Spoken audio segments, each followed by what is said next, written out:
There it is. I think we're going. Crashed hard last night. Oh man. Um, you were trying to tell me how much time I had to save in the crater all night. I remember you saying I had time to save in special battle. That's what I remembered hearing. But nah, you're right. Well, you know, Kiss of Death can so easily lose you time instead. But yeah, I mean that was lucky. It was great. Hopefully that happens again, you know. My PB, I got up and took a shit during foul breath. Wait, what? Really?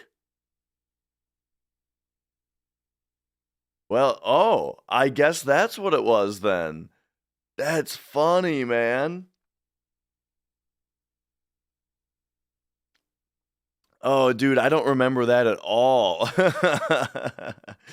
Dude, it's so funny the stuff that happens at the end of a hundo that you don't even remember the next day or the like afterward. Um, that's funny, dude. All right, all right. Schizo or Demon's Gate? What do you mean? Like, which one do I like more? I enjoy. Ooh, actually, that's a good question. I really like both fights. Um, I kind of I'd say I like the Schizo fight more probably, but I don't know. The Fury tricking with Demon's Gate with the Fury ring is so fun. But all right. And yeah, welcome on in, welcome back everybody. And yeah. Yesterday's run, it was a funny end to yesterday's run. Um, that after so many significant blunders to then only be a minute off, that man, that's funny. Um, but yeah, I'm really glad I finished it because yeah, exactly. It was like I you know, A, I wanted to practice. B, I wanted to kind of get the idea of like how much time do I have to save for the rest of the run? If it gets this bad, can we still at least sub 15 and yeah, it turned out that we only missed it by a minute. So it's like you go back and you think about all of the 30-second errors that I made throughout the run, you know? And it's like every one of them actually ends up mattering that much. I feel a little dumb in that run I feel like was kind of handed to me as far as our drops go. We got first try Earth Mallet, first try Mirror, and first try Kiss of Death. That's wacko luck. And so it feels I feel a little dumb having not gotten an easy record on it. But hey, look, it was a practice run, all right? We essentially had a really lucky practice run. And yeah, the steals were really bad the whole time.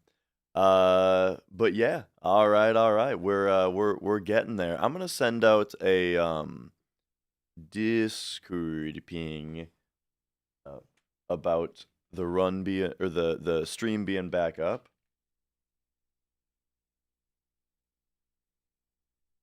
So today's stream is probably gonna be shorter. It's probably gonna be like 7 hours. Because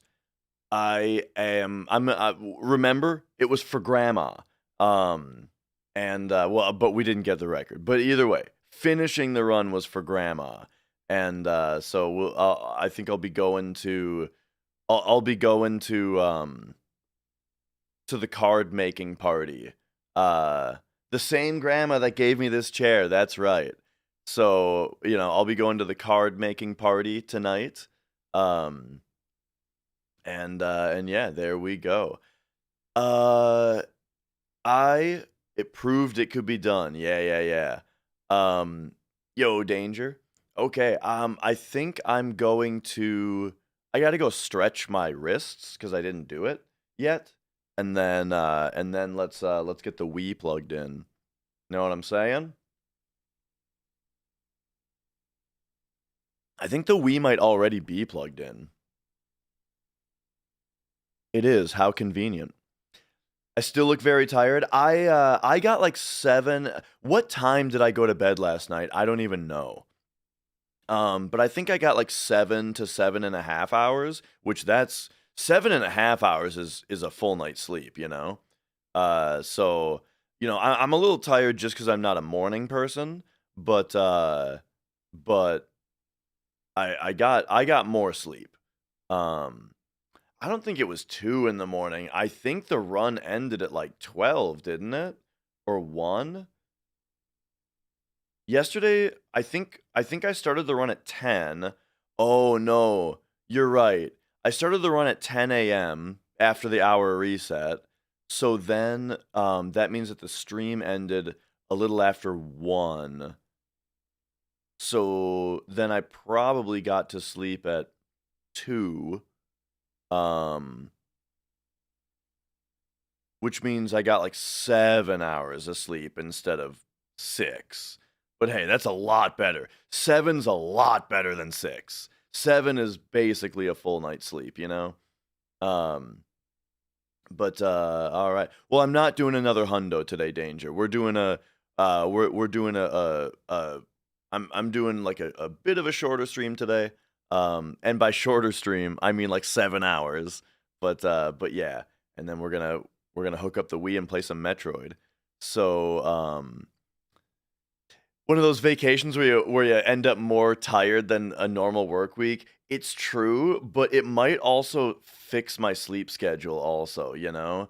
Like all of the I work 8 to 4 and I work from home. So when I work 8 to 4, that means that my alarm is literally set to 7:59, you know? um but it's still I struggle to get up at that time every day, you know? While during this subathon, I've been I don't know, I feel like I've been waking up and I haven't been instead of waking up and all I can think about is going back to sleep, instead I've been waking up and I can't go back to sleep, you know? And then uh I'm having to just start. Okay. I am going to go stretch my wrists for it's gonna take like 1 minute.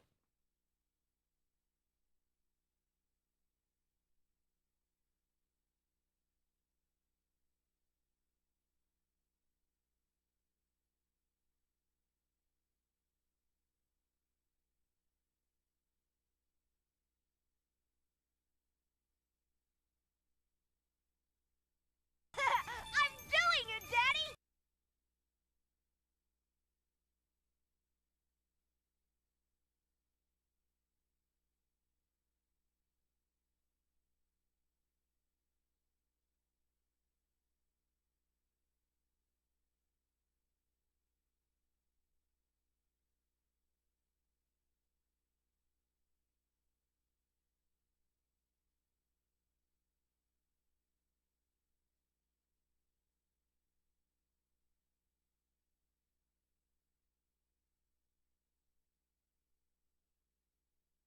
You know what's kind of wild also is I feel like yesterday I didn't do the stretches.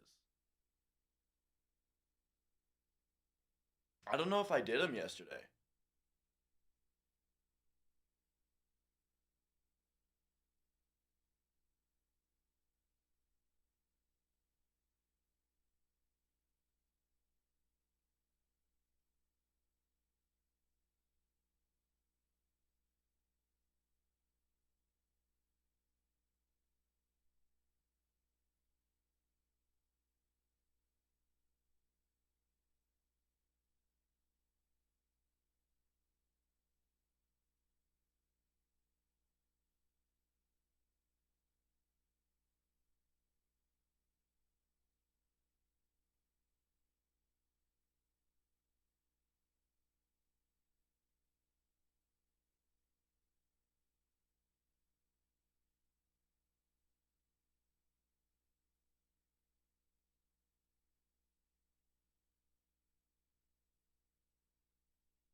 All right, all right.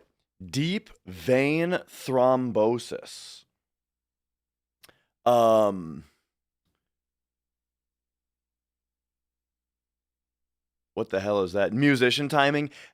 I was listening to Gene Hoglan talk one day about practicing timing, where he was saying that he would look at when the clock, like in a like a digital clock that just had the minutes on it, um, and he would look at when the minute ticked over, and then sit there and count and see if how close he could get to going boom when the next minute ticked over. Isn't that funny? It's such a funny thing for someone who would eventually become one of the most legendary metal drummers to do. All right, all right. Yeah, let's get going here. You know what? Um, let's roll the intro. Are we got your calzone and bottle of soda ready? Nice. Now, you know what? Just in time, undercover husky. Hit the intro. Hit it!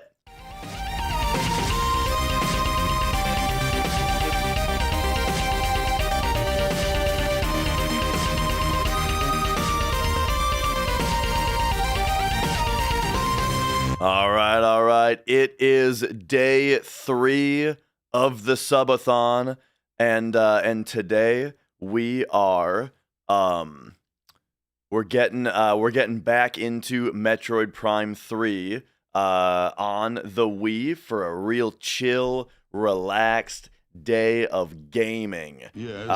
And so here we go. Brother sleep. I just did. I just got basically a full night's sleep. I slept like 7 hours. For someone who basically only played Metroid and Super Metroid, should you play the Prime series or Dread? Well, it's up to what you want. Both of them are very good. Dread is more of what you've already played, side-scrolling, Metroidvania action. Prime is first-person shooting Metroidvania action. I mean, honestly, you should play both. And so I guess my top recommendation would be to play both. And start with Prime so that you get a nice mix up. You know what I mean? Like, for example, when I just replayed Metroid Prime 1 and 2, and then now we're doing 3. And so, but what I did though was I played Prime 1 and then Fusion, Game Boy Advance side-scrolling Metroid. And then I played Prime 2, and then I played Zero Mission, and now we're on Prime 3. So it's nice to mix it up. Has there ever been a better 3D Metroidvania? So I have not played a lot of them, but there are some good ones, good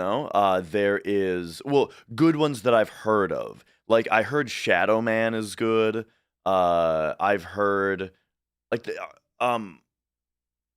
is one of the Legacy of Kain games like a Metroidvania? I'm not sure. Um, Dude, Dark Souls used to have the Metroidvania tag on Twitch automatically, and back when they would put tags of your the genre of the game that you were playing. The model chair, I don't know like what the model is called or anything like that, but it is from a company called Ashley Furniture. And yeah, sorry, America Gene. Yeah. I think tomorrow I'm gonna be trying again. On the speed run. So yeah, like there's like Shadow Man, Legacy of Kain. There's also a much newer Metroidvania. It's like a 3D platformer Metroidvania. It's very focused on the platforming. It's called Pseudo Regalia. That game is sick. It's like a $6 little indie game, but the movement in it feels super smooth and super good. The timer is how long I have to stream in the next week. That is the subathon.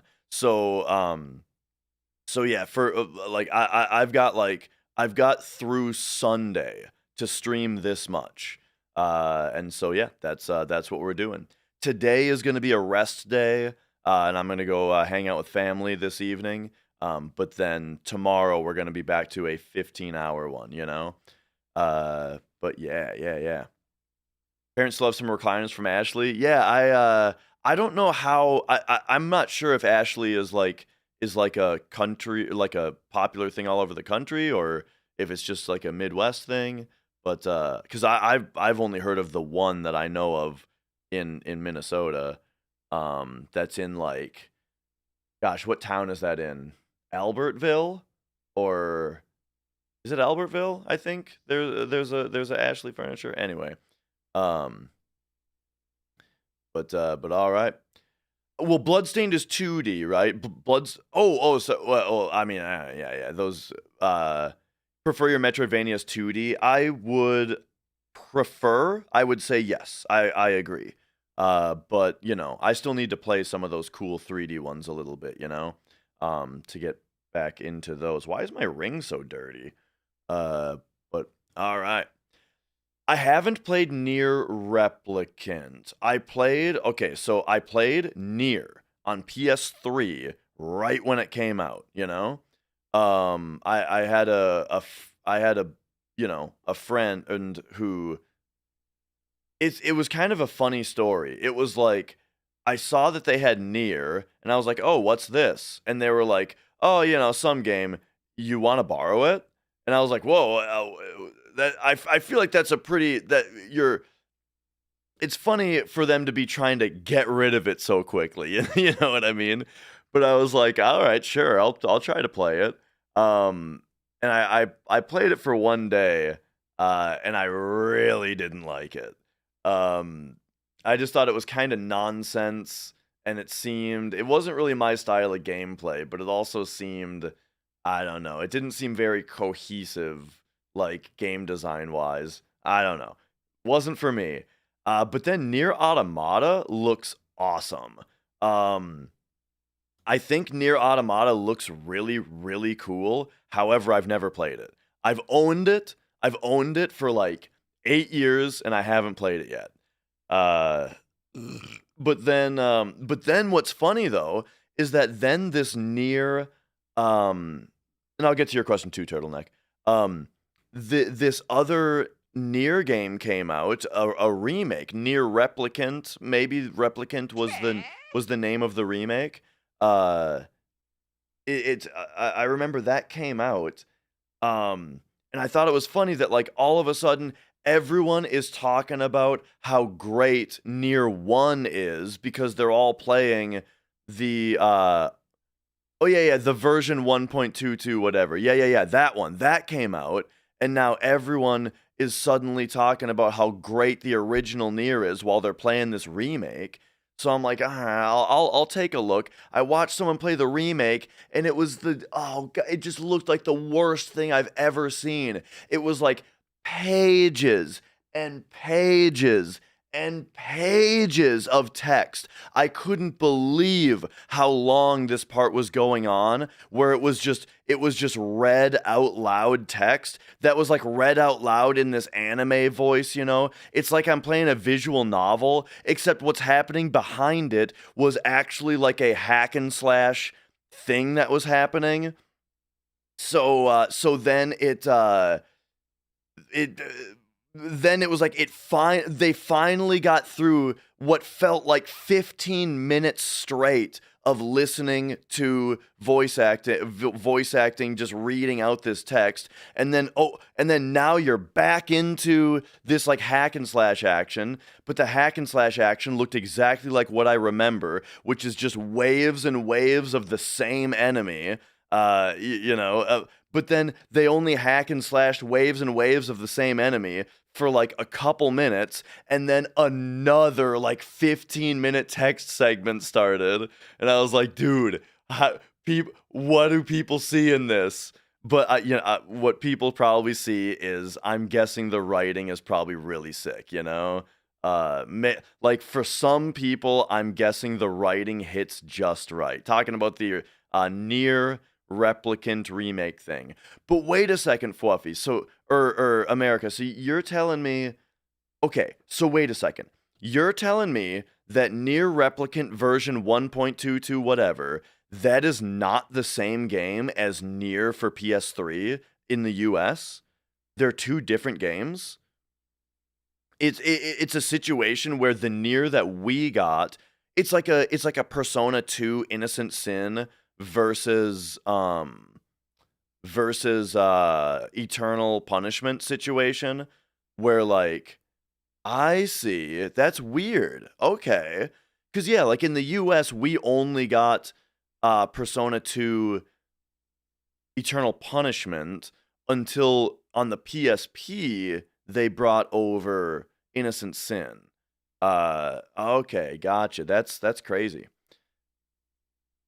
Two different games originally. The US one was Gestalt and Replicant was the JP one. So then so is the remake then both of them? The Nier Gestalt or sorry, the Replicant version 1 point whatever, is that both games or is that only Replicant? Um or are you saying that the American Gestalt one, the changes weren't significant enough where it's a different game? I see, I see. They just okay, so they changed it for America, and then the remake version is more like the original. I get it. Okay. Well, I mean, that does make that version sound better for sure. Okay, I skipped over a question forever ago. Have let me find it.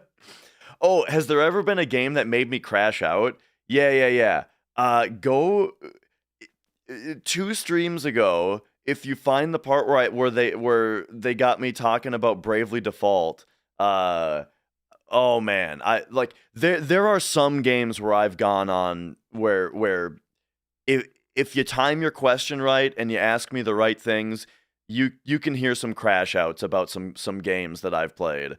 Um, I'll give you some examples though of games that I could not stand. Fable 2, Bravely Default 2. Those are there you go. Those are two answer or those are two right away. Um, but I'm sure there's others. You know, I mean, you guys have gotten some FF7 remake crash outs as well. Fable 2 though, dude, one of the worst fucking games I've ever played. Holy shit. Uh okay, let's get the Wii fired up, shall we? My problem with Fable 2, very briefly, let's just very briefly go over it, okay? My problem with Fable 2 is that I got it right when it came out, played it through, hated it, because it was a game where nothing mattered. Nothing mattered in that game. Like, it's a game that's all about player choice, but none of the choices matter, and none of the game mechanics matter. It's like they just kept throwing fucking game mechanics into it, and none of them had any meaning. Let me give you some examples, okay? You can get married in the game, but getting married doesn't do anything. There's like no mechanic that it unlocks really, except for the fact that now when you're married you get this constant fucking annoying ass uh, uh, marker on your screen, like a notification telling you your wife wants sex. You gotta go home because your wife wants sex. And then you go home and your wife doesn't want sex. It turns out that you need to do like a whole fucking date thing to mood her up, even though the game's been fucking bothering you that she's DTF. So whatever. So you can still have sex. And when you do, you can have a kid. If you have a kid, it doesn't do anything. There's no like mechanics or anything that have to do with it. It doesn't affect the story in any way. Doesn't matter. Also, you can get STDs in the game. What do STDs do? You guessed it, nothing. There's absolutely nothing that they do. It's a mechanic that does it does absolutely nothing. Okay, so that's kind of a specific nitty-gritty one. Let's talk more broad, all right? Every NPC in the game has an opinion of you, right? That's something about Fable 2 that was like used to sell the game. Ooh, you're gonna walk into town and every different citizen has their own unique opinion of you. That sounds very Peter Molyneux, right? Well, guess what it actually is? It's actually everybody has a slider from hates your guts to is literally in love with you. And all you have to do in order to slide that slider is to go up to that person and either fart in their face or dance, right? And that's all you do, right? It's like, oh, this person hates me. Well, I'll just dance in front of them, and within 2 minutes, they will be literally in love with me, right? It's a mechanic that is it's so fucking non-existent of a mechanic. It matters zero because of the way that the mechanic actually works. All right, more problems with Fable 2. Fucking, you can get fat in the game. That's another mechanic in the game. You can gain weight. But what does gaining weight do? Oh, nothing. It does fucking nothing. There's no gameplay consequence whatsoever to whether your character is fat or not. Like, it's you can and okay, we're gonna get into spoilers, Brie. Okay, now it's time for Fable 2 spoilers. Also, the entire premise of Fable as a series is about whether you're good or evil, right? You can be good or evil. However, whether you're good or evil in the game also has absolutely no bearing whatsoever on the ending, because what happens in the ending is you just get a selection of what you want to do. None of your choices, whether you were good or evil, have any impact whatsoever on the ending. Instead, you're just given a choice of 3 things to just pick which fucking ending you want. And also, the last boss is the dumbest thing ever. The last boss, the guy that you're chasing the entire time. The game is a revenge story, right? It's a revenge story. And so you're chasing this one guy the entire game. And so what happens when you finally get up to him? Well, he starts his big speech about how great he is, and then he gets a targeting reticle on him, like he is an active target. So I was like, all right, I guess he's gonna talk to me during the fight. So I hit the gun button and shot him, and he instantly died and the game was over. You just shoot him and the game's over. But what if you don't shoot him? If you don't shoot him, then your party member just shoots him and kills him for you. You don't even do it. Your party member just does it if you don't. So you must be like, and so I know what you're thinking. I know what you're thinking. You're thinking, okay, Dash, that wasn't the last boss then. That was just the end of the game. Surely there was like a big monster that was in front of this room that was the actual last boss, right? Well, yeah, there was like a golem that you fight in front of him, but it was the same fucking golem that you've already fought 50 times in the game. It's not a boss. It's just like a single super enemy. Blah, blah, blah. Fucking game sucks. Hated it. There you go. There's the Fable 2 rant. Let's play Metroid Prime 3. One thing. Here, let's. Oh, I gotta move my my HDMI cable real quick.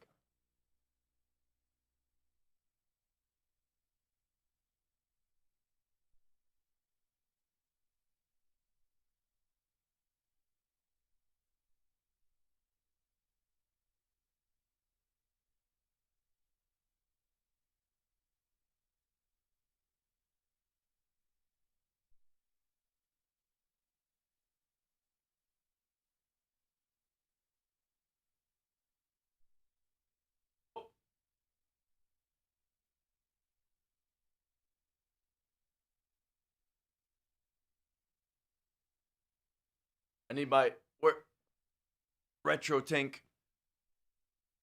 for the remote.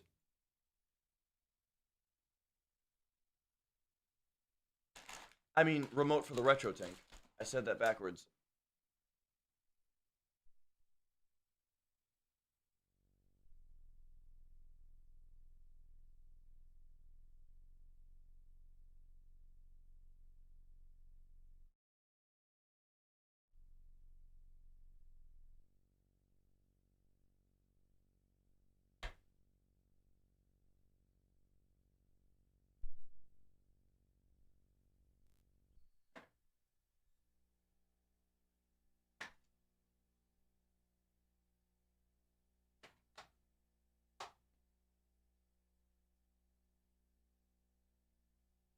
All right, all right.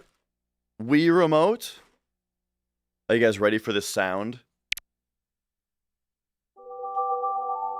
Oh yeah, dude.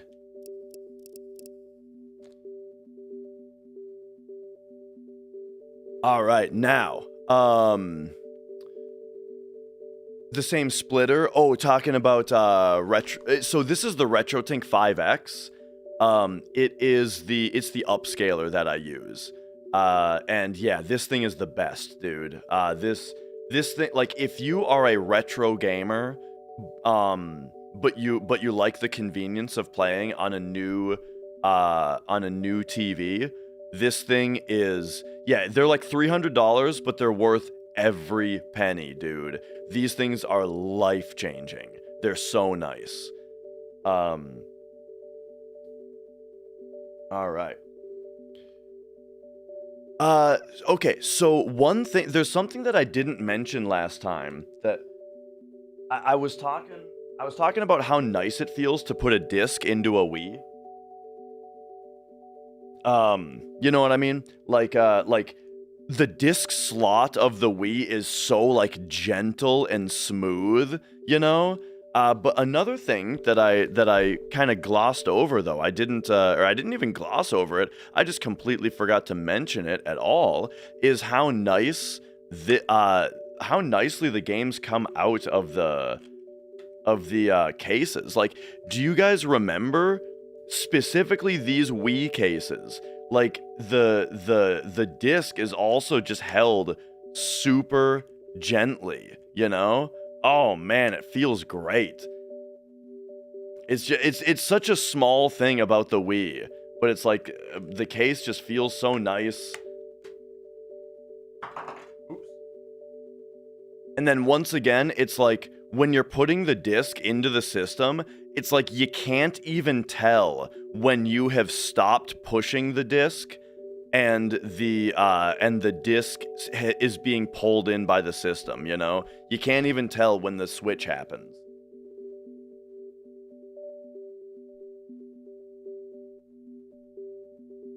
Oh man, love it, dude.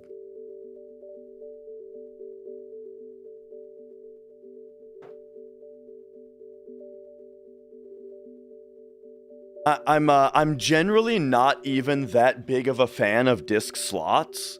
I prefer clicking my disc onto a spindle, you know? But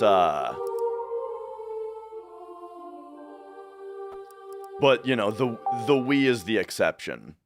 All right. For those of you here for Metroid Prime 3, sorry it took 20 minutes to get into it, but you know, it's kind of how the stream has been lately. You know, we've been a chatty Cathy lately.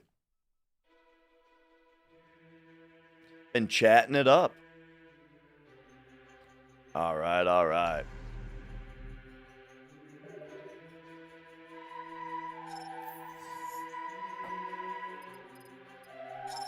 We're in Skytown. We're on veteran mode.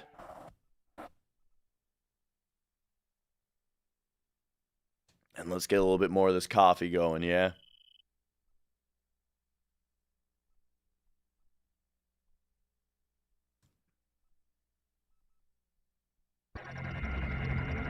All right. And yo, Swifty. And yeah, as far as Halo goes, I mean, this game did come out at the time where it was kind of trying to compete with Halo a bit more, you know?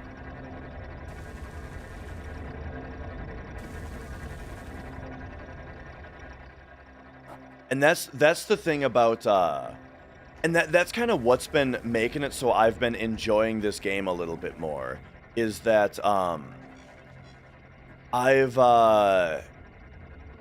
last time I played this game, I don't know what I was expecting out of it, but well, you know, I was expecting more like Metroid Prime 1 and 2, but this one is this one's a little bit more linear, a little bit more of like a campaign, you know? Okay, so what? Oh, right, that's the wrong button. Alright, I guess we're doing this. Alright, take me back. I meant to press this. And say... Didn't I just get, like, a new beam? Missile launcher, ice missile... No, I've not gotten a new beam. I don't exactly remember what my last power-up was. In fact, maybe I haven't even gotten it yet. And instead, I am currently supposed to go back to the Aurora Chamber. Let's just go back there and see what they say.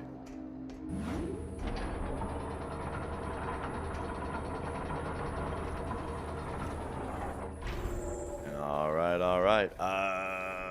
Let's go... Let's go have a chat with the big brain. I'm not sure if I chatted with this guy yet. Ghor's plasma cannon should be able to fuse together the severed cables. Yeah. We must ask you to hunt him down. Okay, right. We're going after him. Yeah, it's been a couple days since I played. A few days. So, like... What happened? Did I, like, turn the power back on or something? This is a regular Wii game. I feel like I turned the power back on, and I can probably access this now, is what's going on.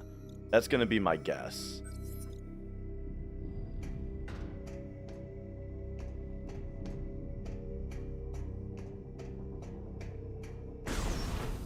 That, or,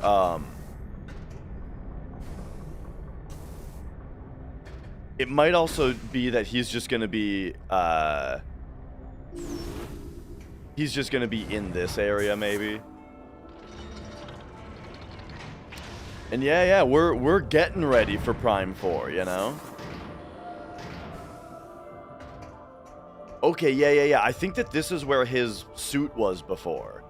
And now it's gone. So, okay, we are going... So go right and then go left.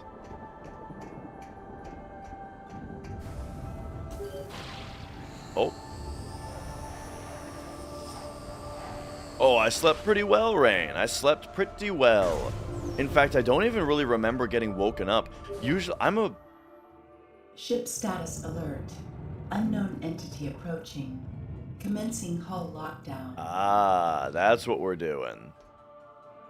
So, that's right. I actually remember this now. He's out there wailing on my ship. However, I'm still gonna go see what's over here.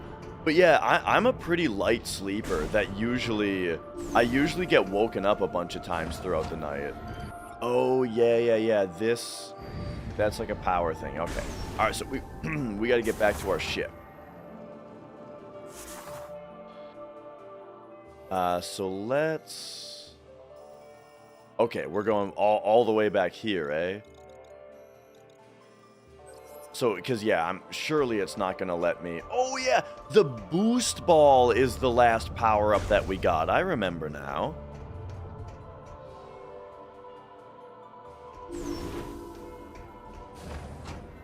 Okay. And so... This room looks like we need... like, space jump or something to get through.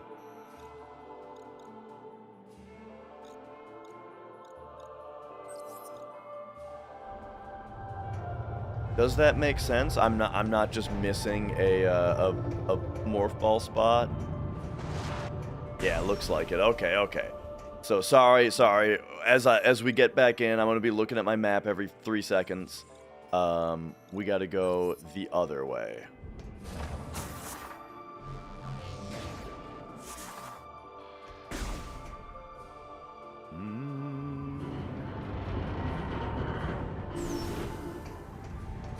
Oh, and Kino, if you're still here, I did see your question about Silk Song.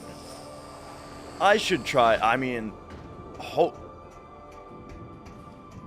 just like what always happens with me, I got big ambitions about all the games I'm gonna play and finish, and then I just play FF7 all day, every day. But I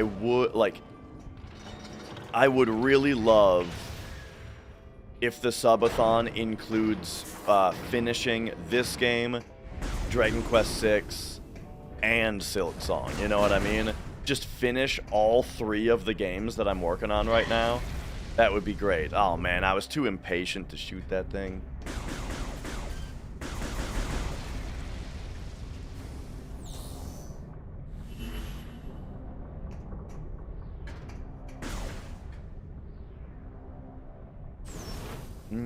Okay.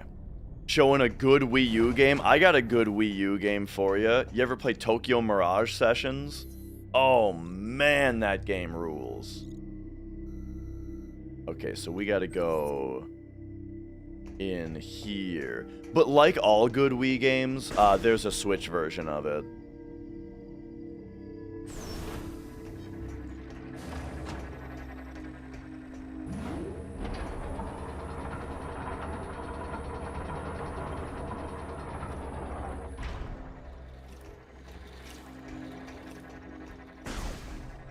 Alright, and let's make sure. Well, we were saying Wii U games. Sorry Nintendo named the systems this way, but, like all good Wii U games is what I meant. There is a Switch version.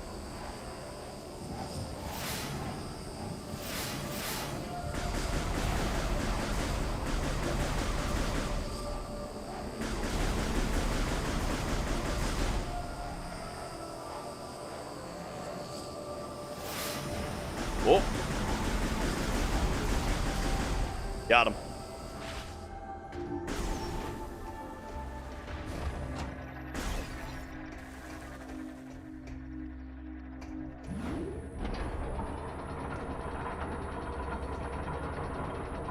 Oh, and you know, since there's a boss fight coming up, we should probably see if there's a save point on the way. There was one back there, and I skipped it. Genius. Okay, well.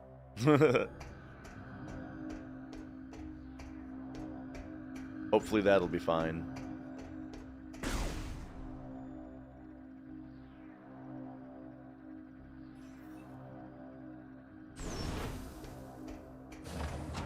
I could hear the disk drive going wacko, loading up this room. Ship priority status alert. Hull armor taking damage. Yo, Pixel Rabbit.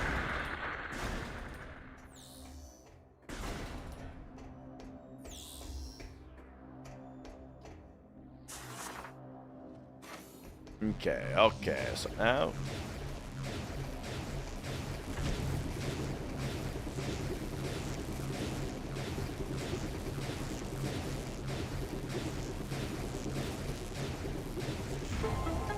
Yo, Scorf.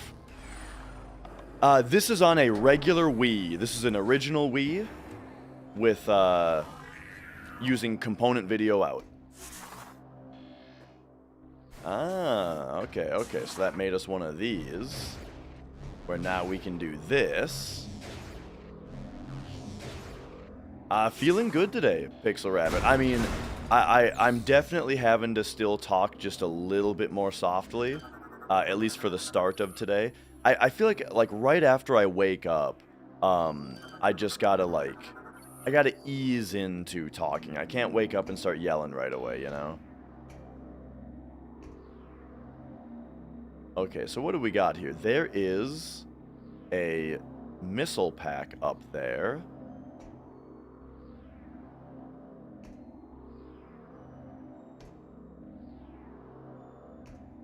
And how do we get in?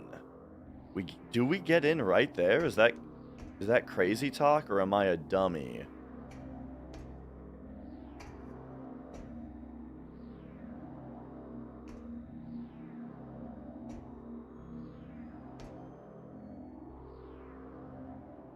Yeah, I think that's what we try. Whoop. Okay, okay. I did, yeah, I streamed through Metroid Other M kind of ages ago. It would be worth another playthrough for sure. If it weren't for, did you see that shot? It would be worth another playthrough for sure. If I had the time, because I do think it's a great game. The only problem is that you can't skip the dang cutscenes. But I guess if I was playing it on stream, I wouldn't want to skip the cutscenes anyway. Okay, I feel like a dummy right now, but we'll. Oh man.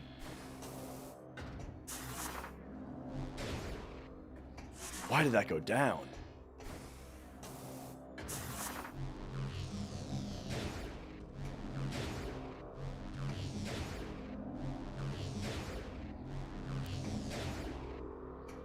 Okay, so we're clearly supposed to be right here. Maybe I should just read this a little bit closer. Interact with this terminal. Oh my god, I just had to read it. I forget that this game's got like this kind of stuff going on in it. I'm just very stupid is the answer. I was just skimming the text and not really reading it.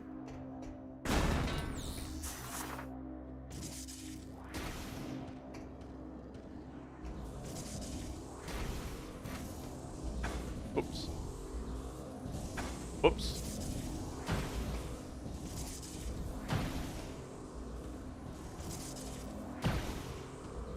Oh, we need Spider Ball to get the missile pack over there. Okay, okay. That's how we're doing things.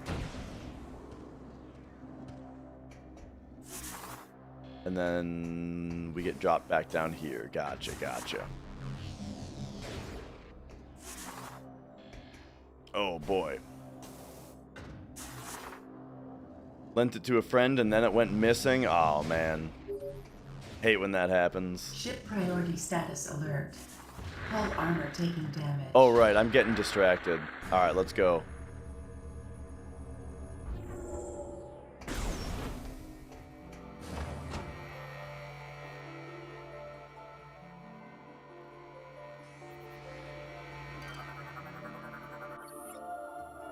Contact with the beams will result in injury.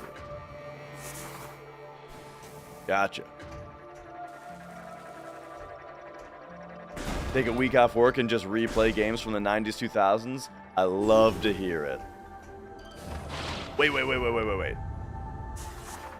What is this?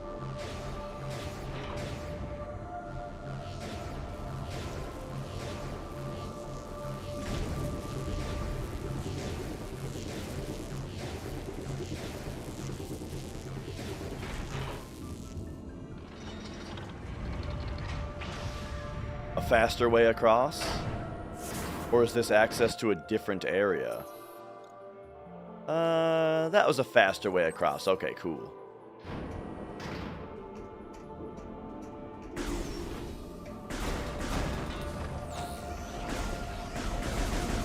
And yeah, you know, nothing beats a good replay of an old favorite, you know?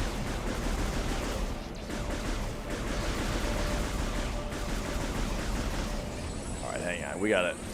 Boom, we gotta start getting these. Get them.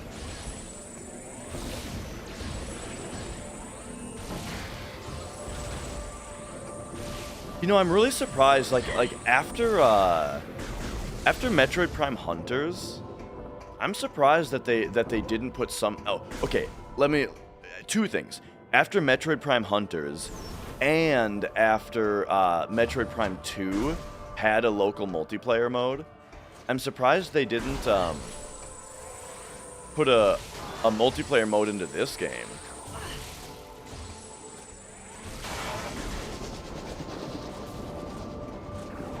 Oh!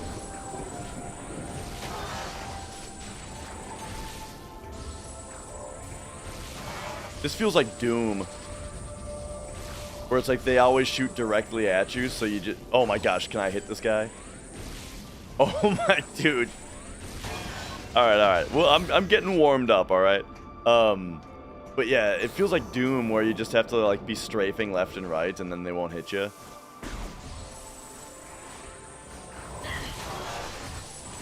Oh, they're sending out the recaps?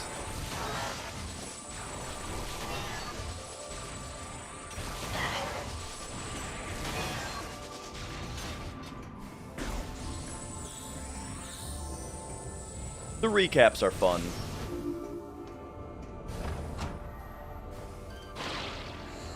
They're presented kind of annoyingly, you know, where it's like, where they're like,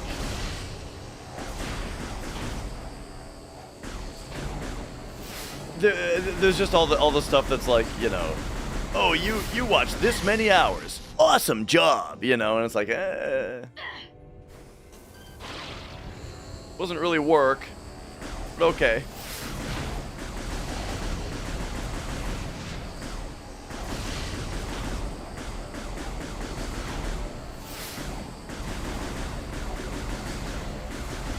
There we go. And like they kind of also present it like as if you're friends with the streamers also, you know. Your most most watched stream was this guy. You know, you're really chumming it up or whatever. Like I don't know how exactly they present it, but it always kind of feels that way. You know who else does that though is Spotify, where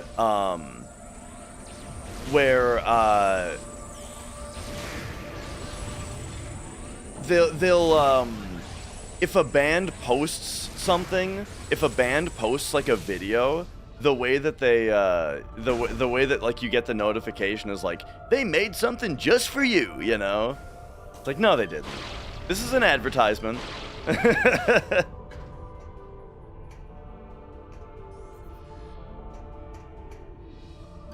Oh hey, look at these things.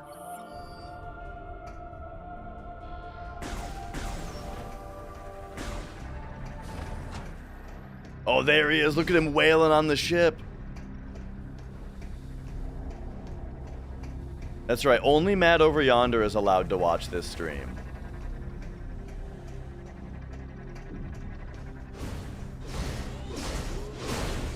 Just in time.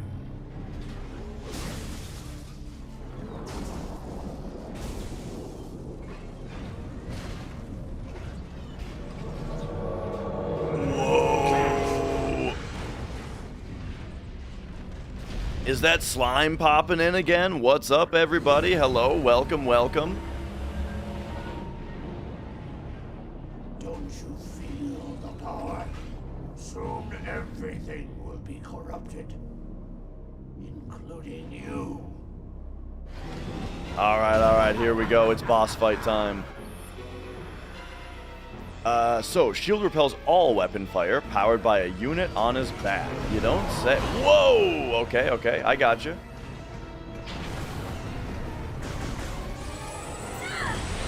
Could it be that unit?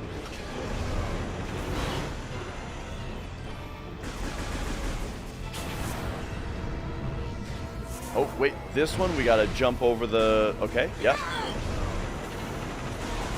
That's more like it.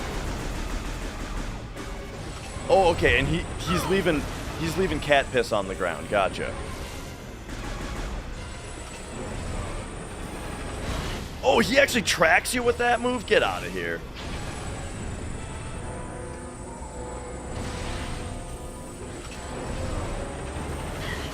Oh, dang, that's seems tricky to dodge. Okay, there we go. Now we can scan him again. Shield is temporarily down. Main CPU is open to attack. Oh, vulnerable to all weapon fire. You don't say.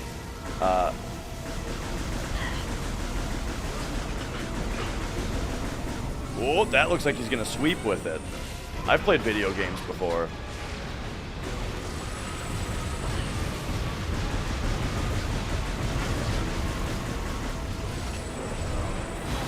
Oh my god, dude, I cannot avoid this guy's attacks.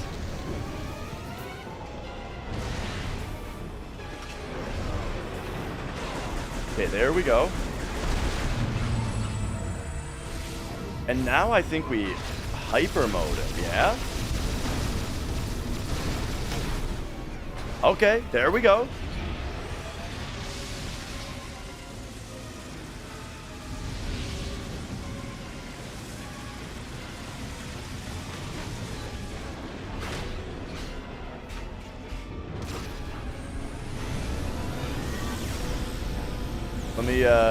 Let me suck up all this business. And then it looks like we're supposed to hyper ball him here.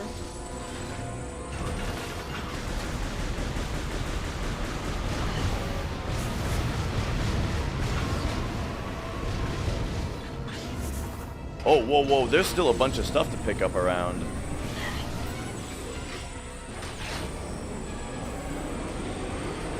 Oh, he's Beyblading.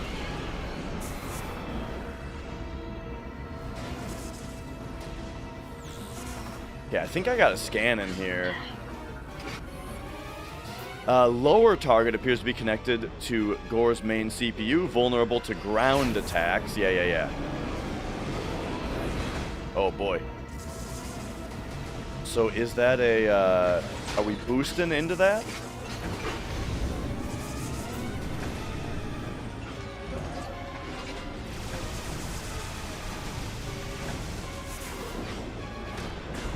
Okay, now he's back in ground mode.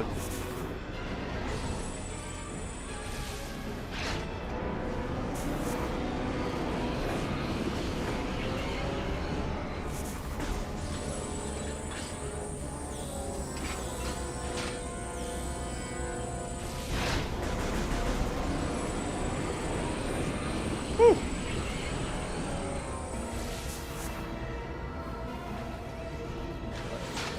Oh my gosh, dude, I can't.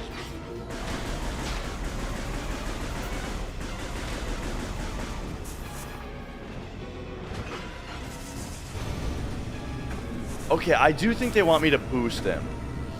Like that. There we go. There, finally.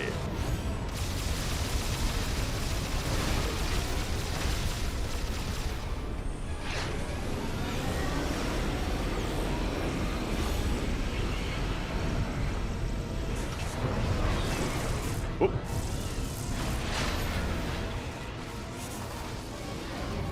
Actually, it kind of seems like we should be doing a lot of hyper mode here. I'm starting to get it. Okay, now he's in hyper mode.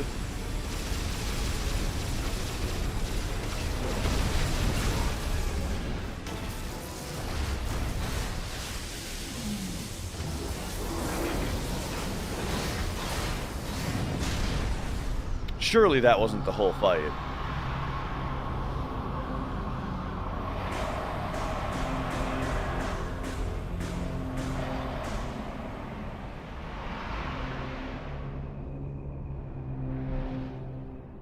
I guess it was.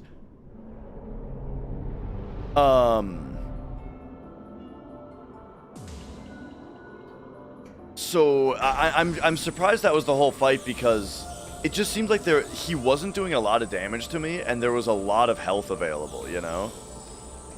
So I'm just surprised at how easy it was, is all. Like, the mechanics of the fight were pretty fun. But, you know, after like a couple of the previous fights, I'm surprised that we just had no, there wasn't really much risk there, it felt.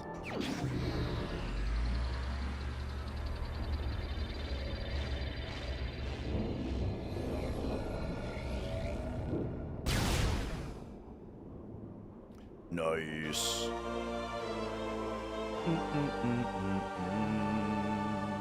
All right. Was Metroid Prime inspired by Halo? I don't know. Like, I mean, I'm sure yes. I'm sure this one, it kind of felt like they were going for more of a streamlined campaign with, like, you know, talking to the Galactic Federation and stuff.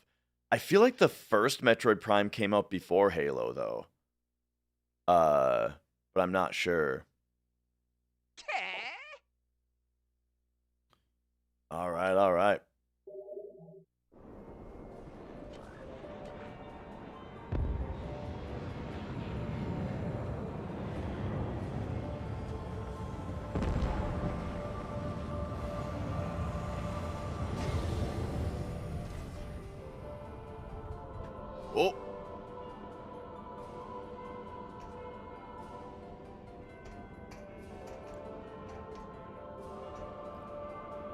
Hang on. We got the cat. But all right. Oh yeah, look at that. We got the plasma beam now. And yeah, as I was saying, I really like the way that that your beams stack in this game, unlike the first couple.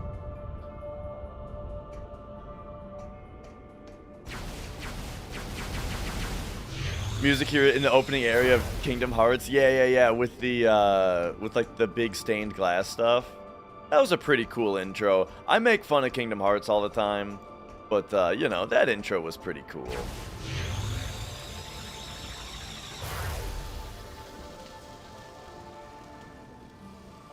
Oh, hey, wait, Halo did come out before Metroid Prime? Interesting.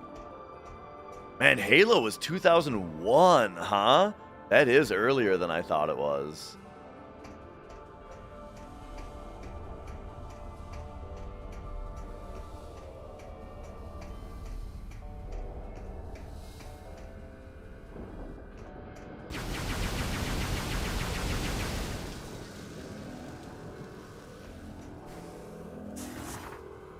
And then, yeah, this one came out in 2007, and I definitely think that they wanted this one to be more... it feels like they wanted this one to be more of a... more streamlined. As opposed to, you know, Metroid Prime 1 and 2, which were much more about, you know, the Metroidvania style of, like, figuring out where you need to go next and that kind of thing. Like, this one has it a little bit, but yeah. And yeah, the Galactic Federation stuff. It feels like kind of Half-Life-y, but I would say more specifically Halo-y. I would agree.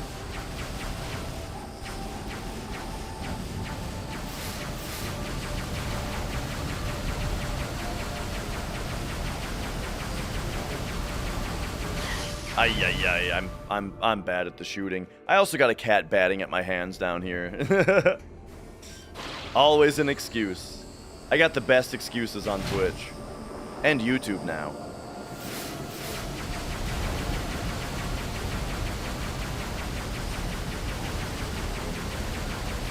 There we go.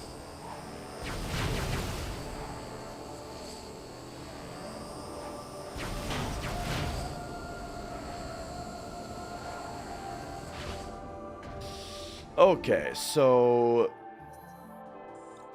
where are we going? Now that I got the super heat power, I think I just generally want to kind of go through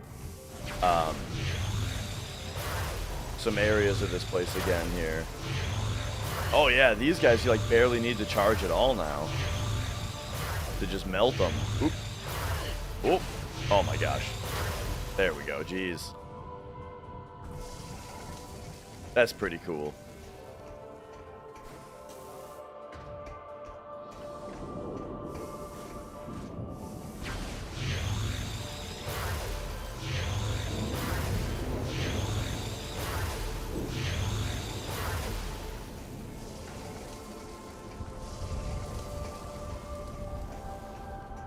So I wouldn't be surprised now if... oh, wait, no. We are supposed to go back. I was going to say, I wouldn't be surprised if we're supposed to go to a different place now.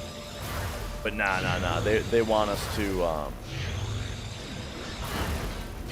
they want us to fix the computer here.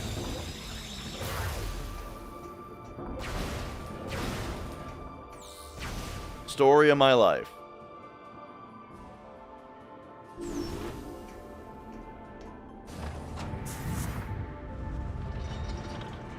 Alright. Let me get started on this smoothie also.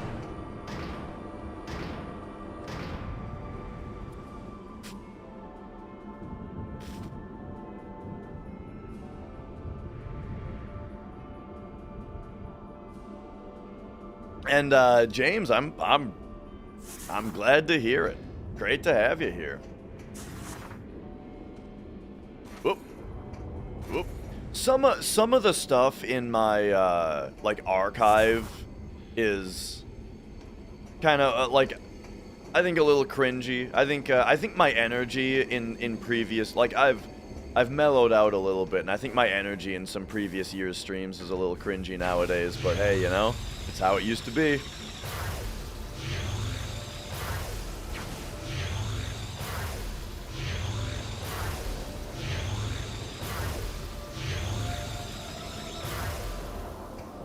You know, on the bright side, I guess that means I feel I've made progress, you know? Yeah, all Metroid games are in the same timeline as far as I know. Where is this sending me?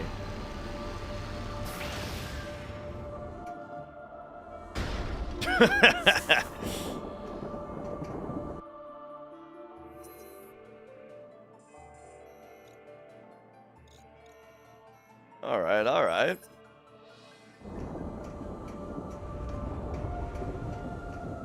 You know what is a thing? You know what is a thing that I used to do a lot, and I'm trying to do less, is just narrating out loud what I'm seeing on the screen.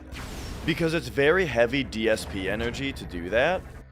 And and that's not the reason. The reason is when I go back and I see a clip, and the clip is something happening, and then I just say what I saw, I think that that's really annoying. I hate when I see that. But the reason I do it is because I assume that my stream is second monitor content, right? I assume that my stream is not being closely watched. And so I feel like when I have something to talk about, I need to say what it is for the people that didn't see it, you know? But again, it's like but then it's like that makes like the archive like cringy and annoying. So, you know, it's something I'm working on.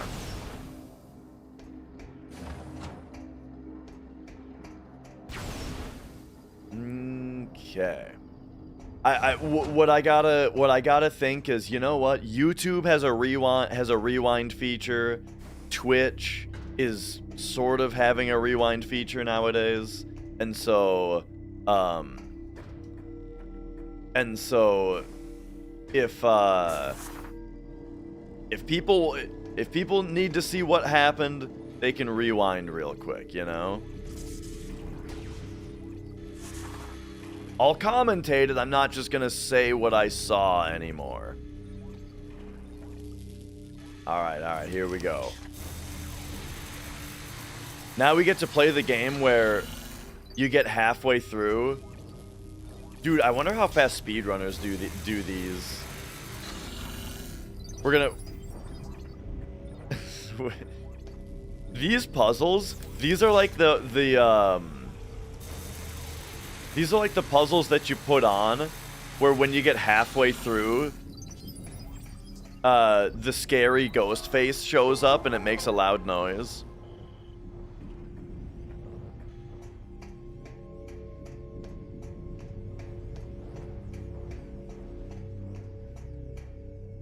Alright.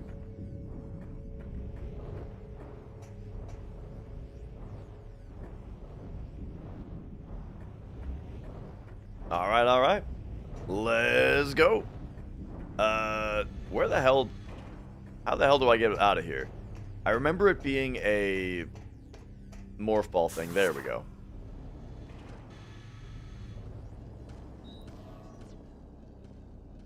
Oh yeah, same way we came in.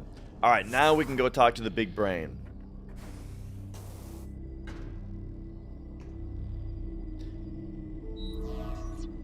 Where you twist and pull back. I really liked the motion control stuff when the game first came out. Now we can execute our plan to destroy the Leviathan. We must first disable the Leviathan's protective shield. Unfortunately, the generator for this shield is hidden beneath the dense clouds of Elysia, and so is impossible to reach directly. As an alternative to destroying the generator, We have calculated that a massive thermonuclear explosion would likely destroy the shield itself. This facility possesses the components to create such a device. We would like you to build this device and drop it on the Leviathan's shield. Unfortunately, the components are too large for you to lift unaided. You will need assistance to move and assemble them. There is a Federation landing site far to the east of Skytown. You will be able to find something to help you there. Did his voice... I swear the effects on his voice just changed. That line was way less distorted than the previous ones. We will upload the current map data of this area to your suit. This should help you get started. Good luck, Samus. Alright. So aspect ratio, we've got the game set to 16:9, like we're in the 16:9 mode, but I think it is pretty common for games, particularly older games, that have... He cleared his throat. Games that have like 4:3 modes and 16:9 modes, I think it was pretty common for them to use the same HUD assets and actually stretch the HUD assets, which is very annoying when games do that. I think it looks really bad. These circles, they look okay though. I don't think these circles look too bad. Okay, so we've got this uploaded now. However, did we restore enough power for that? I guess we probably did. Or there's over here now. Skytram West.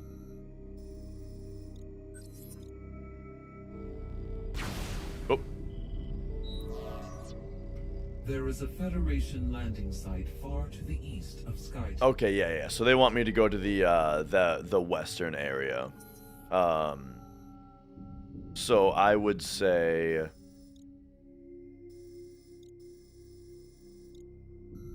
Oh, yeah. So here's the reason for that. Let's show that real quick. I'm just gonna pop in here so that we have a full picture, and actually I'm gonna fix it, okay?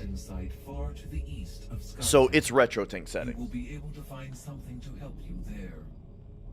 I did my best, but I didn't do perfectly, apparently. So, here's the deal. By default, it looks like this. But then, and then we put it onto 16:9 mode. So this is without any adjustments. I don't know why. For some reason, the Wii has these black bars around it. I don't know why the Wii does this, but it does. And so, so I made this profile for it, but I didn't do it perfectly. So let's go in to see if we can fix it just a little bit. So we can move. Let's see if we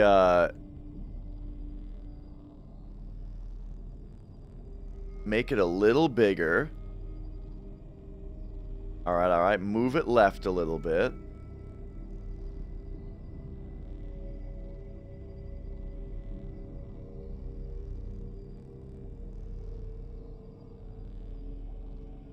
I feel like right there is where we're not...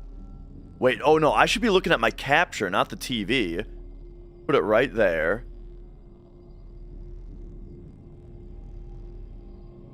Ooh, yeah. Okay, now...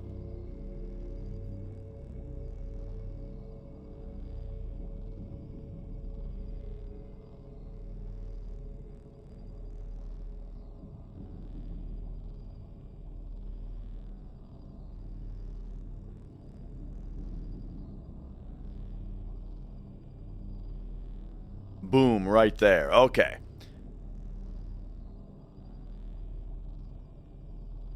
Now it perfectly fills the borders.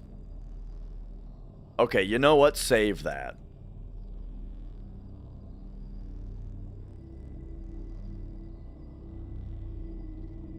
There we go. Okay. Slightly wider? What do you mean slightly wider?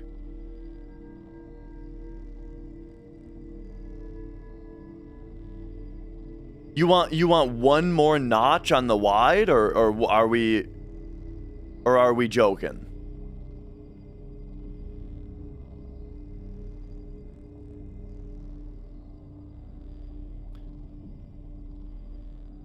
I'm looking at my capture and it looks perfect. Okay. I'm gonna zoom my capture in. All right. Change my scaling. All right, we will investigate. So the bars that you see, I think, are just the edge of the image. I don't think that they're not black bars. They're just the edge of the.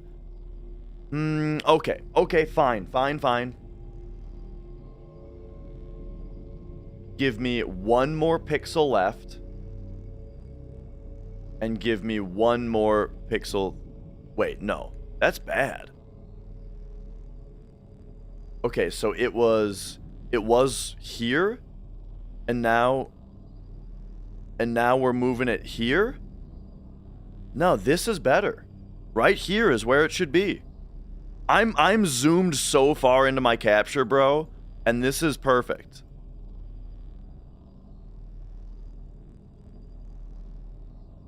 I mean, I see that the very left pixel is a slight bit darker, but I don't think that that's a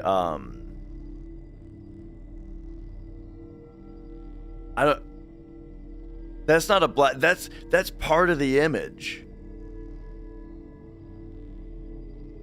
Okay, we're saving it.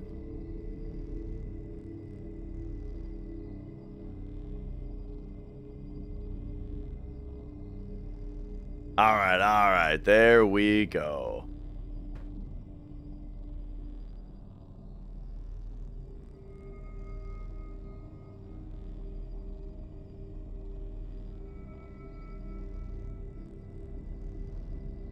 Boom. Oh yeah, looks perfect. Okay. So now, what is it we're doing?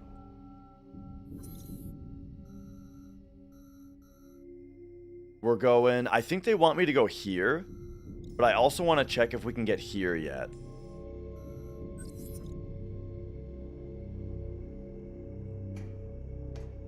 Okay.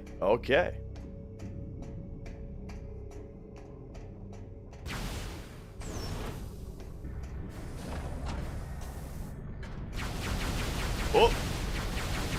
Glad to see Scorf's in a good mood today. I mean, Scorf's always in a good mood when there's Metroid happening.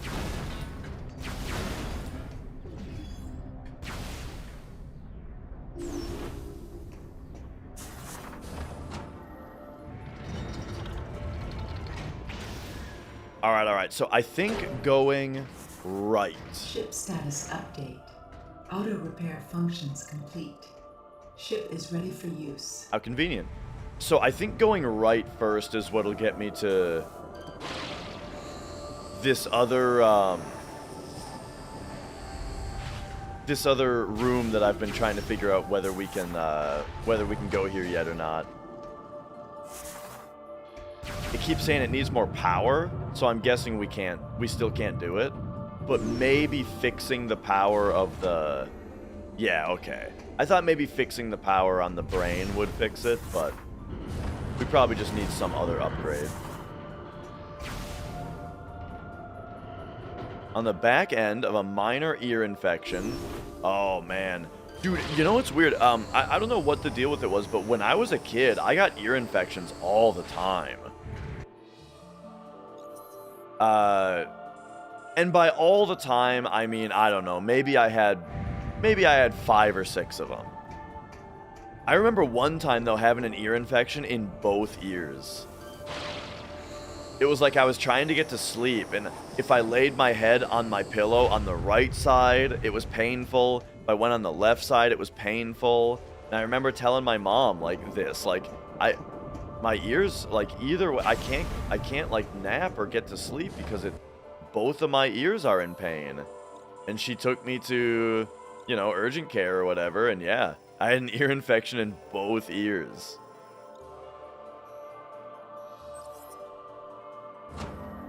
Was I around smokers? My grandpa smoked, but neither of my parents did. Ah, okay, okay. We got to go back to that other place. Yeah, Gandalf? Samus, perhaps what you require to access the Federation landing site in the Okay, east this is where the is game's your starting to get on my father's plans. nerves.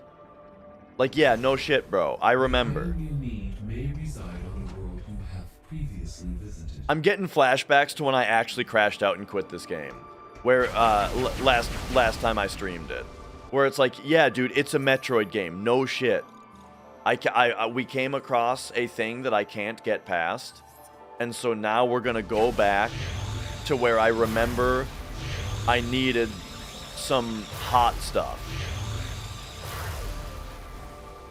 This is hot stuff.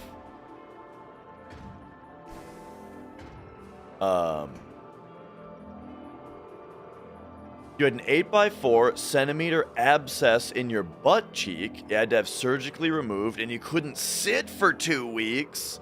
Oh, man. So what did you have to do? Lay on your side all the time or on your stomach? But you're getting past it? Cause yeah, that's nuts. I mean, I'm glad it's getting fixed though, you know? All right, so we gotta get over there, which looks like we need to follow.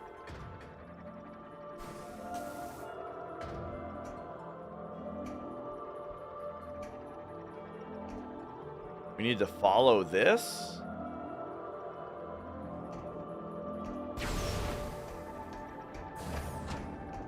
Is there a morph ball spot to get into here? No.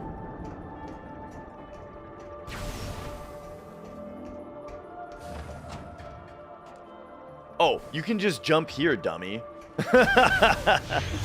Oh, man. Almost recovered now? Awesome. Okay. Yeah. How many jokes like that have you heard? You've been really half-assing it for the last couple weeks, huh?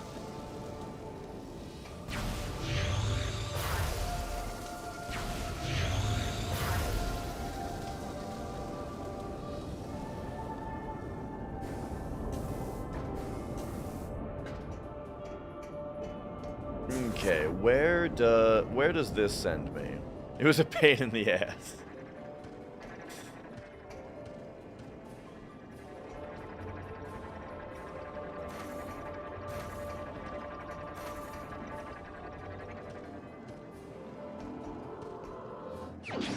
There it is.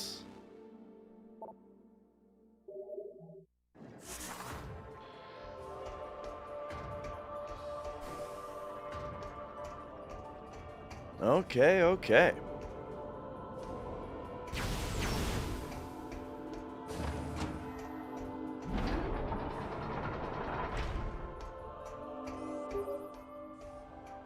Samus, the security locks have been engaged on this landing site. Uh-huh, they sure have. This was surely a result of Ghor's recent activities. Yeah. I will unlock this area, allowing you to command your ship to land. Sure.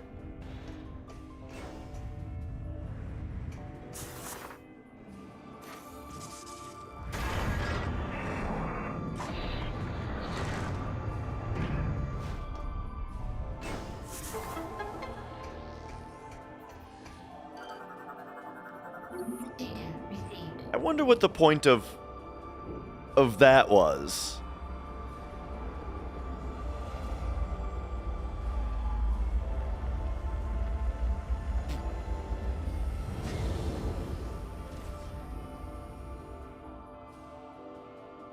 Like that dialogue and the unlocking instead of just having it be available. All right, save. Oh, I haven't saved yet today, I don't think. Maybe I did. After the Ghor fight Ghor. What's Gom from? G-H? Isn't there a character in a game where it's spelled G-H-O-M? How did the run finish? Okay, so maybe you saw, maybe you didn't see. I absolutely crashed and burned on the emerald weapon fight. And then I still... No, RNG was fine. I was too tired, and I fucked up the emerald weapon fight so badly that we got like 5 minutes. We got up to like 8 minutes behind because of emerald and ruby. And then I still finished only a minute behind record. Only 1 minute behind record. So... we'll get him tomorrow. I'm going to try again tomorrow on more sleep, more mental rest, you know, and we're going to get it. And I think we're going to go for one good Earth Mallet, and then the day after, if that doesn't work, the day after we'll just do safety strats. Yeah, somebody told me that I had to take a shit in the middle of Northern Cave on my PB, and so it had a lot of time to save. Yeah, GOM. What's that from? Diablo 3?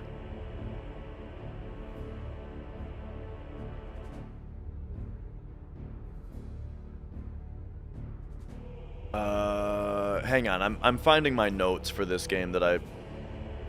Here we go. In Brio. Okay, yeah. There's a lot of stuff here that requires heat power.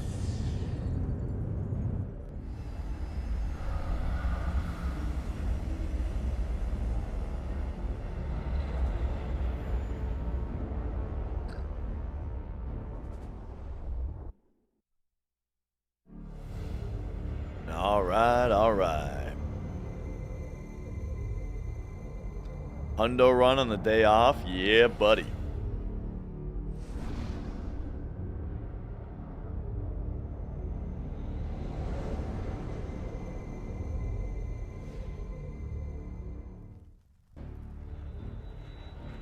Man, these ship landing scenes make me remind me of Ratchet and Clank so much. But I mean, it's a game where you fly a ship between different planets, right? Like, how else are they gonna do it? This is how you do it. Okay, so there was an area called Gateway Hall. Okay, here. And then Gateway. So yeah. So this is where we need to be now that we have heat power.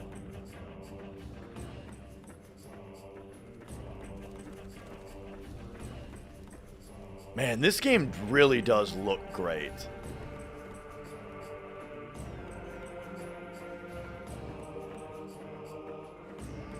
The largest of Asmodan's generals. Yeah, that sounds familiar.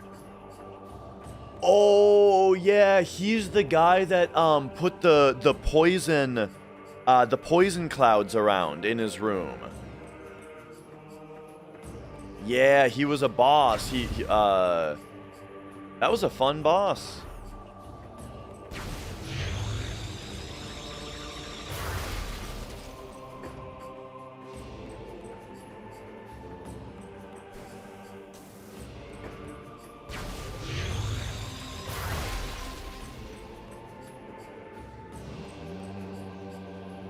Adopting a painterly style on the texture work to look good despite low detail. Yeah, I mean, I think Prime 1 and 2 are great examples of that as well. I mean, this series has always looked really, really well.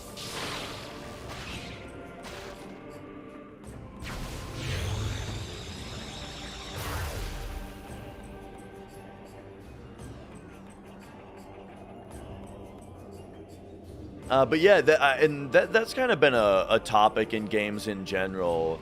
For a long time. I did sleep pretty well. It's been, that's been a topic in games a long time of like, going for photorealism versus going for stylization. And that stylized games are always going to age better than photorealistic games.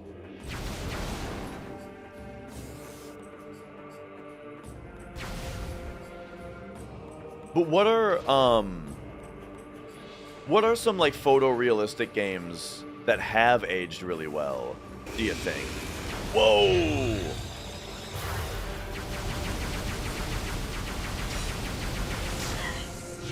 Crisis? Yeah. Half-Life 2, absolutely.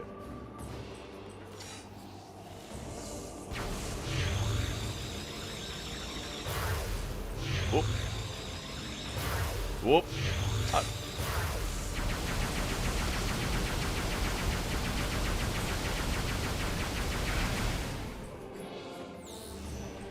Okay, okay. Naughty Dog stuff. Does Uncharted 1... I haven't looked at Uncharted 1 in a long time. You think that one hasn't aged as well? Dude, I remember when Uncharted 1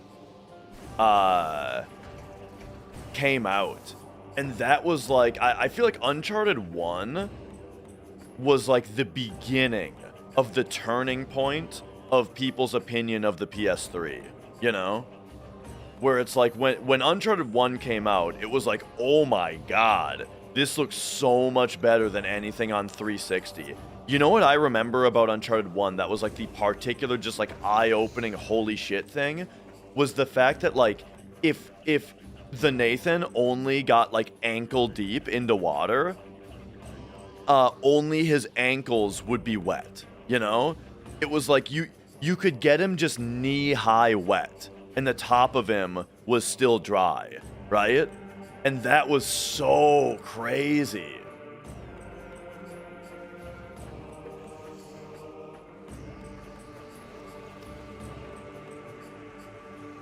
Okay, I remember needing the heat power, like, over here, yeah.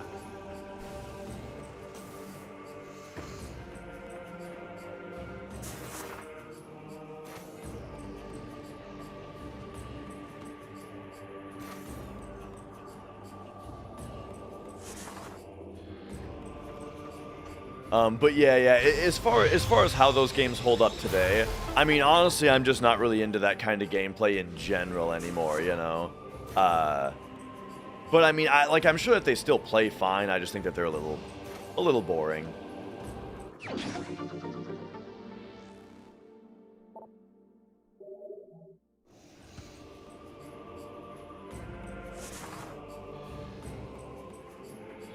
Okay, so... do I remember this area, really?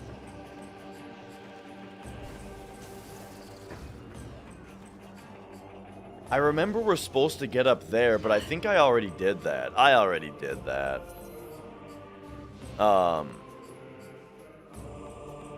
2025, he was right the whole time. You know what's really funny about that tweet is, I gotta read your comments so that Twitch knows what I'm talking about. Your friend in 2007 told you Uncharted was boring. You told him he was nuts. In 2025, you agree he was right the whole time. I have a very similar opinion of The Last of Us. I remember when The Last of Us came out, the original, and it's not that the game is boring. I think that the game is still fine. It's just this is the specific thing. I remember there was one review, like back when I cared about Metascores and critical reviews, you know. I remember seeing there was one review of The Last of Us where it wasn't absolutely glowing, and the thing that they complained about it was that if ever you die, it's kind of like a horror game, but if ever you die, it only teleports you back like 15 seconds, and then you just try again. So there's no tension, right? So you don't really feel the horror, feel the dread, because there's never any stakes on the line. Because you always just teleport back no more than 30 seconds if you die. And at the time, I was like, fuck this guy, he doesn't understand the genius of The Last of Us, right? But now, That's absolutely 100% correct. That's yeah, that absolutely based fucking review, dude. It's so true.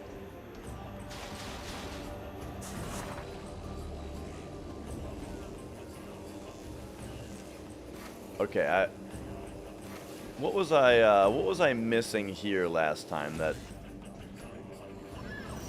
prevented me from...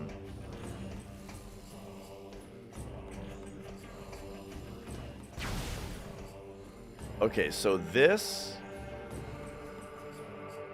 MGS1 is pretty great considering what they were working with. Yeah, like James, the thing about Metal Gear Solid 1 and how well it holds up, it was such a good idea for them not to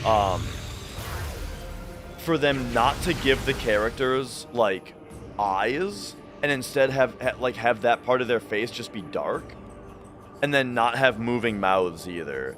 Because, like, those things would have looked so silly now, you know? Funny thing is, though, so I say that, but then didn't Vagrant Story have eyes and moving mouths and it looked really good? So, you know, I don't know, but,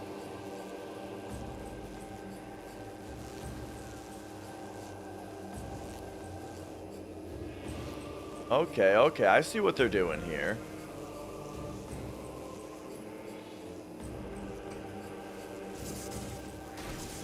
Oop.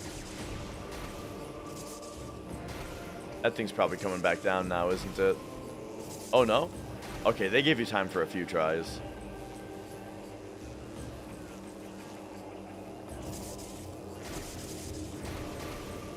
Got it.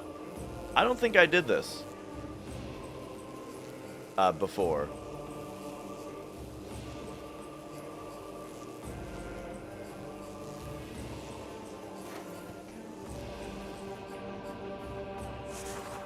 Nice.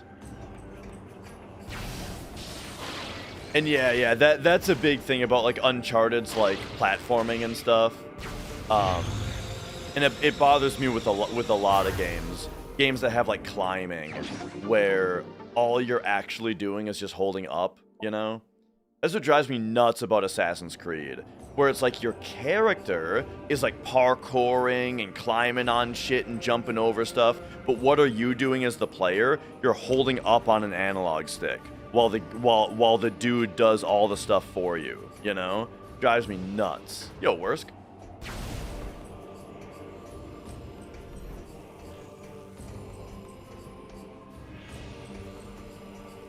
This we already interacted with. Yeah.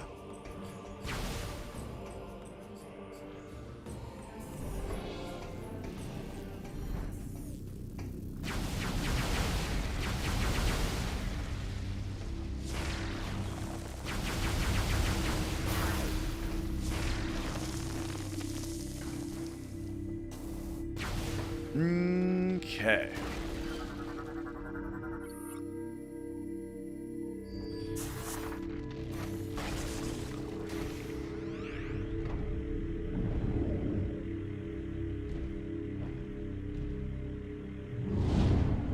I ever heard of a Die Young game?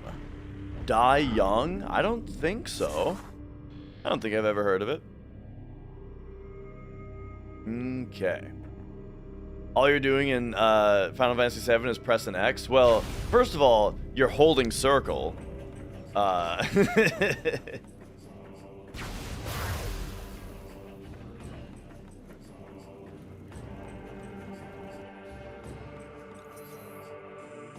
Alright, so in here...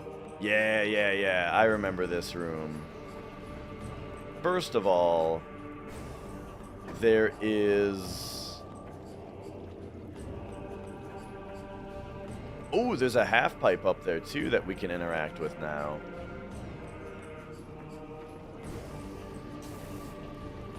Oops.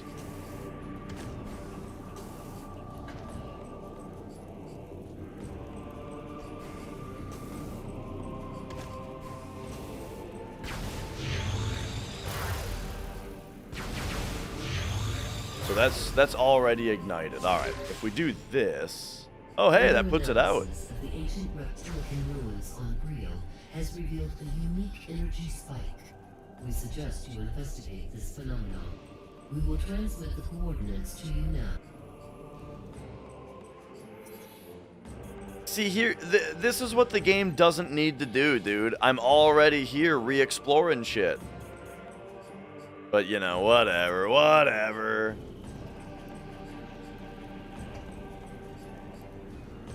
Alright, so still having trouble getting over here.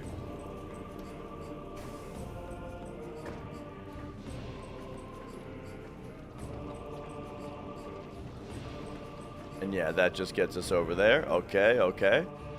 PC compatible version of the PS5 controller. I mean, so my controller, I just plug in and play.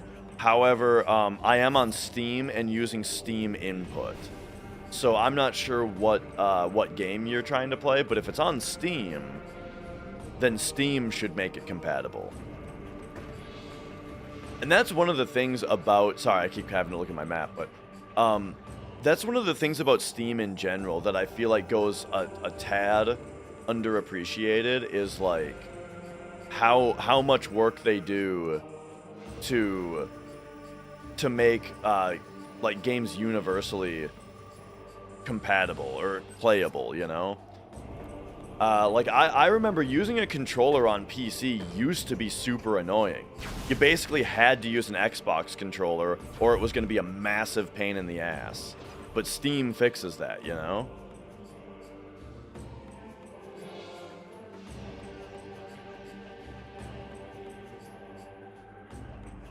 I think I already got the thing that's down there. If I remember right. Yep, also, like, yeah, gaming on Linux as well. Not that I'm super experienced with Linux, but it seems like, you know, Proton is, like, a huge step forward for that.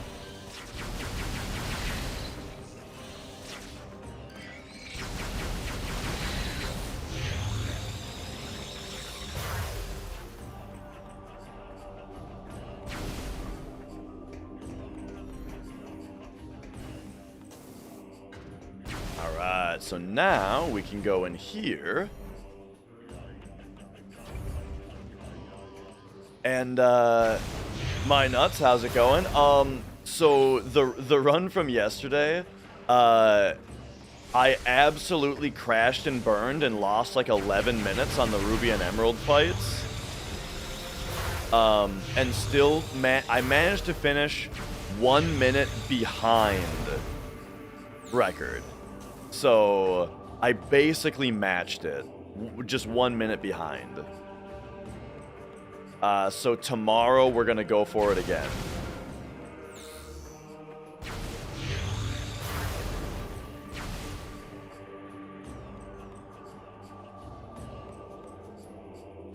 All right.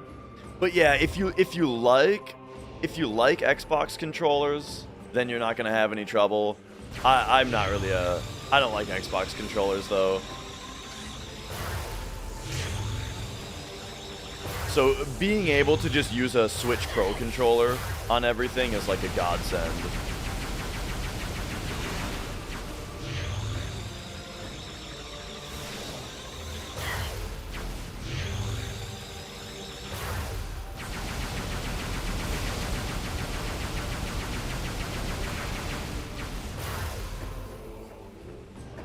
Okay. What do we got here?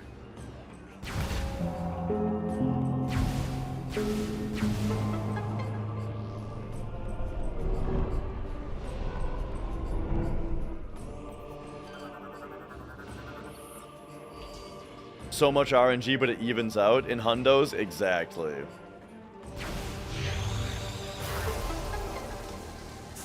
Like, basically yesterday's hundo was all of my steals were hot garbage, but all of my drops were incredible.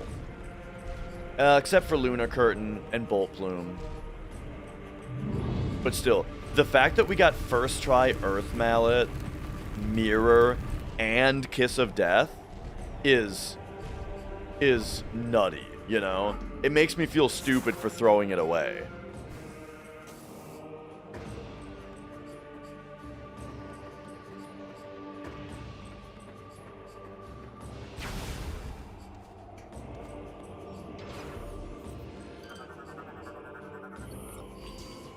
All right, all right.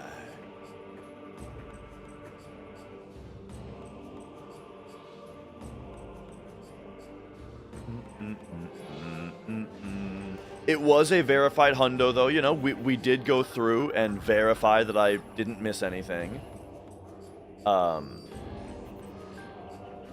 Giant impact, huh? All right, all right. So not from the ship.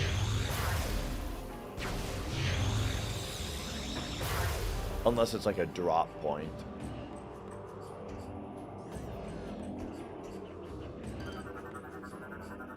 Then what do we got here? A giant impact? Okay, I mean, maybe we do bring the ship here. Or maybe this guy has something to do with it. Colossal war golems use their size to crush opponents. A piece appears to be missing.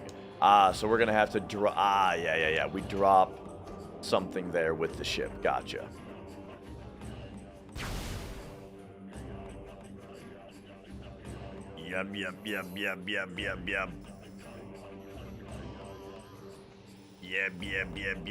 Yep. Okay, so... I think we did the gateway stuff. I think we did all that.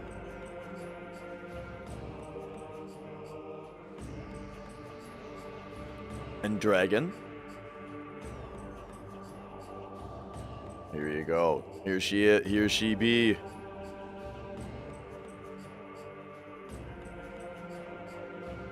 Oh, man.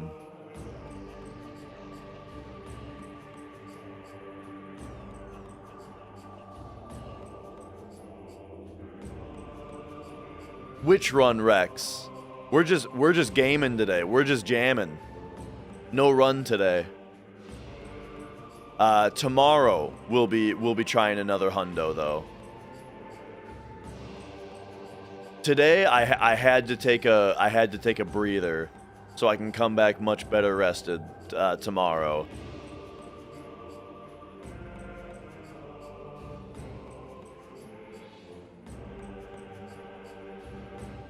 What a cutie.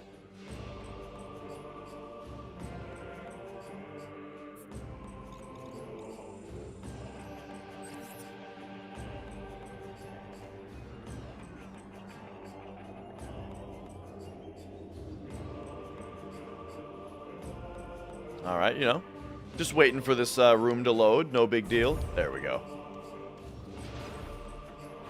Alright, anything else to do here?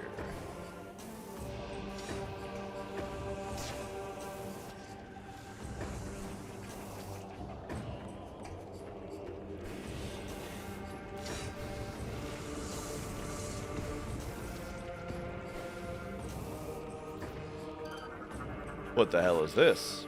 Security clamp, cold-based weaponry. Oh, like this? Oh, hey, that's something I haven't done yet. Alright.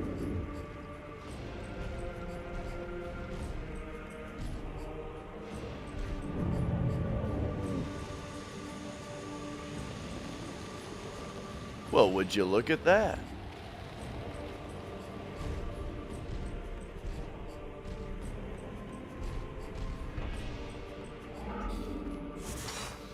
Oh, hello.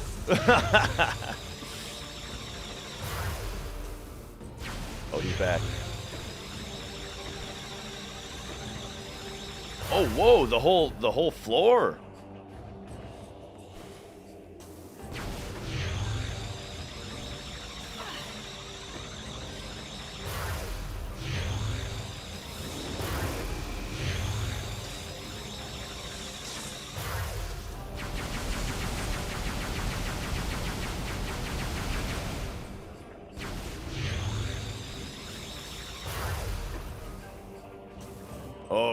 Okay.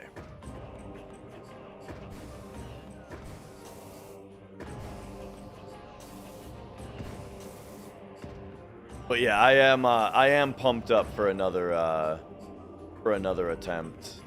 I really hope, you know, that I can be so blessed by that kind of opportunity. Like even though, you know, there were a lot of RNG things that went poorly, I think overall, like, I think that was overall that was a good run where if I didn't make the mistakes that I had made, we would have gotten like a maybe sub 1440, you know?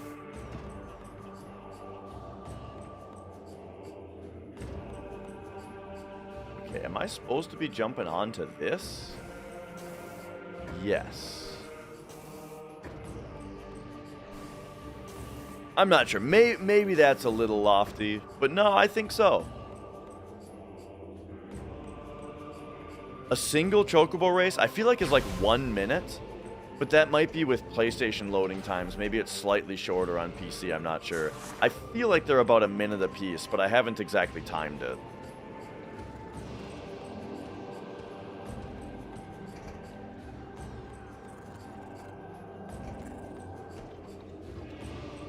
Okay, right. These are the things where they explode. Yo, glad to hear it, Andy.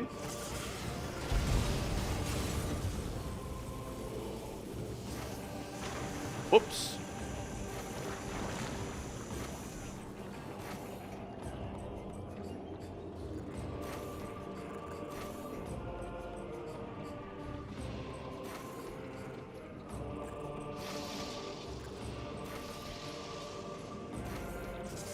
This is... Okay, no. Okay, so the missile pack is over here. I was in that gamer mode, you know, of like, is this the right way to go, or is it the optional way to go? We want to take the optional way first, you know? There we go.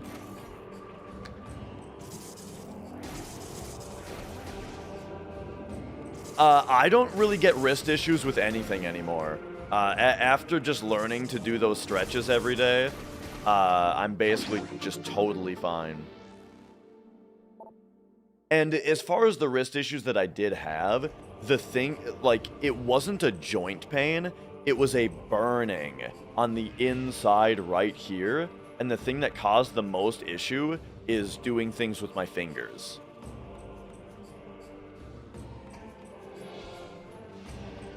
Like, for example, the worst thing was scrolling a scroll wheel on a mouse. Like, scrolling down a page with a wheel, oh man, that just made it burn in here, you know? Yeah.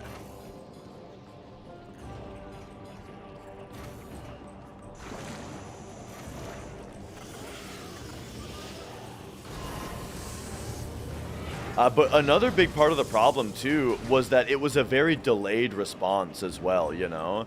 It was like I could do it for a while, and I wouldn't really notice that I was causing any problem, right? And then after a while, it was like then all night and the following day it would hurt, you know what I mean?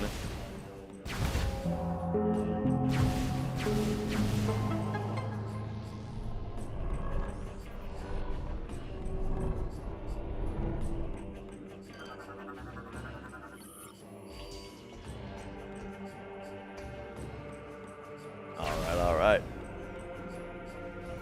What's with you?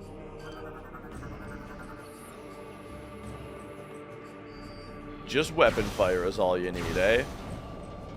I can handle that. Oh, because it's a one-way. I see. Oh, now we're just back in here. Oh, was this grapple point always here? Maybe the grapple point is only accessible from this platform. Ah, now we're up here. Pretty cool. Okay. I have not played through this game since it first came out. So it's basically like it might as well be my first time, you know. It's been forever. I was like 17 when this game came out, you know, maybe 16.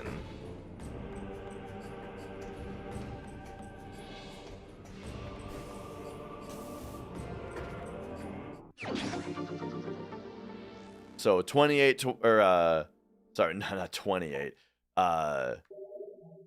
17. Wait. 18 or 19 years ago. That's what I'm trying to say. 18 or 19 years ago. As in, I played it in 2007. And yo, Daryl. And thank you on the congrats. We do have a name picked out for the kid. I'm not saying it on stream. We're probably, you know, we'll probably just always refer to the kid on stream as the kid, baby retro, whatever, something like that. But yes, we do have a name picked out that we really like.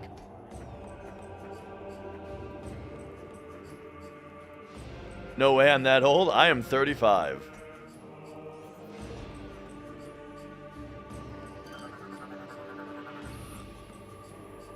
All right. The G fuel pump. Large battery removed from it, you don't say.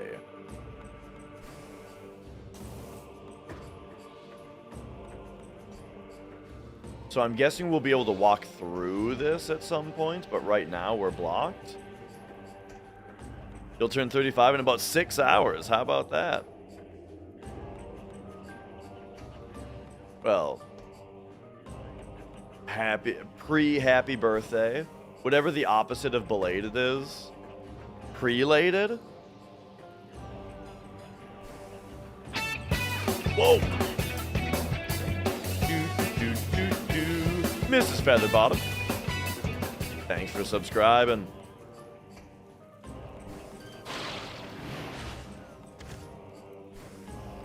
Okay, yeah, it looks like there might not be anything to do here yet.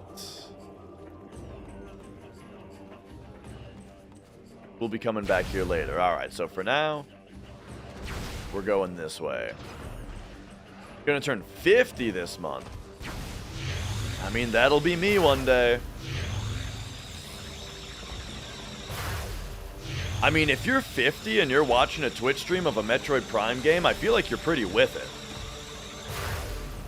Of course, I'm biased, but you know.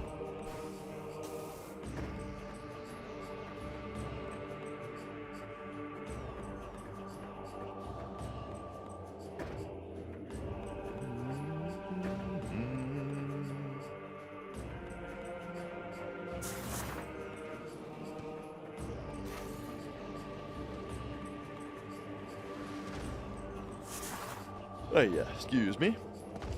Whoa!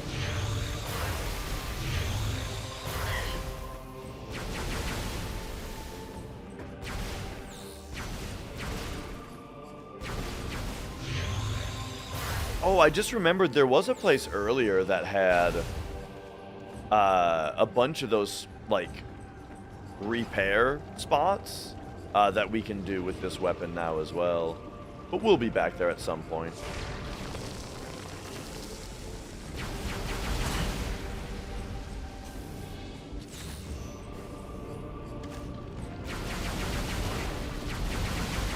Yo, Airy. Welcome back.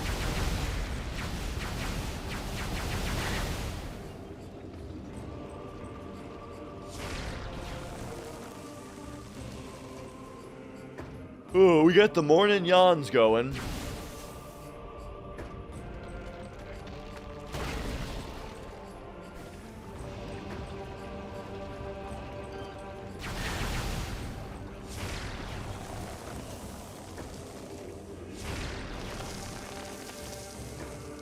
And okay.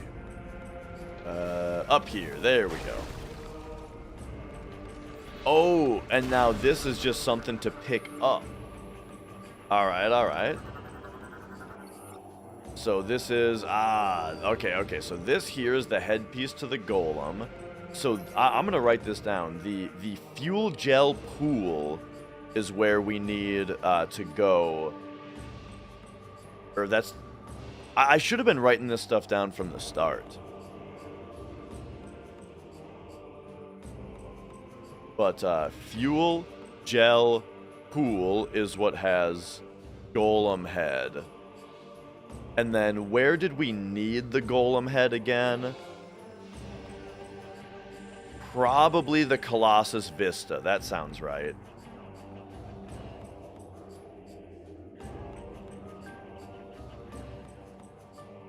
Okay.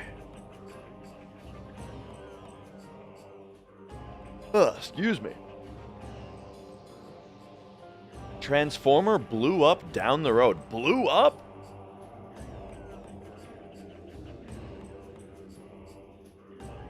Alright, hang on. I gotta re-liquefy this smoothie here and... Yeah.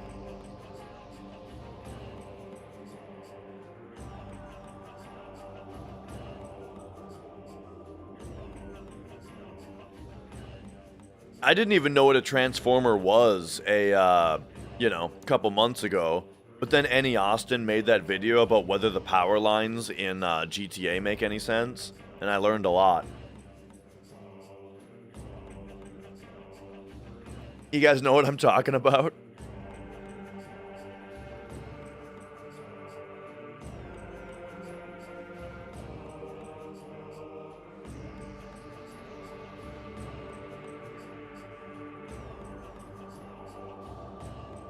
Love his stuff, yeah.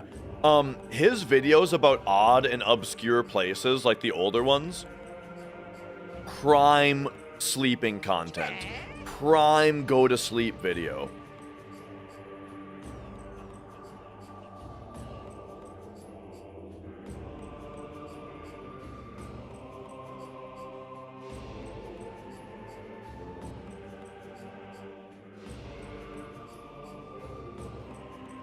Well, I guess now I'm just chugging the whole smoothie.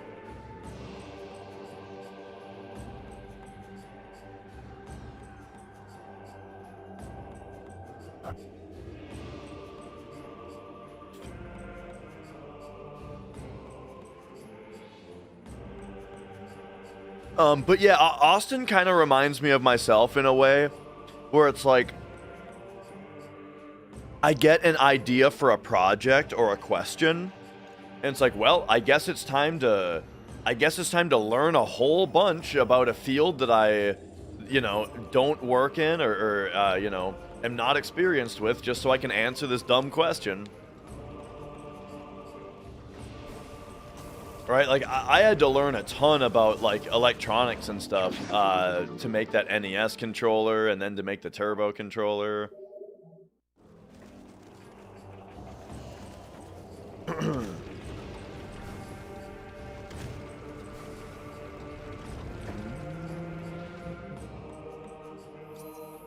Alright, so we got something at least for now. And then I think it's time to go back to the ship. And go back to this area.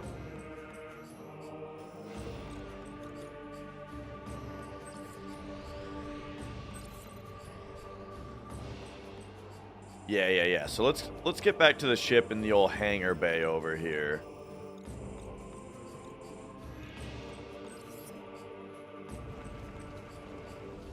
Been working on a cyber deck lately. A cyber deck? I'm not sure if I've heard of that.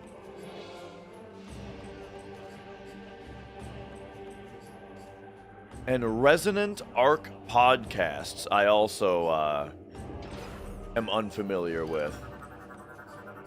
How'd the hundo go? We finished 1 minute behind record after I lost like 11 minutes to gigantic mistakes that a sleepy idiot makes. And honestly, I lost more than 11 minutes to that. I lost a lot of time to gigantic mistakes. So we'll get them tomorrow, hopefully.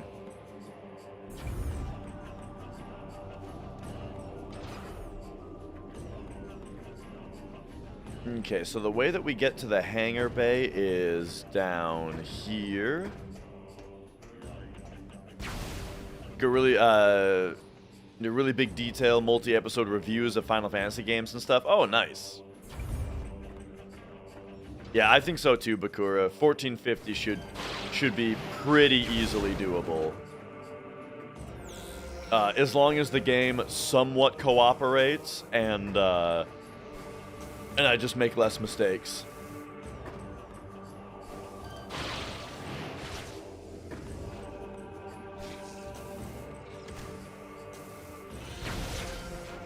Oh, there's these guys. Alright.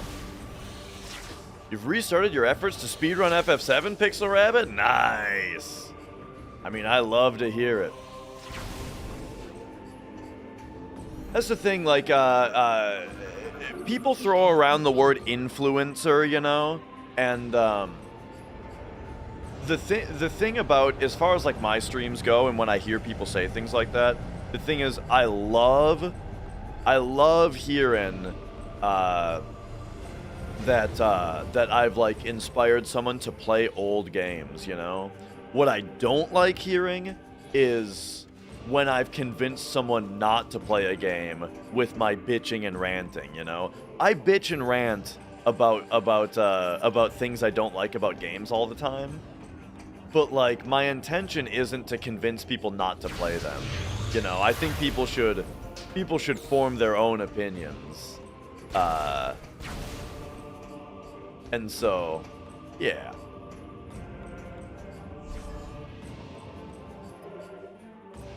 I made you play Rebirth? See, that's what I'm saying. I'm glad that you're getting your own opinion.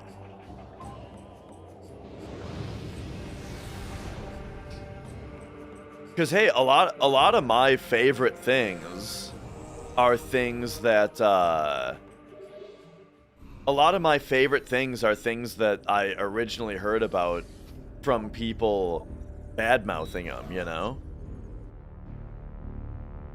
I convinced you to try Dragon Quest VII on PS1, played it for 4 whole hours before settling on the fact that you would enjoy the upcoming remaster more. Oh, okay, yeah. See, no, that's good. Now you have a reason, you know? Now if I am coming at you like, why are you playing the remaster and not the original? I thought you were cool. You know, you can be like, I tried. It's, you know.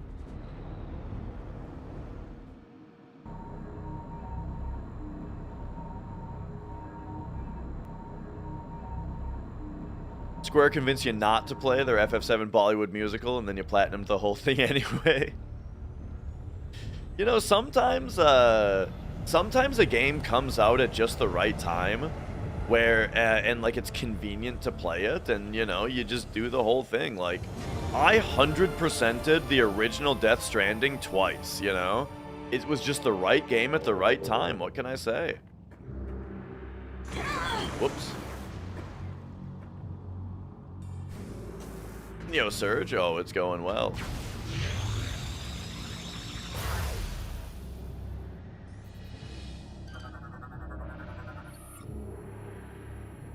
Oh.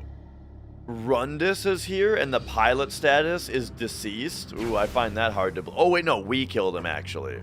Never mind. I told him he should have warmed up.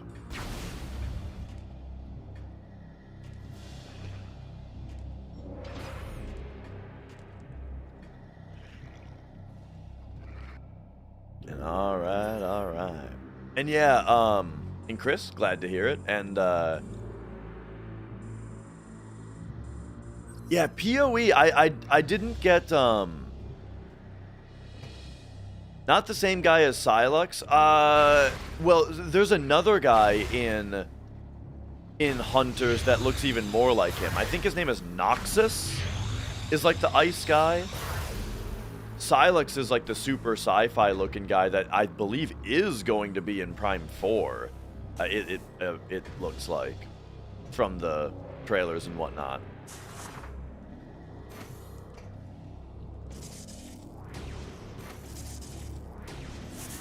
Did I scan this? What's your deal? Oh, just unable to enter from this side. I see.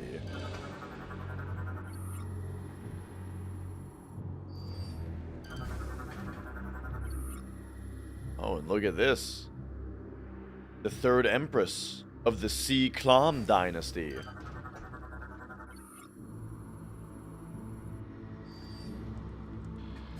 You know what's a thing that I haven't really thought about? What is the actual definition of the word dynasty? A line of hereditary rulers of a country. Ah, okay, okay.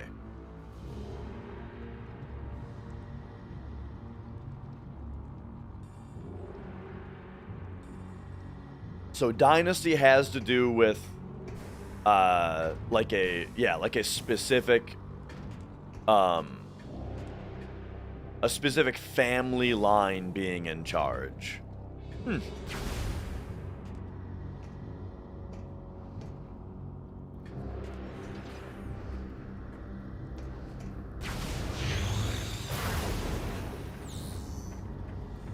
Is not necessary. Sports dynasty is not familial. It's but is that the exception? Right? Hereditary is perhaps the rule, and then sports dynasty is the exception.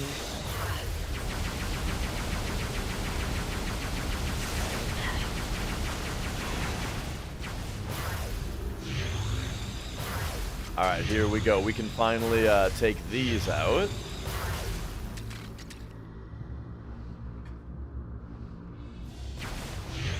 And then, okay, I think I see what we do here. I think it looks like we gotta ignite. Oh, we probably ignite those with the Morphball Bomb. So, like, take me in here. Yeah. Oh.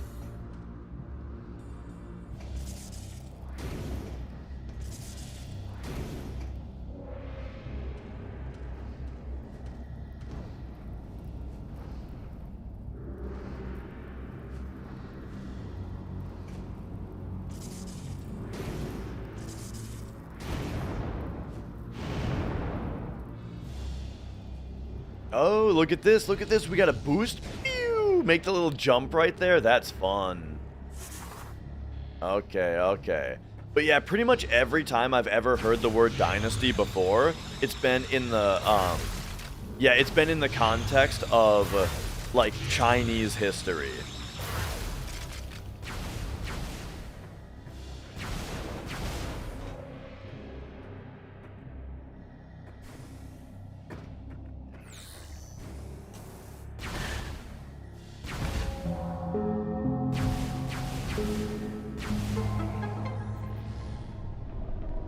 Sometimes these have upgrades in them.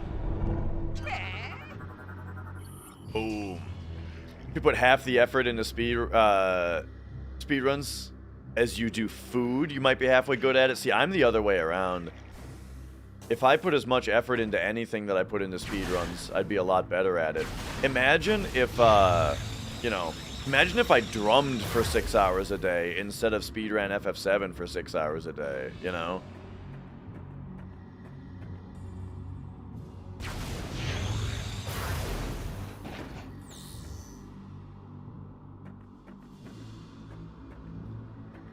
Okay, is that... So this... I guess this is just getting us to the other side over here.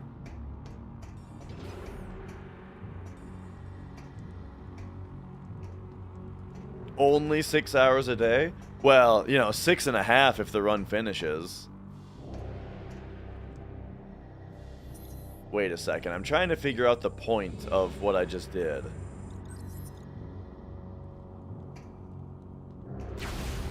I feel like there's got to be another thing in this room. I didn't find anything in this room. Well, I guess it was just the lore. And yesterday it was 16 hours because we reset an hour in.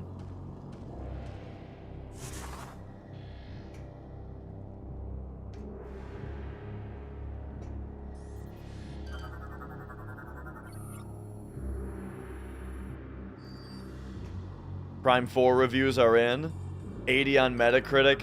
I don't care what critics say. You know, being held in by a crude bolt system. Ah, here we go. Now, I don't necessarily think Metroid Prime 4 is going to be the greatest thing ever, right? You know, I'm cautiously optimistic about Prime 4, right? Cautiously optimistic. I'm ready for it to not be all that, you know, if it happens. But yeah, I mean, I don't think critic scores have any meaning anymore as far as like a meta score goes. You know, like the way that we do things now, and this extends to critical reviews also, but it's like nowadays, you know, you have like a streamer that you watch enough and you hear them talk about enough things to where you really get a good idea about what kinds of things you agree on and not, and it's their opinion that matters. You know what I mean? And yeah, and maybe there can be like a professional game critic that where you feel you have that kind of rapport with, and that's fine. So then you care about their review, you know? But a Metascore is just that critic's review that carries some weight for you, plus a bunch of other people who you've never met or who you've never heard of, you know, that don't necessarily represent how you view games at all. And Execute, I am doing quite well.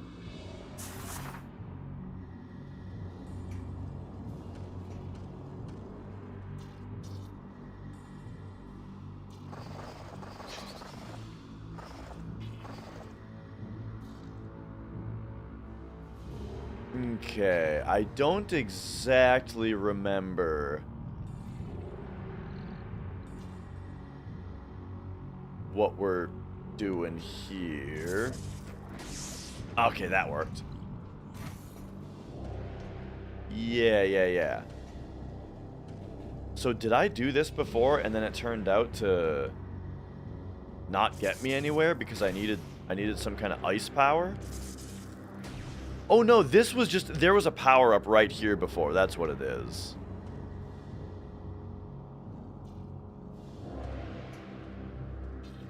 Right. So now we drop down to here. And then, yeah, of course, the most important thing is to try things out for yourself. Like, I might even say something like the most important information you can get from like streamers or that kind of thing is whether a game functions, you know? If a game comes out and it's like an Anthem situation where the game is literally bricking PS4s, right? That's a good thing to know before you buy, right? But if the game is functional, then the best thing is for you to form your own opinion on it, right?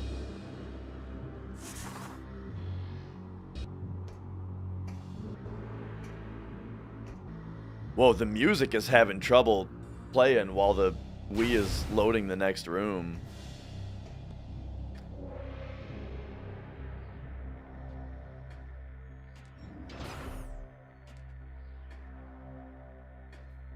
And okay.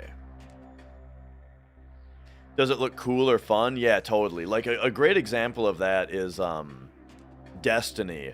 Dude, when the first Destiny came out, I remember people were very negative on it. I was only hearing about what a disappointment it was and stuff. But then I watched some gameplay of it, and it looked really fun. I was like, I don't know, man, shooting... Like, yeah, all you do is walk up to stuff and press square and then shoot a bunch of guys. That really is all the game is. But shooting the guys looks really fun. And I ended up getting the game and loved it.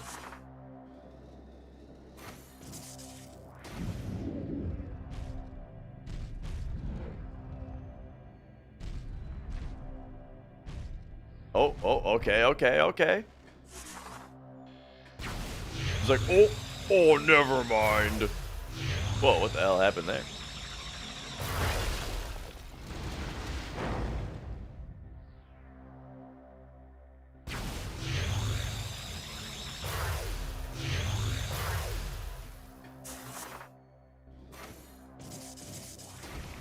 Okay.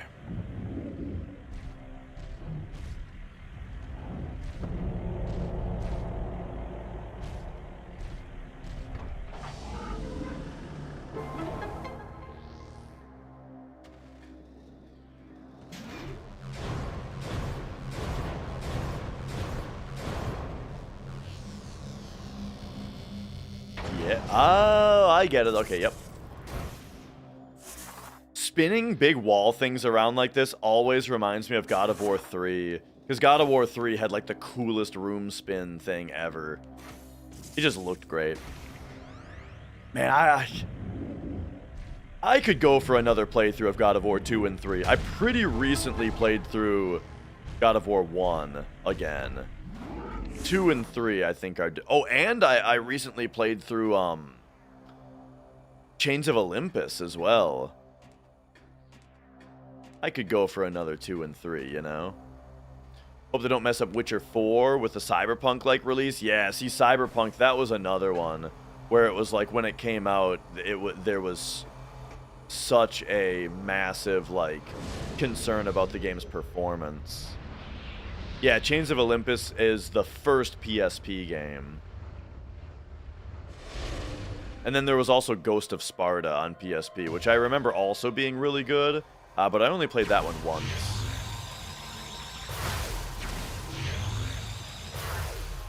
Ooh, time for this game's ice area, huh?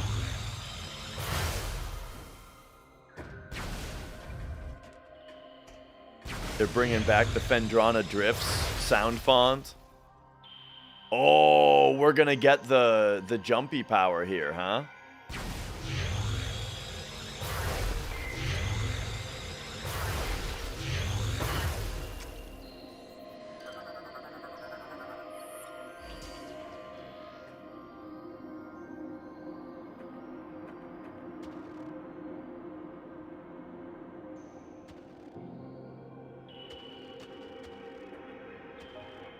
All right, all right.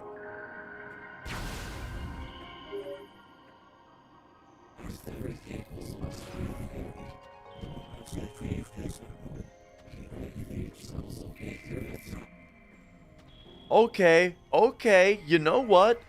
It is effective to receive a transmission like that. Mostly because we've been receiving normal transmissions until now. You know what I mean?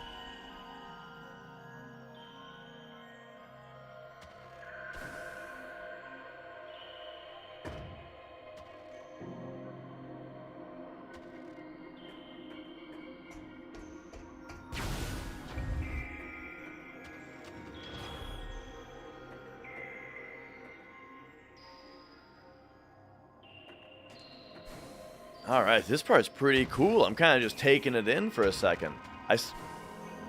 Oh, they're just going to give it to me also. All right, all right. I didn't have to fight the screw attack guardian.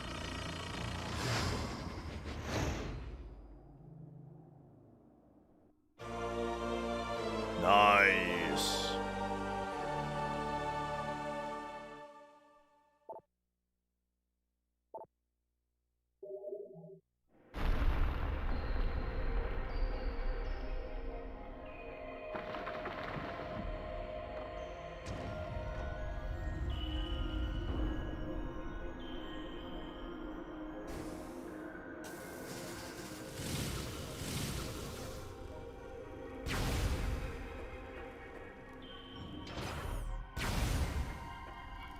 Okay. You know, as far as our cropping and zooming of the screen from earlier, I do feel like the objective completed text there didn't look exactly good. And I wonder if that's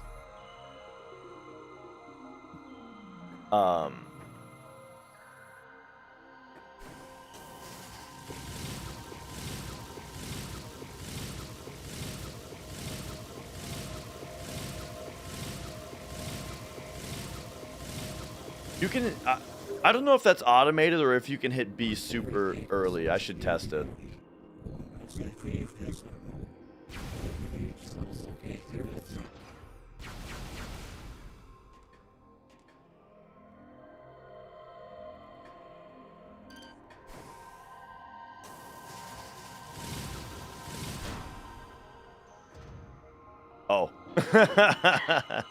Okay, maybe I'll scan it. I thought it looked like I was supposed to give him a high five.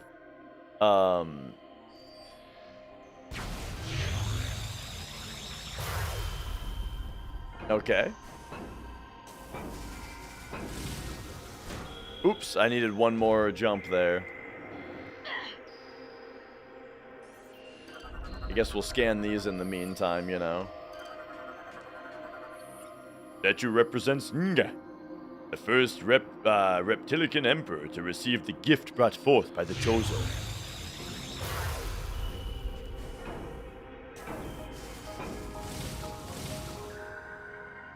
There we go. I guess you don't even need to land on the hand, probably. Oh, and then that's just the back door to get back now. Gotcha, gotcha.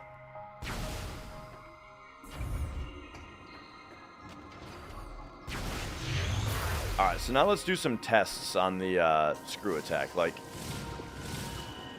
okay, yeah, you do have to press it. But you can press it literally any time. Any time that you're in the air, you just tap it, and it works.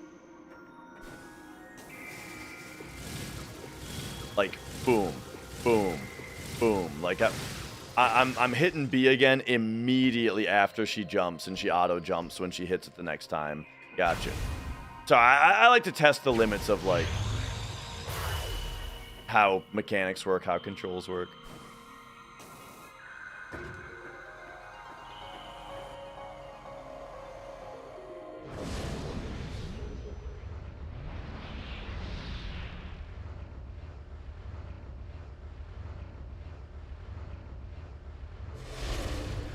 Okay, okay.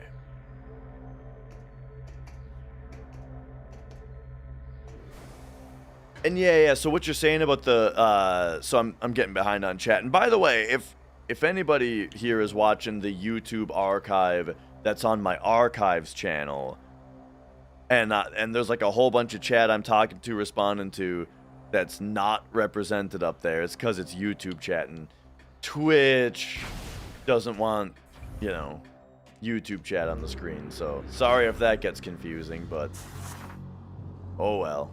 But anyway, so talking about the model of, like, Samus, are you there? We have been trying to reach you. Is everything all right? There are some important new findings. A reconnaissance probe has discovered the location of the missing flagship Valhalla. As I am sure you are aware, this vessel was attacked by pirates 5 months ago. We request that you investigate the Valhalla for any information about the pirates and their master plan. Sure. We will upload the coordinates to you now.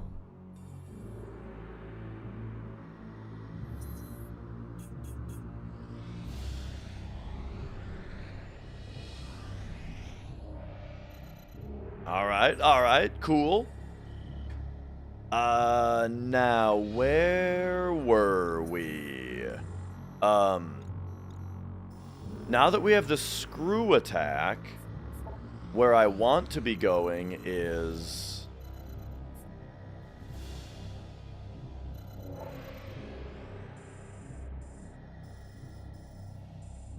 I can't actually remember if it's here or the I think it was the... Wasn't it back in Skytown? Man, why didn't I write it down? Did I write it down? Of course I didn't.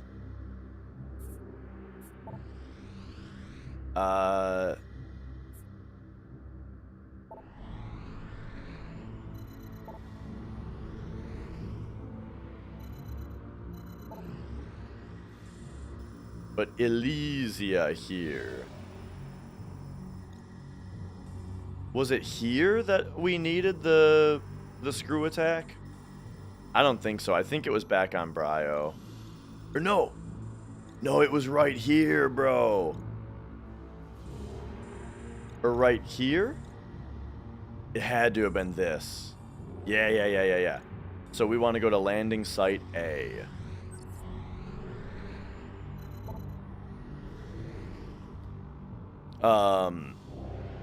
Ragdoll, Maine Coon, Norwegian Forest Cat. Our cat Magic is a Norwegian Forest Cat.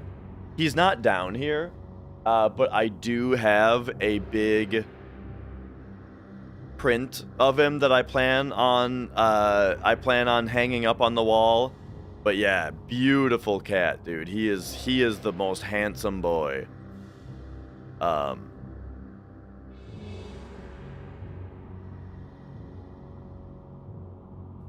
Yeah.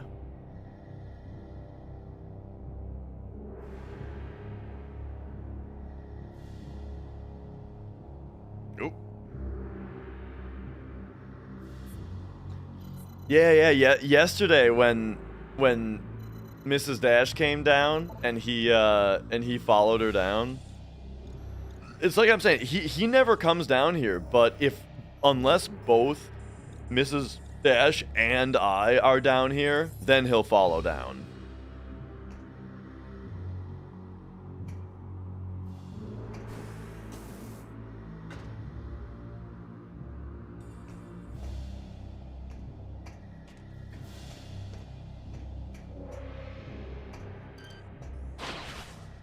Oh.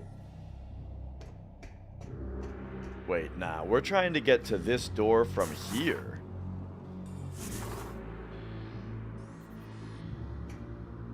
Maybe that's through here?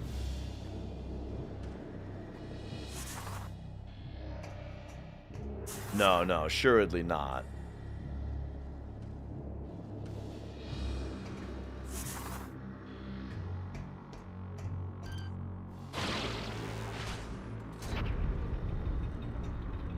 And this sends us past it. I don't know how to access that door. Hang on, Mia is demanding pets right now. One kind of annoying thing about this aiming style with the Wii is that when you set your controller down and it kind of like buzzes off your character.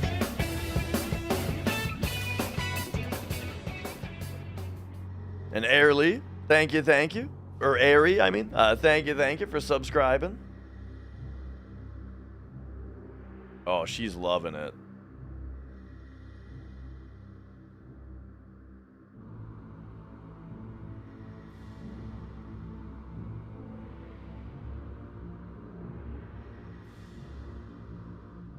You're goddamn right!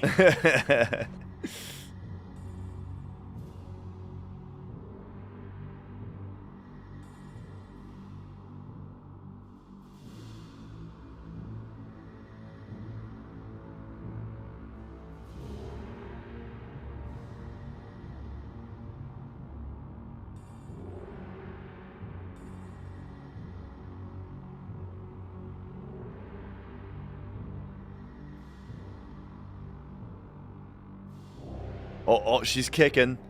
She's kicking because she wants me to scratch.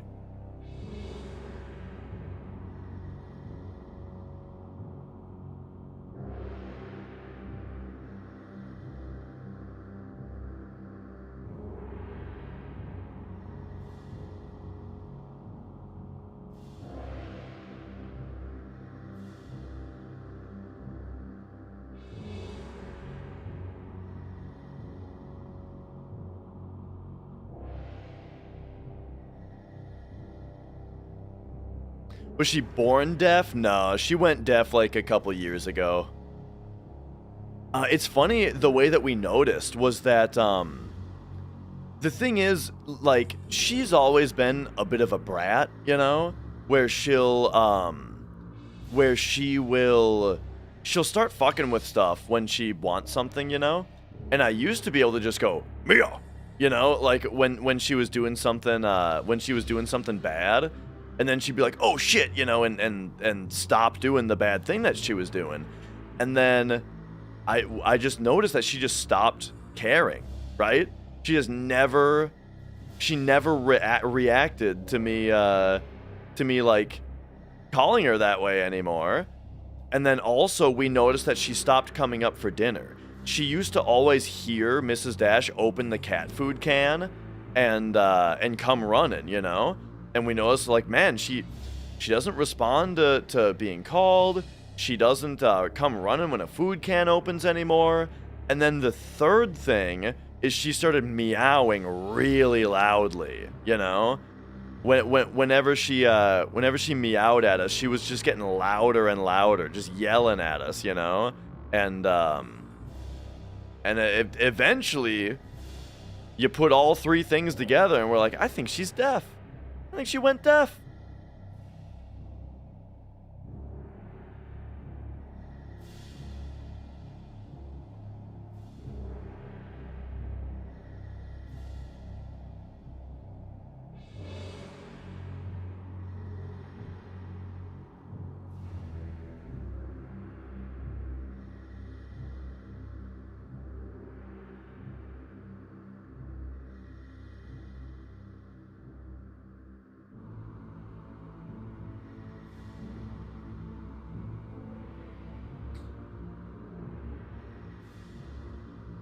And yeah, she is a very, very cuddly cat that really lets you do whatever, you know.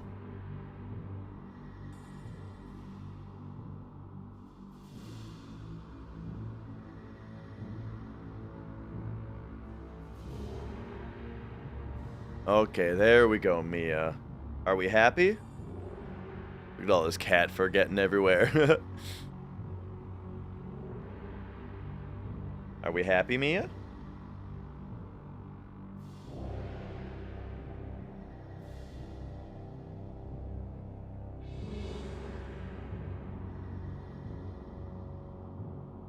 Okay. Oh, yeah.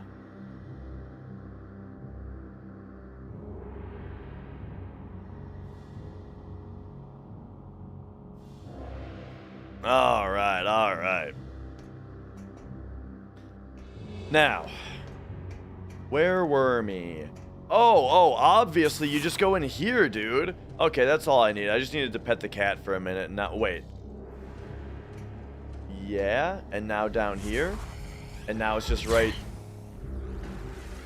here. Okay, yeah, there we go. That's all we needed to do.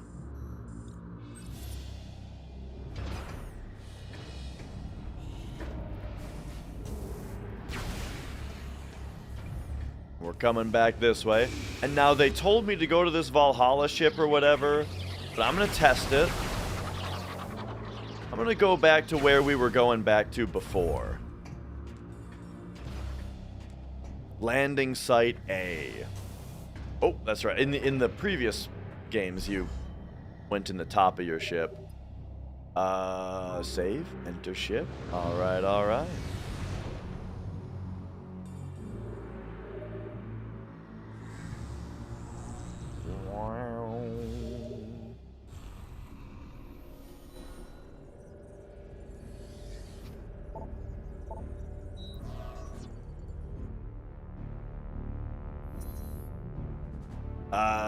Yeah.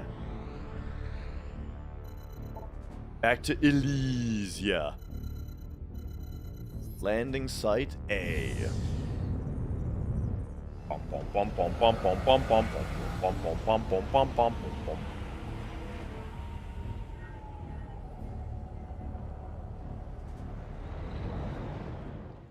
And yo, Cosmo. Yeah, today feeling good, going great. The run yesterday ended with I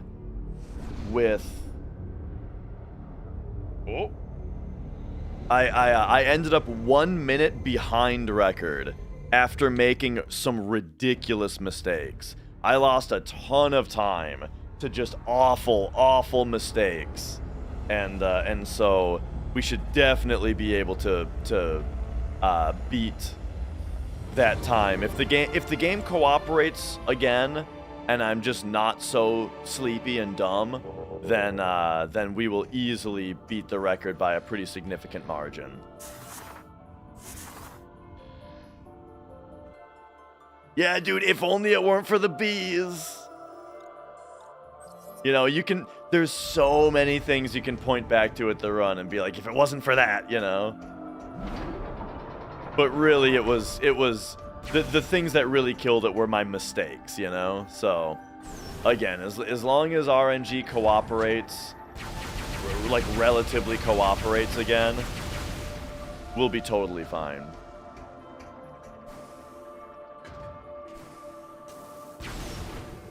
Which kind of makes me want to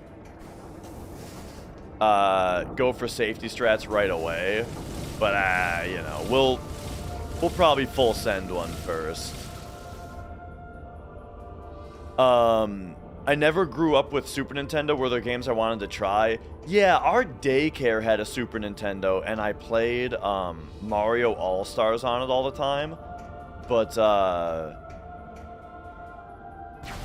the games that I really wanted to play, like before I actually got a Super Nintendo, you know, it's all the stuff you'd expect. I really wanted to play Link to the Past, and Super Metroid I actually played on emulator. You know, come to think of it, I did play emulator Super Nintendo a bit as a kid. I played Mario World, Super Metroid, and Mario RPG.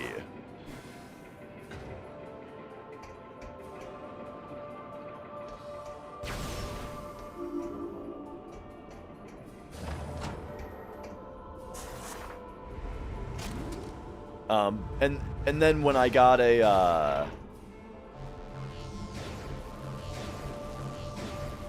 Super Nintendo later, I was more interested in like Chrono Trigger, Mega Man X. Whoop. Mega Man X was a big one. When I actually got myself a Super Nintendo, Mega Man X and Super Metroid were like the two big games to get for it, I thought. Oh, and sorry, I've been missing some questions and stuff. How does the weapon progression system feel in these games? I think besides Prime 1, so Prime 1 and 2 are a little unique in that you get different beam guns. Like, in most of the time in Metroid games, all of your upgrades kind of stack up on top of each other, which this one does as well. Like, now we've got the plasma beam, so now this is just how our gun is. But in Prime 1 and 2, you instead get different beams. And so it feels... I like how that works in those games, because there's different times to use different beams, and that's cool on its own. So that has a good feeling, but I do also like when, you know, your gun just keeps getting more powerful.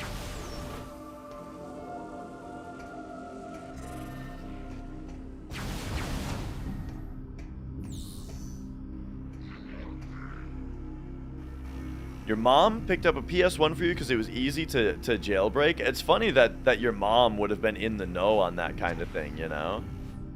Like, I remember my parents not getting us a PS2 right away because they didn't know it played PS1 games.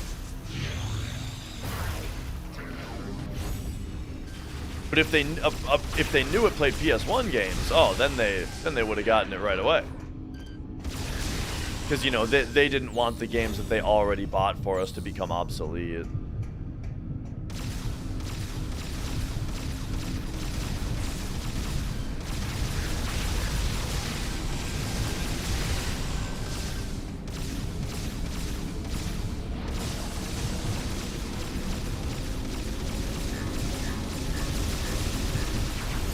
Parents hated video games but were nice enough to let you own and play them. That's kind of how my parents were a little bit later. Like, you know, when we were kids, they got us a PS1, right? Or we had an NES as kids. They got us a PS1, and then they did get us a PS2 after we asked for it a lot, and, you know, it plays our PS1 games and that kind of thing. But then after that, everything else that I got, and you know, when I was a kid, I also had a Game Boy, right? So, you know, back then it was like they were toys, right? I don't think they saw them as that much different from toys. But I got really into video games, you know? And so I think it bothered my parents that, like, I wasn't really reading books or playing outside very much. And so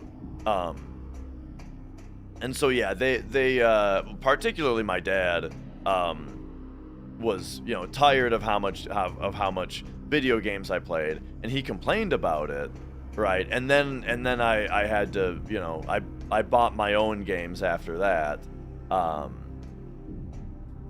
but they never stopped me, you know, like, as in, like, then when I was spending my own money on games, which was allowance that they gave me, you know, they didn't really have. They complained about it, but they never stopped me, you know what I mean? Very, very similarly. And they were like that about a few things too, you know? Like, I remember they didn't want me to watch The Simpsons. They had problems with The Simpsons, but they still didn't stop me from watching it, you know? They just complained about it a little bit. And I think back to that, and it's like, I feel like I'm gonna be the exact same way, you know? Just the idea of like,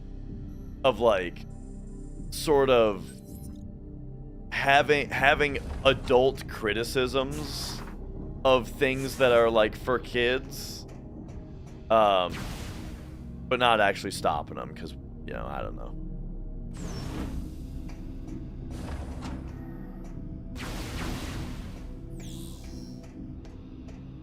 Alright, I'm trying to see real quick if there was another thing I could have done in here.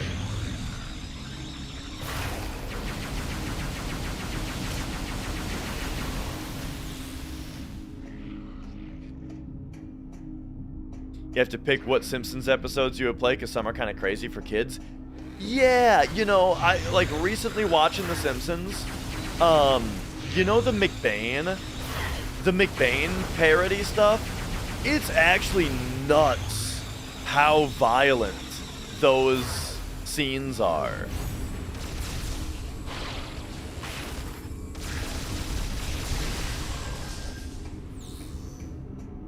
Like, I remember South Park being a big deal, how violent it was, but, like, the McBain thing was kind of nutty.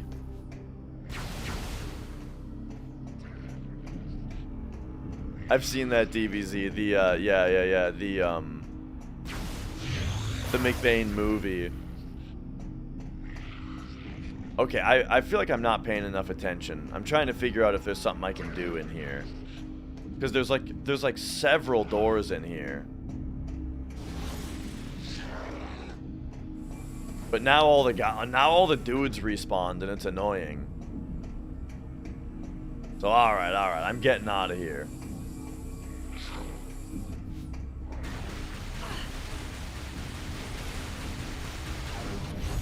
Alright, I'll spend another E-tank.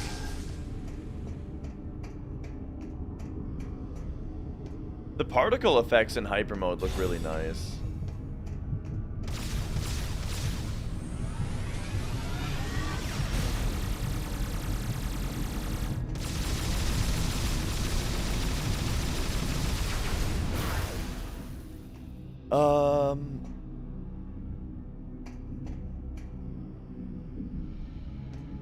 I always found it fair, as a kid, your brother wouldn't get parental criticism for playing games, but as soon as you got hooked on FF7, it was go outside, make friends. Yeah. I remember there would be times where, like, my brother would get in trouble, and it would get video games taken away from both of us, you know?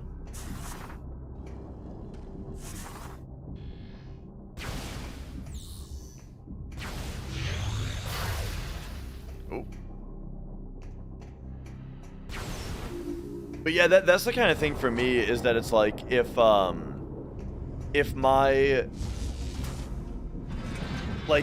my kid is playing single player games all the time, or multiplayer games, I think that I would think that that's a lot more productive than, you know, scrolling TikTok.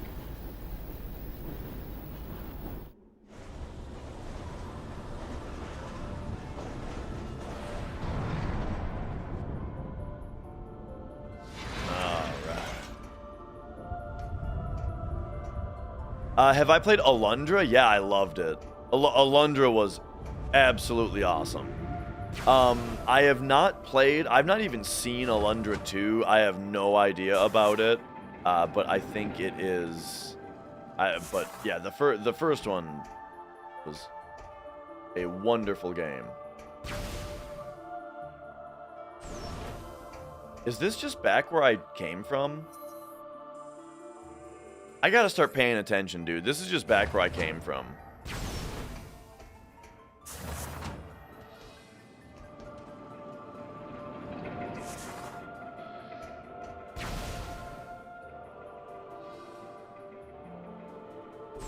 But yeah, I remember, as far as like switching from like my parents buying me games to now I have to get my own, my parents did give me a pretty generous allowance. Like, I always wanted more chores. I was a kid who, I was always asking for more chores to make more money so I could buy more games, you know?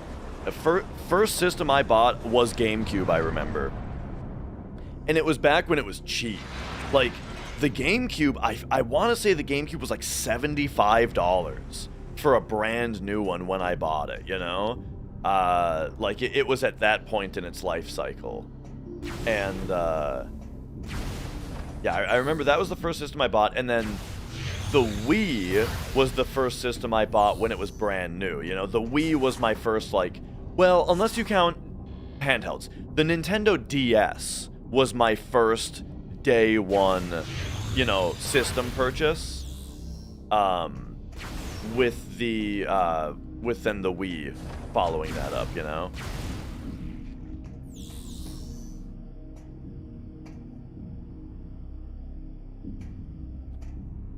Okay, so this room is gonna have dudes in it again.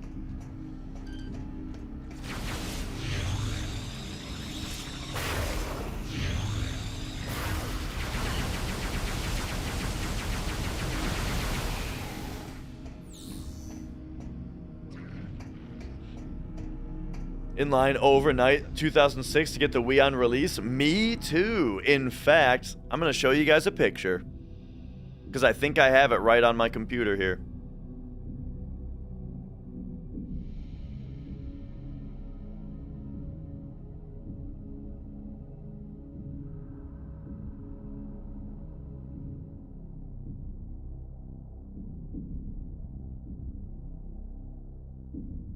Yeah.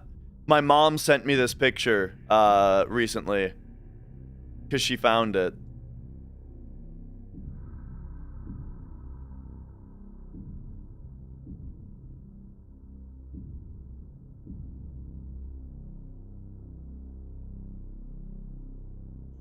This right here in the middle, this is me. 16 years old, camping out at Walmart to get the Wii. Look at me with my DS, you know, playing the DS. This guy next to me, I don't know that guy. However, and then, but this cool dude right here, that's Danger Valentine. I don't know if Danger Valentine is still in chat, but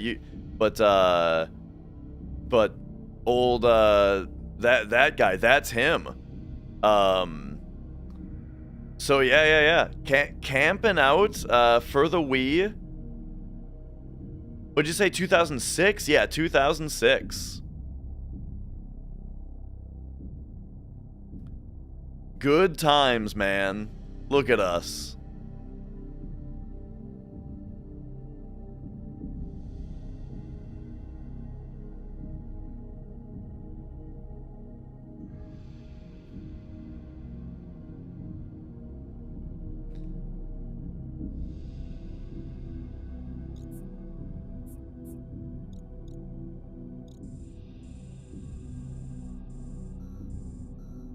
All right. And yeah, dude, I remember that being like the best day of my life, just like fun wise, because I mean, the thing is, like, you know, I wasn't streaming back then, so being in a place where I was just here's what we're supposed to do. I gotcha. So just being in a place, you know, where I was surrounded by a bunch of other people who were into Nintendo enough to where they were wanting to buy the Wii day one. That was like, you know, that totally different kind of thing. Like video games, in large part, what I'm saying is, video games were still for nerds back then, you know? And so it was rare that you would... And I was really into games, right? So, like, it was very rare to be able to like, meet someone in real life that was as into games as I was, you know? And then it was like, here you go. Like, here's a whole day of hanging out with, you know, a bunch of other people that are as into games as I am.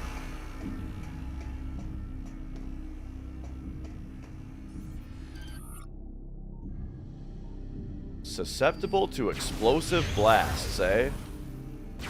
Oh!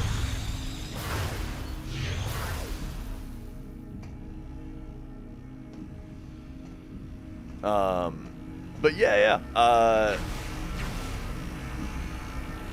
End up making friends with other people at, like, the EB Games or GameStop. Yeah, I mean, I met my wife when I was working at GameStop. That's how Mrs. Dash and I met.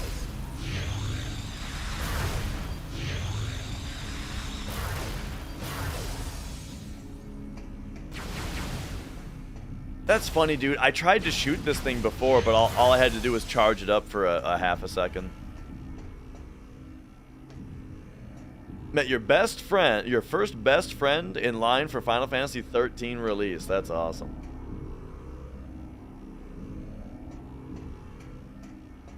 Used to go to midnight releases for books at a local bookstore and got to meet people. Nice. Yeah.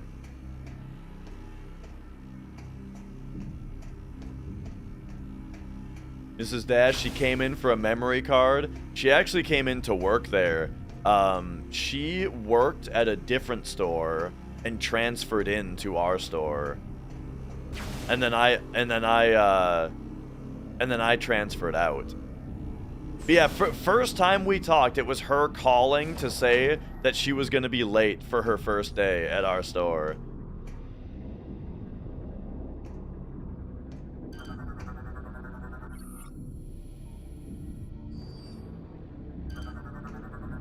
And I was all business. I asked her what her ETA was. And, because, you know, I didn't care that she was late, but I cared to know when she was going to be there, right? So I said, what's your ETA? And she was like, what? Estimated time of arrival. And then, you know, she said whatever time she was going to be there. And I was like, all right, good. No problem. And there you go. That was our first conversation.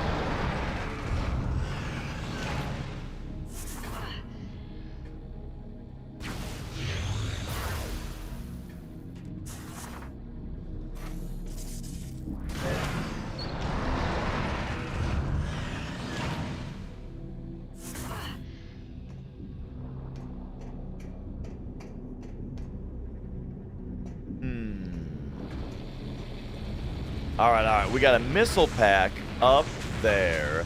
Working at GameStop at that time, the annoying thing about it was having to... Oh, wait a second. This one... The wall jumps on this one aren't as bufferable. What a weird difference. On the other wall things, you could just hit B at any time while you were in the air, and right when she hit the wall, she would bounce off of it. That one I had to wait until she was on the wall. Weird. So back then at GameStop, the thing that sucked was having to sell shit to people, right?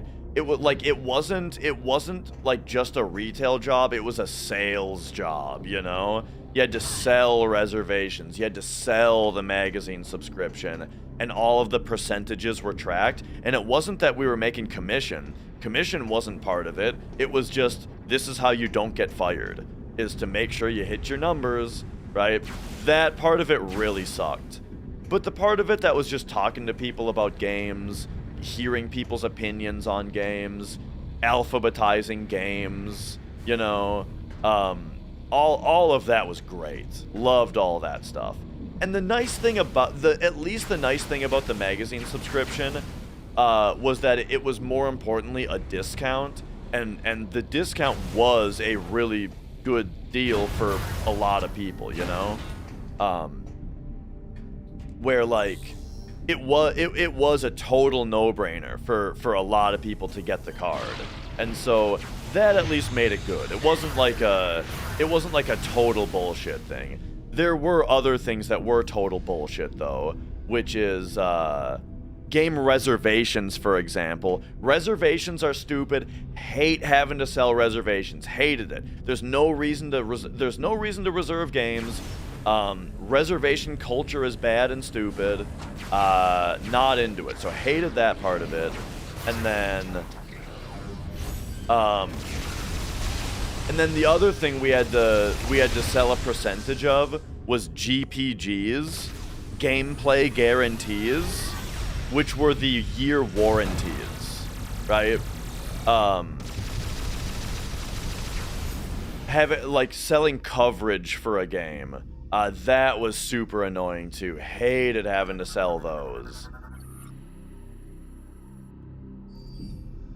Yeah, game reservations. Game reservations was the metric that we were supposed to have like the highest percentage of. It was all part of, are you guys ready for how corporate this is about to get? The GameStop circle of life, which the whole idea, the flow that customers were supposed to get into was, you know, sell. Can I remember the whole thing? People trade in games to reserve games, and then they buy the reserve. I don't remember. They had a whole circle of life that was about trade-ins, reserves, new purchases lead to trade-ins, whatever the fuck. Yeah. So I hated that aspect of it, you know. Because it's also like, I'm just not into game reservations. I do not believe in the practice of selling a game before you have like, you know, proven that the game is good, right? And so yeah, I dislike that whole idea. But of course they need it for projections, right? They need it for their sales projections, for their shareholders, whatever the fuck, right? I get it. I get why they do it, but it's not my scene, right? It's not my style. And it got into the whole thing of like, oh, if you pre-order it from us, you get this pre-order bonus, and if you pre-order it from them, you get their pre-order bonus, right? Ugh, fucking hate that shit. So anyway,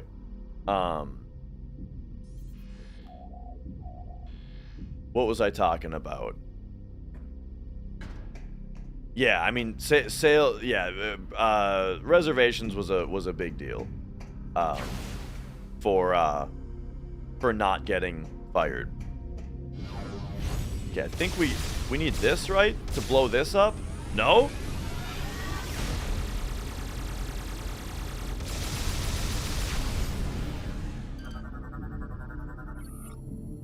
The panel has recently been sealed over. Energy signal detected within. Oh, I mean, I thought that was going to take care of it, but alright, whatever.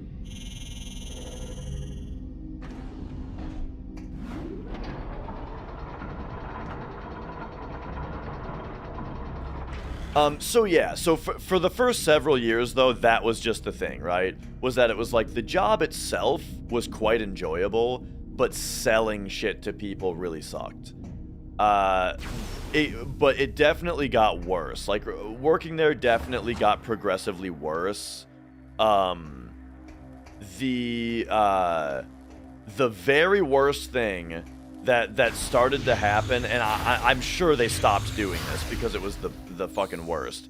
But the very worst thing that they started doing, like, as I was on my way out, was giving us lists of customers to call in order to sell things. As in, like, this is... You're not even gonna believe how shitty this was. They would send us a list of like 200 phone numbers that was, let's use Fable 3 as an example, okay? They would send us a list of like 200 phone numbers of customers that purchased Fable 3. And the idea was that we would call all of them to tell them what the trade-in value of Fallout 3 is, or Fable 3. We would tell them what the trade-in value was, and that, like, right now, if you trade in towards a reservation, you get a percentage bonus on the trade-in amount, or some fucking shit like that. And that was the most miserable thing to ever have to do. So, luckily, when they started doing that, that was when I was already in training for network engineering, and I was on my way out. Yeah, it, like, oh boy.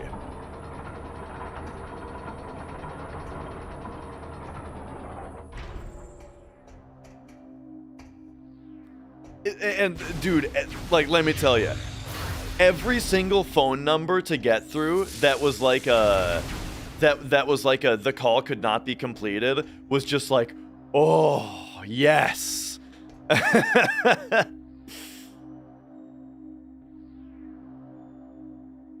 On the other hand, you could sit in back for an hour and not have to deal with the guy who wanted to buy a clipping of the store's microfiber cloth. Oh, man. There was this one dude that would, like... We had like a microfiber cloth behind our desk that we would use to like clean our glasses, clean discs with or something. And there was this guy that like he was so fascinated by our microfiber cloth. Oh, it looked so convenient. He offered like $5 for me to cut it in half and give him the other half or something. It's like, you can just buy these, man. Oh. Because, yeah, there was a while where we worked at the Uptown Minneapolis store, and that's kind of where we got, like, the kookiest customers.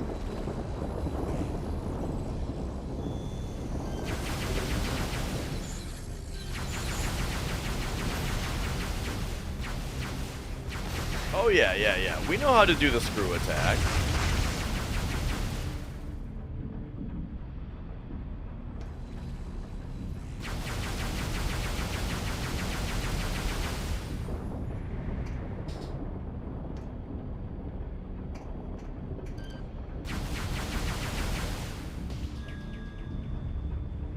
You're a systems architect and thankful for the network techs. Back when you were tier 3, you'd be calling them all the time. Oh, yeah. I mean, I do my best, you know.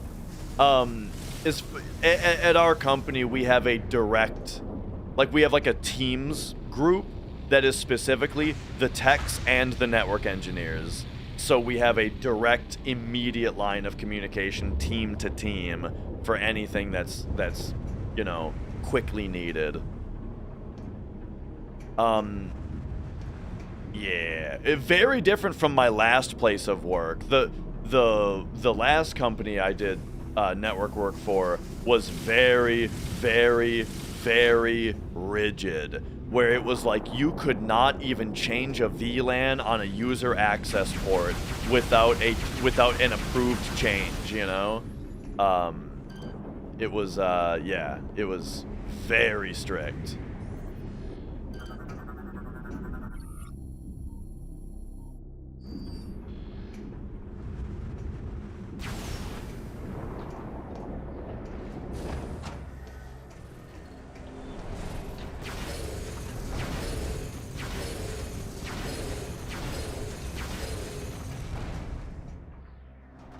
I can't remember what like and now with the new at the new place, I can't even remember what the change was.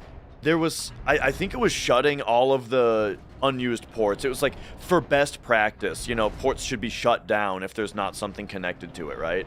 And so they, you know, they wanted me to do that, and so I wrote a change for it, you know, and they were like, oh, this doesn't need to go through approval, or they, you know, or like they're like directly asked like, oh, why are you doing this through a change? And I was like, it's a configuration change on the core switch, bro. And he's like, and they're like, I mean, that's a good point, but like, you don't need to bother doing a change for this.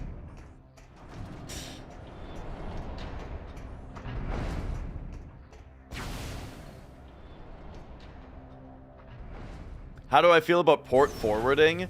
I've like never actually had to do it. I don't know if I've ever actually had to forward a port before.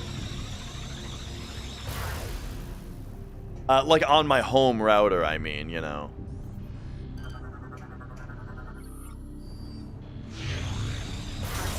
DMZs, I mean, they're necessary. They really complicate shit, but they're necessary, you know.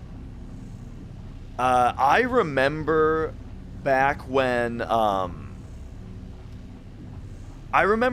people had all kinds of problems playing games. It's funny thinking back to the early days of online gaming when like the PS3 just sucked at connecting online. And so you would look up online how to fix. Oh my god. Oh, I have my cursor in the perfect spot to hold the screen perfectly still for a second there. There would be like guides online about all of the things that you could do to improve your, you know, your NAT type and stuff, right? And I remember putting your PS3 into a DMZ was a big thing, right? Like a lot of home routers would have a single DMZ address, and that kind of thing. And it's like, you don't need to do that. You don't need to do that. All right, what are we doing here?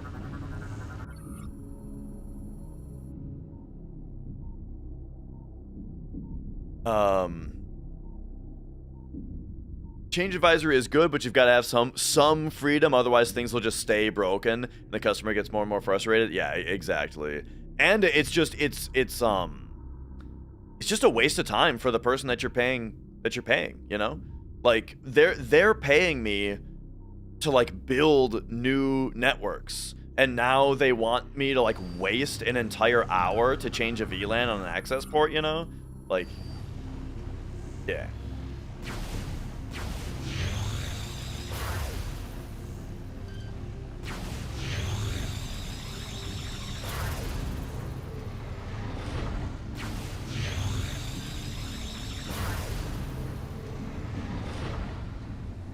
All right.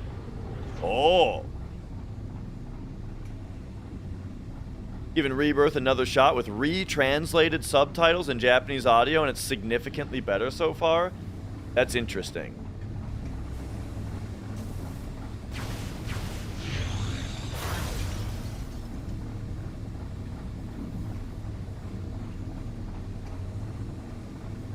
All right.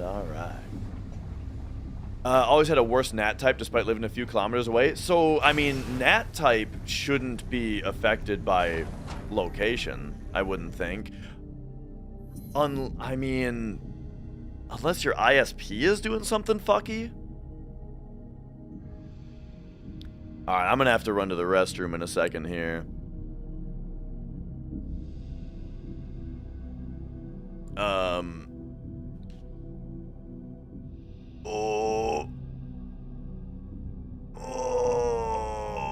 Alright. I will be right back. Bathroom run. Or wait, I don't gotta unplug that. We're just going.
All right.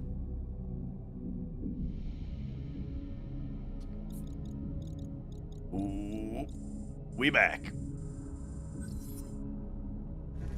So where were we? Yeah, I feel like for the most part the music in this game has been less oh hey, here's one of these.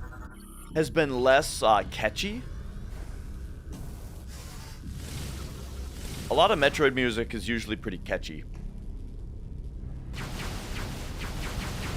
That was like my actual biggest problem with Dread, though. Dread, I felt like had the most forgettable soundtrack of any Metroid game.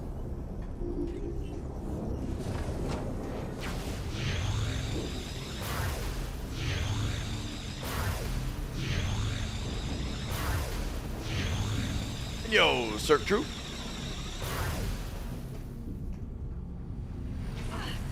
You never even finished Dread? I mean, I thought Dread was awesome. I finished it, I beat the game like 9 times. I played through it on the Dread mode where you die in one hit.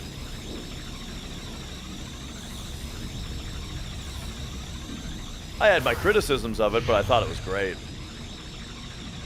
Prime 3 was lower effort in some regards. Retro didn't really want to make it. Retro didn't really want to make it. It definitely feels different from Prime 1 and 2.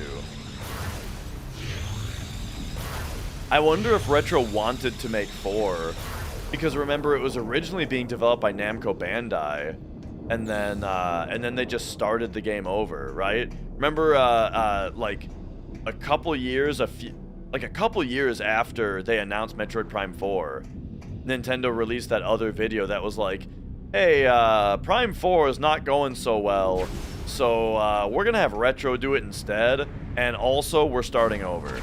They're doing it from scratch.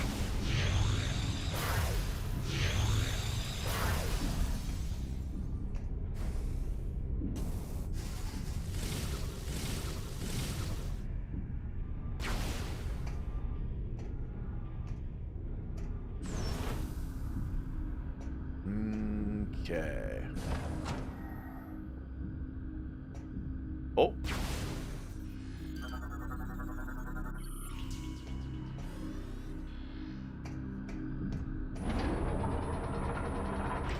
You had more fun with this one than Echoes. I think I like Echoes the most. Samus, I will unlock this area. Thanks. Allow me to command your ship to land. Oh, and then, okay, this is where we're gonna get the hook. I gotcha.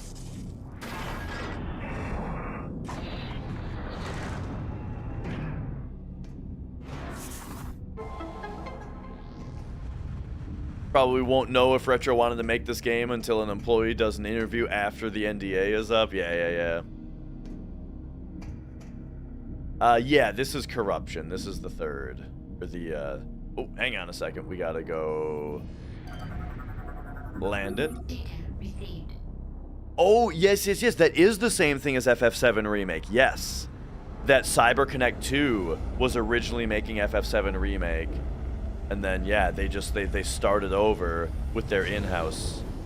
I would be very curious to see, because I've never seen if there's any footage or anything of what CyberConnect 2 was working on. Or like, you know, what their version looked like.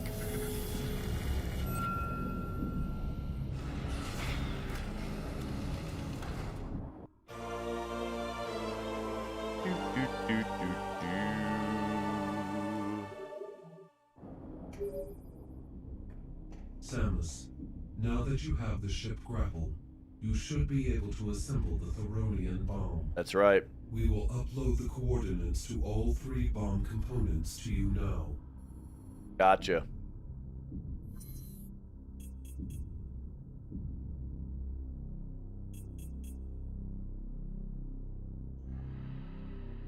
Oh, they're all gonna be here? 2 of them, I suppose? Alright, alright. So that's our new big thing to do. Gotcha. Now, as far as the ship hook, though, I want to take that to the fuel gel pool on Brio.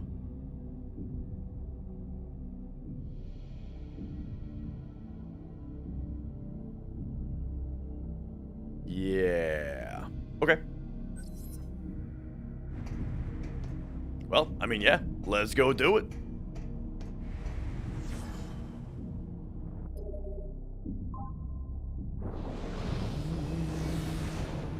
Yeah, the holographic cover of Echoes was pretty cool. And yeah, the thing, like, Echoes, I just thought it had really good pacing, you know? And, like, the boss fights were really fun and stuff. Like, Metroid Prime 2 Echoes is a game that's like exactly the kind of game where like 8 hours goes by like nothing, you know? How long am I going today? I think I'm streaming till like 5 today. Oh, sorry, and I'm in Central Time, so it's 12:48 right now. So, just over 4 more hours I think we're going today.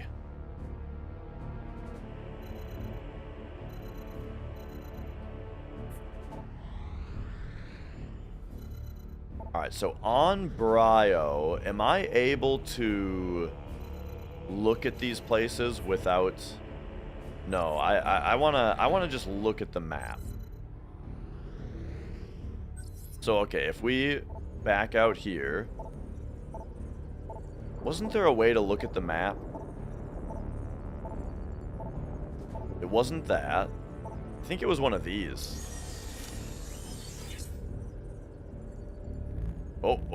Oh, this is our corruption meter.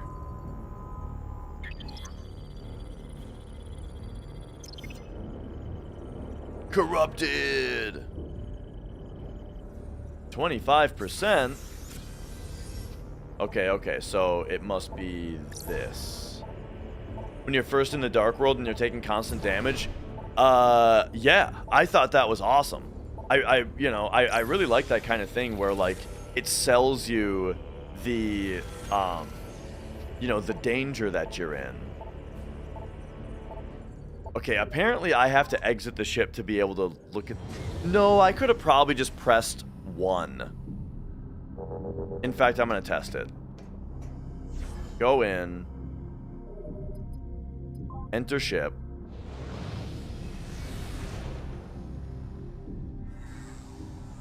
Would have very much preferred like a remaster of FF7, make it look nicer.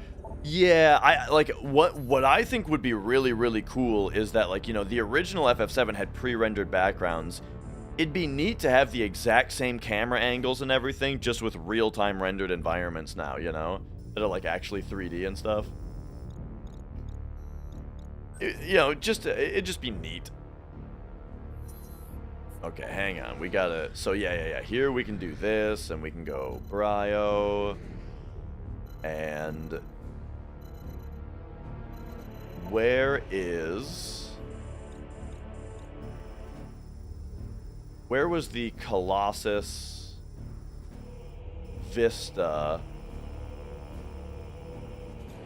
and the fuel gel?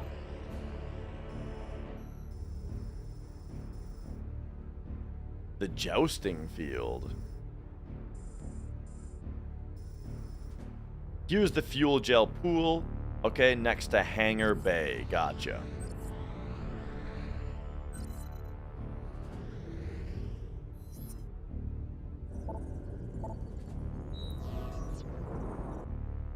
Oh, yeah. The Gulf of Mexico. It's the Gulf of America now.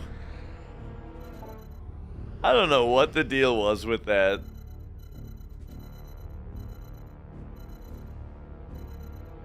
Wait, which... Am I nuts? I thought it was just called Hangar Bay or something. Okay, I think it was here.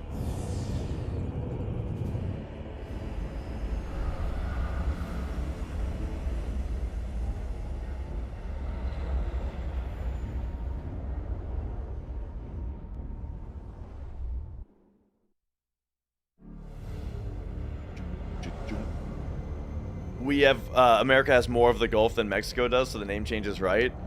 It's just funny that they bothered, though. You know what I mean? Like I understand if there's a logical argument to be made about what it should be, but it's like, is it worth changing? It's just funny to make a point of it, you know. That's all.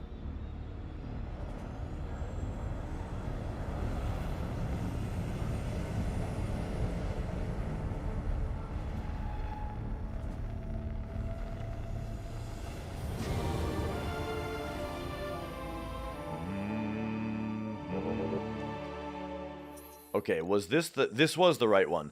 So yeah, here it's called Hangar Bay, but on this map it's called Federation Outpost. That's a little confusing. I would think that just the name of this room would be the name that's up there, you know? But anyway, we're trying to get here, so that's going to be fastest way is going to be through here.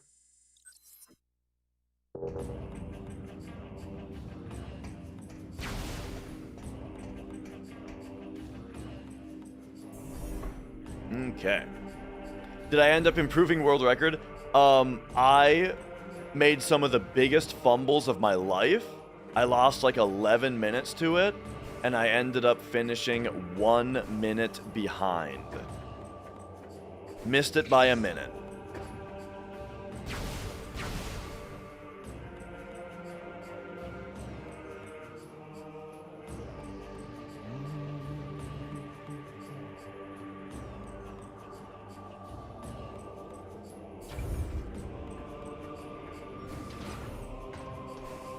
Okay.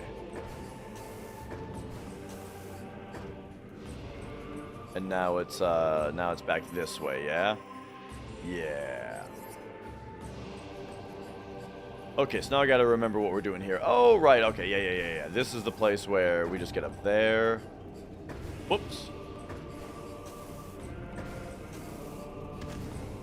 Grew up with 80s textbooks in 2005. I wonder how outdated a lot of the stuff that we had in our school was. Because that is a funny point. I mean, dude, I remember, so I went to, the brief time that I was in college, it was, I went to ITT Technical Institute, which, if anyone, remembers anything about ITT Technical Institute, it's that they were like shut down. They were a for-profit school that got shut down and had a class action lawsuit against them for basically being a scam. And it was. They were awful. Anyway, friend got a degree the year that they shut down. They shut down before I got mine. They shut down while I was in the program. And so, or I don't know if they as a whole shut down while I was in the program or just the school that I was going to. Cuz like the thing was in the particular program I was in, just so many people dropped out that they closed it. And then I think the actual like company shut down later than that. Anyway, what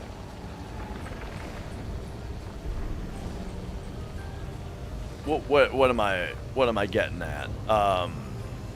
Oh, just speaking of like learning off of super outdated stuff. So I did a bunch of ActionScript programming when I was in high school, just as a hobby. I wanted to do game design I wanted to get into game design as a career, right? I wanted to be a game developer, and so in high school I was really into programming ActionScript in Flash. And Flash 8 was the one that I was using in high school.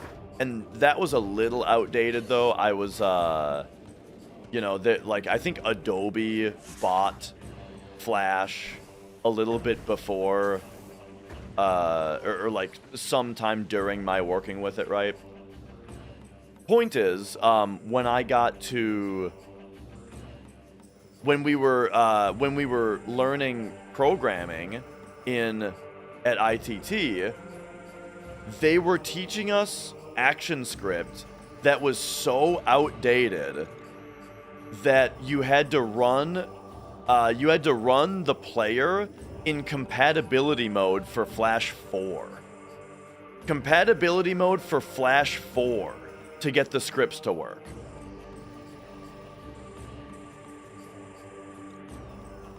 And so I rewrote the scripts.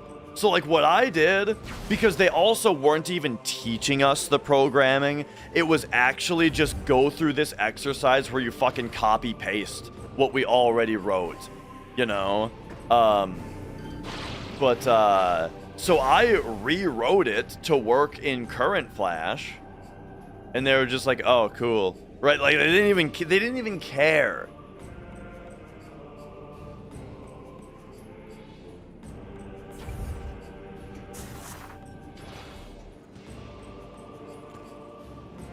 So yeah, you know.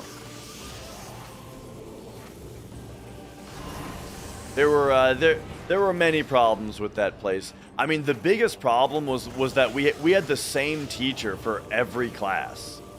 There were two teachers that every class was spread out to. And they didn't know what the fuck they were talking about. They were just reading from a textbook and going through exercises that were given to them.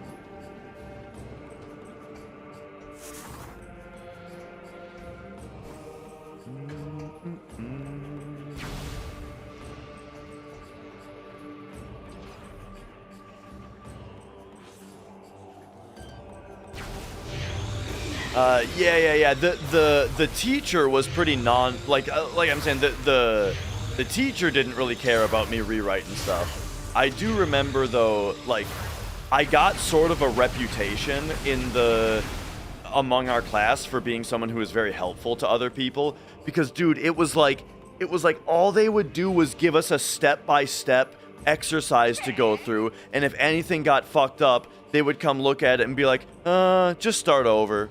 Oh yeah, I don't know. Oh, it's fucked. Just start over, right? But I would like help people actually figure out, okay, this is the part that went wrong, and you can redo it from here, you know? And I kind of got a reputation for being very helpful, more so than the teachers. And so the higher up guy at the school, I don't know if dean is the right word or whatever, there probably wasn't one. I don't know what the terminology is. But I do remember talking to them about being a teacher's aide and doing tutoring, but they didn't want me to pay. They didn't want to pay me for it though. They wanted it to be all volunteer work. So it's like I don't got time for that.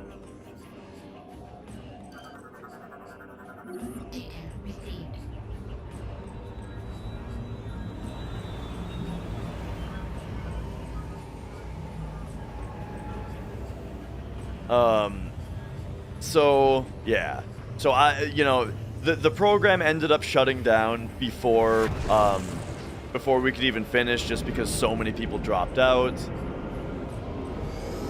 But a little bit, I mean, the blessings that came out of it though, like, this is a lot of complaining to do, but like the blessings that came out of it were going to that school.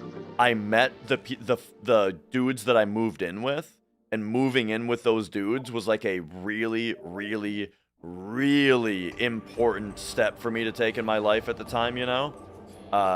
And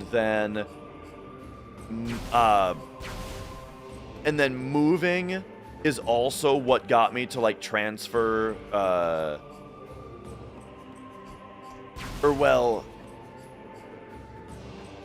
yeah, like, yeah. So moving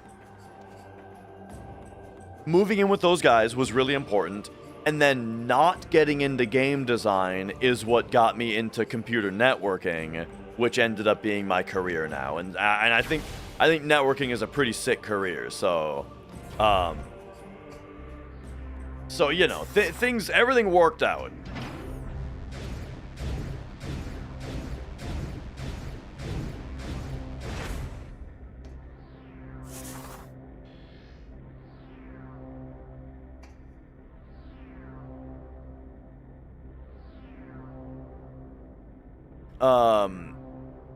When you're in your apprenticeship, there was a trainer who taught the OSI layers.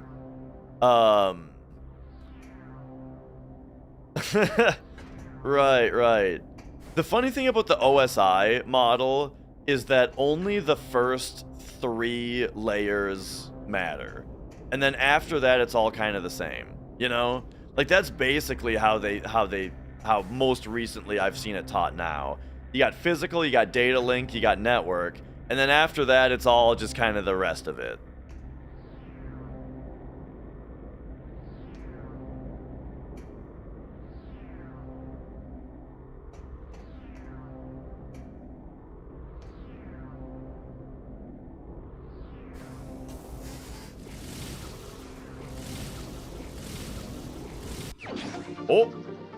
Oh, I didn't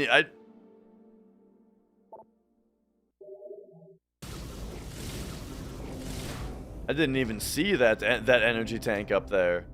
All right, great. We take those. Okay. I think I'm seeing what's going on here. So there's a reason there's no layer 4 switches. I mean, exactly. Well, I mean, we are getting into micro segmentation now, though, where they kind of are doing layer 4 stuff, which is like VLAN based on application. That is a buzzword that's been popping around lately. Micro segmentation, baby. Yo, Mad Cypher.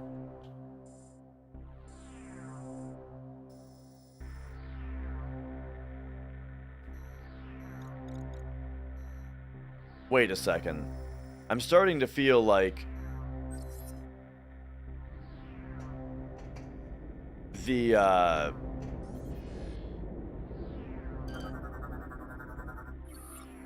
spinner system controls the rotation of a walkway structure.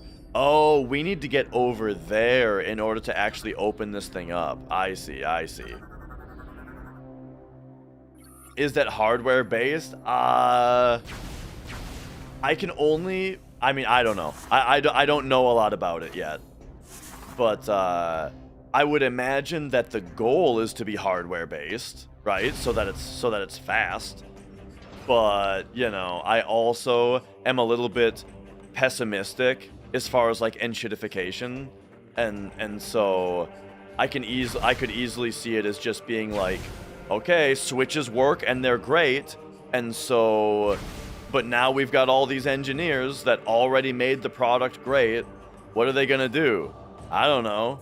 Better start making more features, regardless of whether they're needed or not, you know.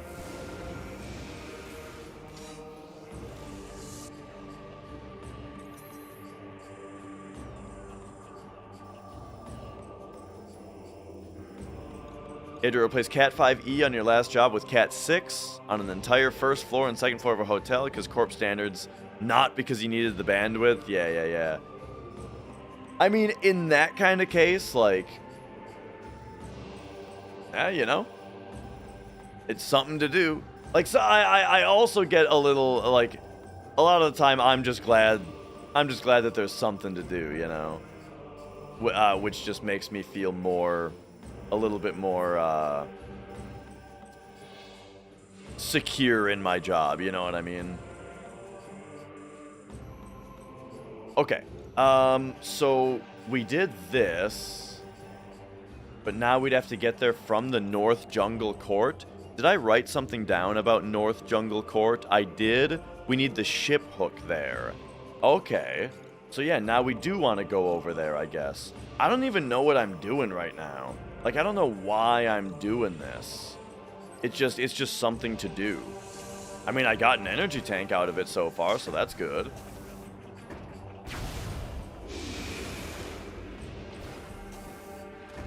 But I think I'm gonna run into a problem here where I think I'm gonna pick something up with the ship, and then the ship is gonna be carrying a thing, and then I need to figure out where to drop it. Ugh.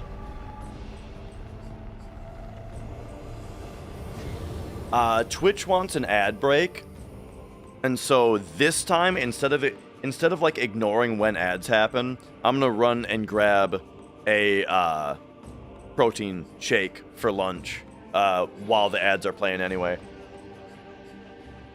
So I will be right back, and thank you.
Okay. Sorry from your typing class. Wrote a little batch script to send messages to your friends across the room. Told them how IT works. And he wrote a loop that just sends it on a loop. Funny.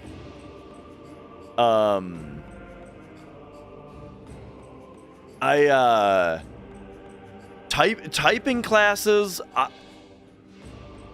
Oh, dude. Here's the thing about typing classes, is that I believe they do still exist, but the teachers don't necessarily know how to type. And so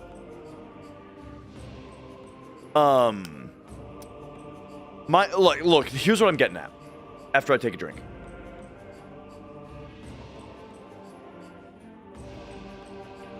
My nephew basically types with like 2 fingers on each hand, or maybe even like 1 finger on one hand and 2 on the other or something. He types like super cursed, just fuck ass typing method, you know? But he's like pretty good at it, you know? Like, he can type surprisingly fast for how fucked it is. But I keep telling him that it's like, dude, you need to just learn how to type. Like, learn how to put your fingers on home row, and you'll be able to type 100 words per minute. You'll be able to type twice as fast if you just learn how to type correctly. And he says, you know, oh my god. We got a rare spawn. You guys, rare spawn.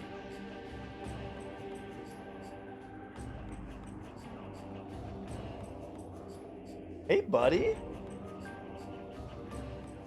Oh, hey, buddy.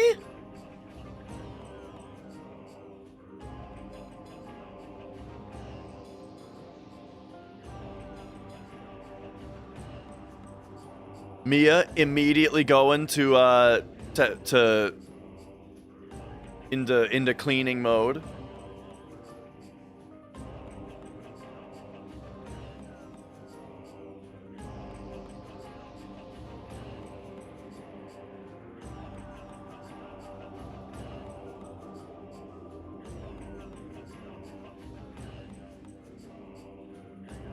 But anyway, okay, so yeah, so as I was saying, it's like, you know, he asked me like, oh, what does it matter, right? How is it gonna help him to know how to type? And I'm like, bro, every single time in the world, in your life, that you have to type something in, you'll be done twice as fast. Like, it's huge. And he's like, oh yeah, that's a good point. But then the other thing he says, though, is he doesn't need, like, I tell him, you know, aren't you learning how to type in school? And he says, yeah, he has a typing class, but he can type faster than the teacher. And so, like, he's uninterested in learning how to type faster himself because he can already type faster than the teacher of his typing class. And it's like, oh man, dude.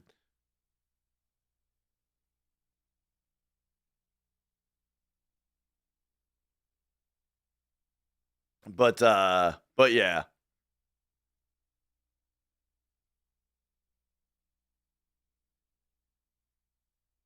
But I mean, I definitely, dude, I remember, I mean, you guys remember first learning how to type, right? Where, you're typing all those sentences that only use home row. So it's like a dad sad, a lad dad sad. You know, you remember?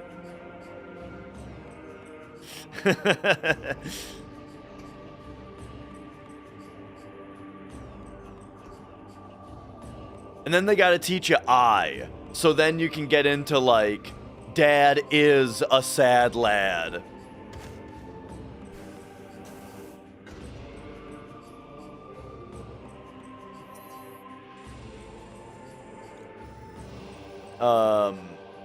Okay. What am I... What was I doing again?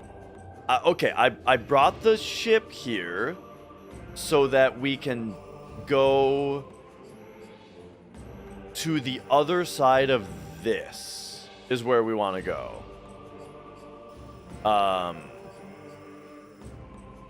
You learned to touch type because of RuneScape. You had to sell those lobbies. Oh, dude, yeah. Like, exactly.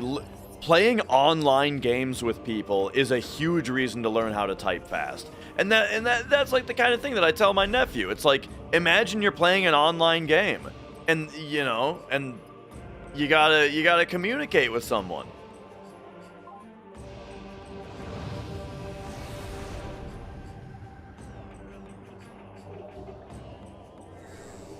You know, you can't scam someone out of their rune plate armor if you can't keep their attention. Because you're typing too slow.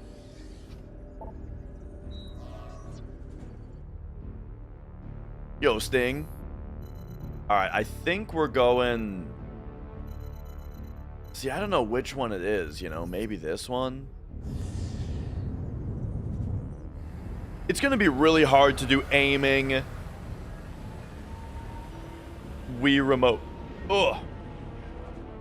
Wii Remote gameplay when I've got this going on in the lap, dude.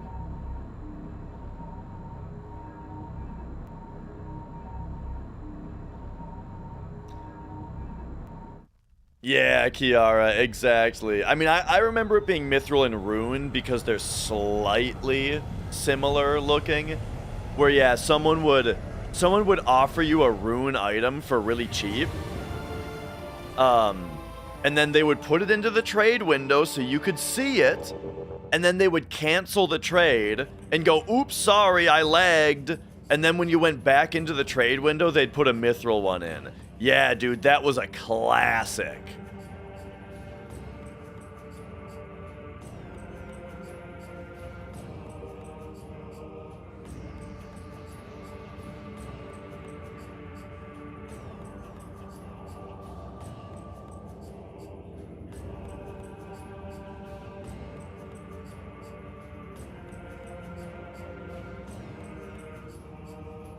She always just does this until he leaves. Sometimes Magic will be hanging out in his own place, and she'll just come up, lay down next to him, and lick him until he leaves, you know? But, you know, it's good, though. It's good for her to be doing it.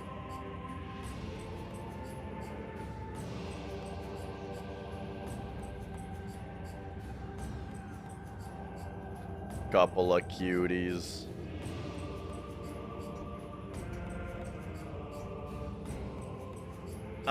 No, man, he's not super big. Mia is way bigger than he is, actually. But she's kind of tucked behind me a little bit.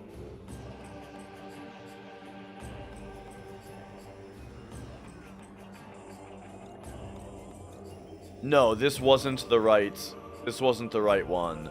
Oh, you gotta just look at the compass rose. I see. Okay, I'm dumb.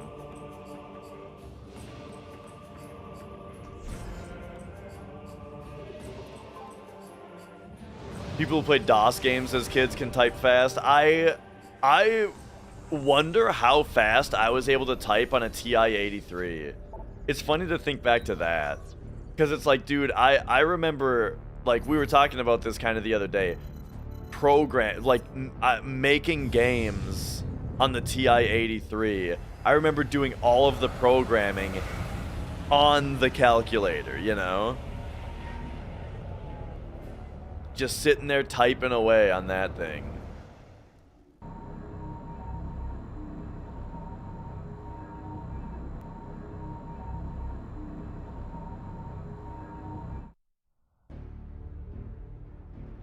Playing Mario on it? Yeah. The one where you could make your own levels. Dude, Mario Maker.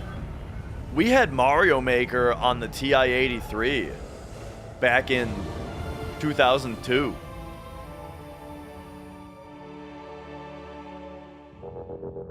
Alright. And do a typing speed test on stream right now? Yeah. I got 2 cats on me right now on my lap, but I think that would be fun to do.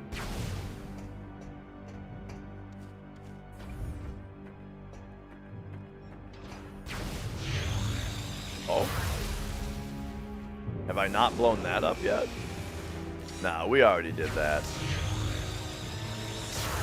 Yeah, typing of the dead.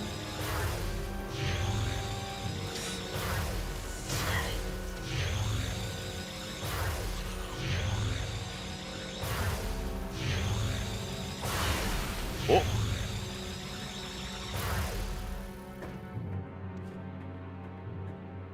I've certainly played Type Racer. Okay, yeah, we're making our way back there. I feel like I'm just fucking around wasting time in this game right now, but, you know.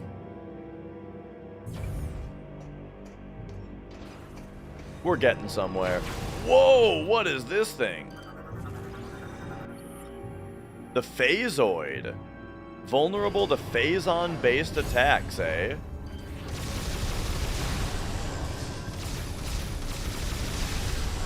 Oh, and they split too?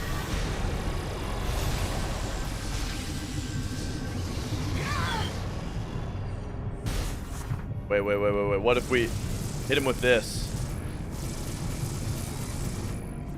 Oh, dang. That didn't do much.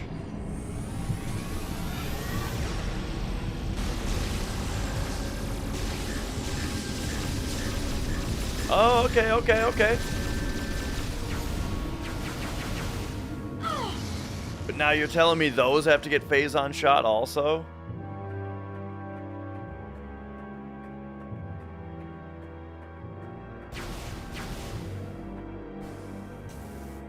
Okay. But yeah, no, it's true. The most immersive stuff in games, right, is when you do decide to just explore.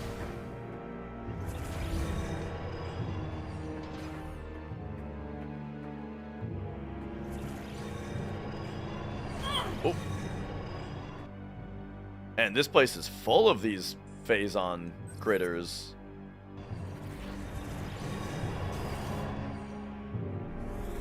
Oh.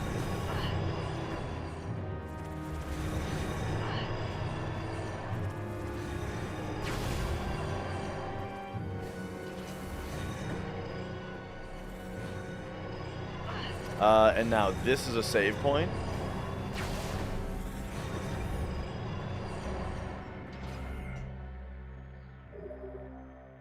Yes. We've got like 3.5 hours. It's probably gonna be all Metroid Prime 3 today. I feel a little pressured. Not like in a bad way. I'm just saying that I have a particular interest in finishing this game right now because of Prime 4 coming out.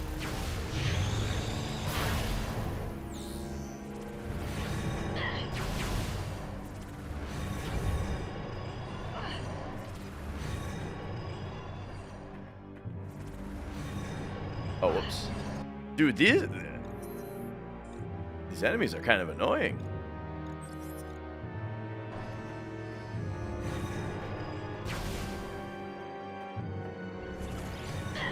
Oh.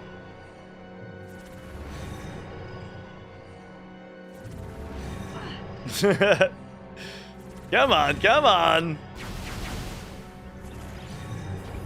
There we go.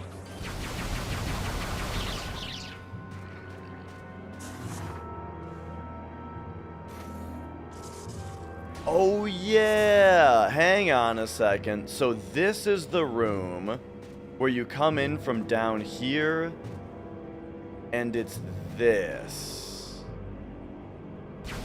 Oh, hang on. Did I just solve the puzzle? Oh, that's the explosive blast that they're talking about. Okay, so now I need to get to this room from the other side. Which is from there. Oh, okay, so we have to go all the way around the other side. I see.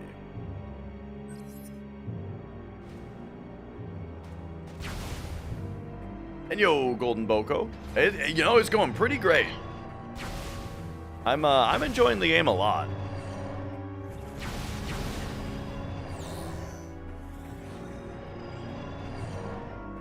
Gotta keep moving so I'm not getting wailed on while we're waiting for the load time there. There we go.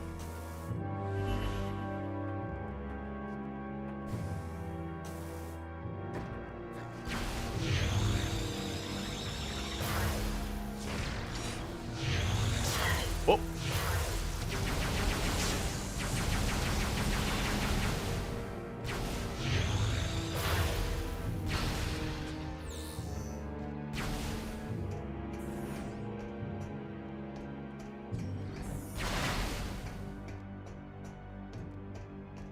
Okay.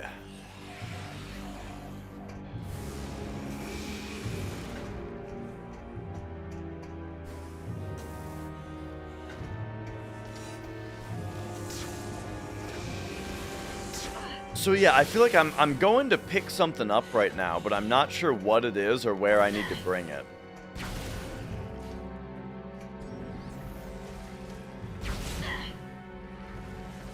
So maybe I should be looking around just a little bit more.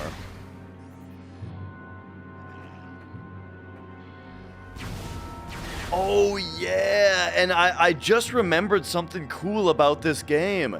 Is that, remember how you can see Samus's eyes? Well, now that we're 25% corrupted, you can see kind of a tealer hue to her eyes than she had before.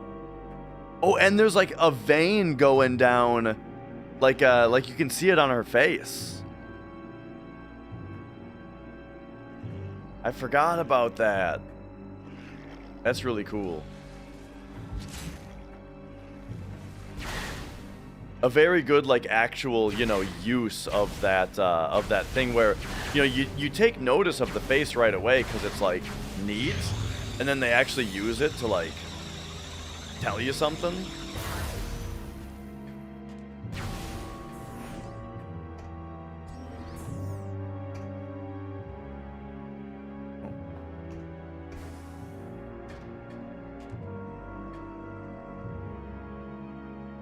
I think I already did this puzzle.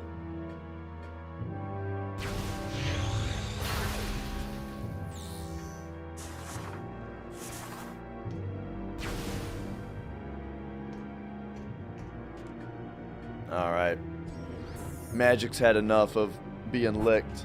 Oh. Let me move this, though.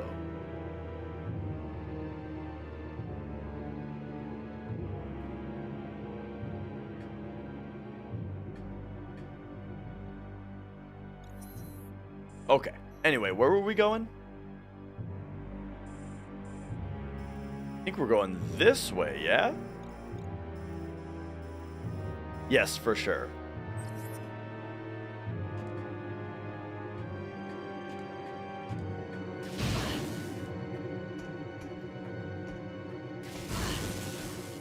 Alright, now I can aim a little bit better again.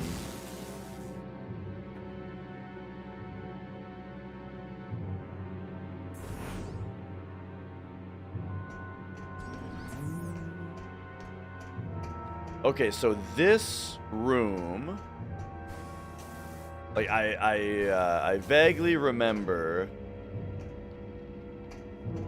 Yeah, this thing. Data received. I probably should have wrote down what that was.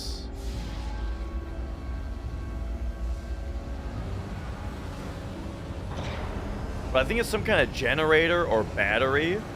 And I feel like I remember there being a spot where we needed some kind of generator or battery.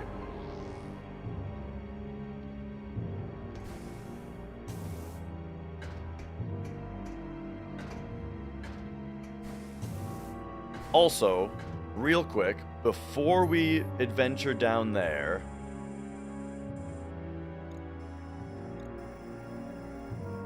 or no. We want to do this. I think we want to do this right away. Nah. I'm going the other way first.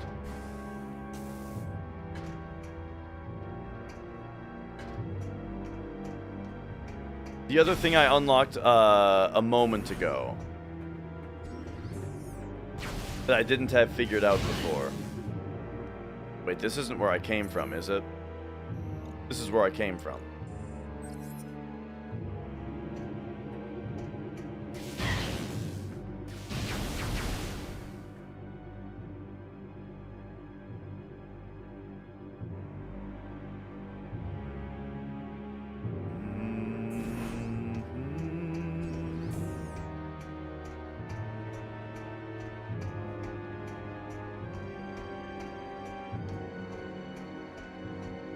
All right.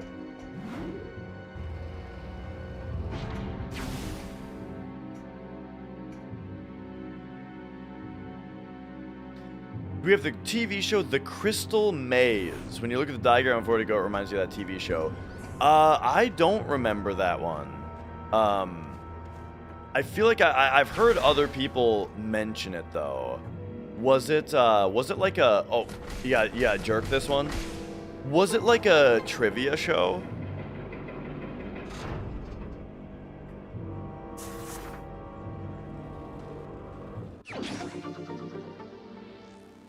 All right, there we go.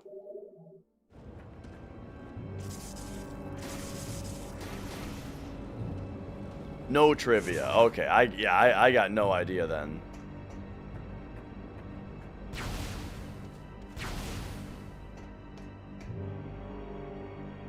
Did you guys ever see the game or the show? What was the show where they like played games competitively against each other? And it was a UK show. It was pretty old school. I feel like it was just called like the Game Master or something.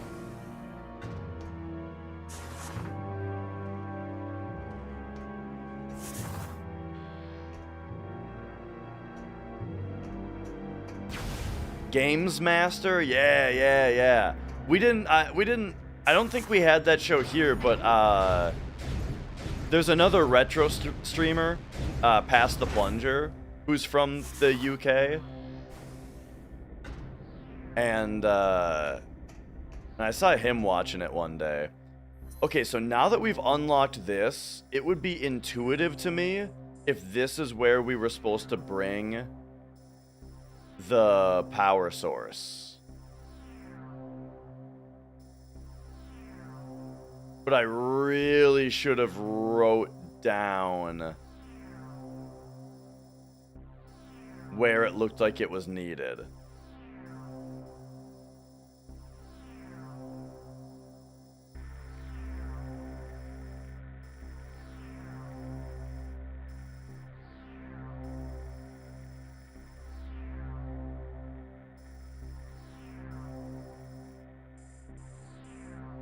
Uh-oh, my eyes are doing that thing. Okay, there we go. We're better. Sometimes it looks like you're looking at the bottom, you know?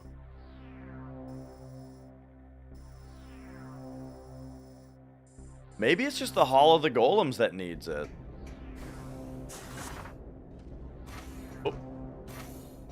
Oh yeah, and as far as the conversation of typing fast and with numbers, yeah, I never used the 10 key number pad until I was working at a store, you know, where we had to punch numbers in all the time. Had to punch people's phone numbers in. Had to punch, lots of numbers. And yeah, like you learn to use the 10 key real quick. On something like that. Also, use the F keys a lot because, you know, the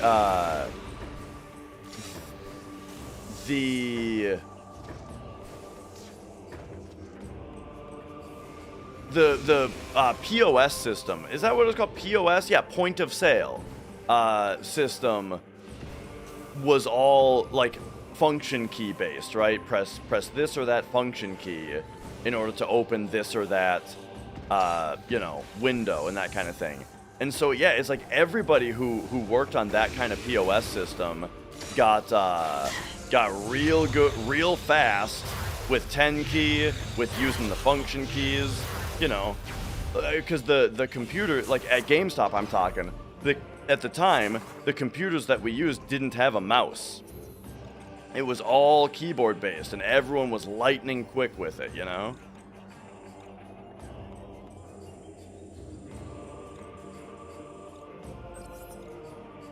And I did. I did finish yesterday's run. So I finished, and it was a minute off of record.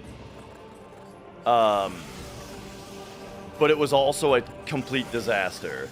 And so we'll be back on it tomorrow.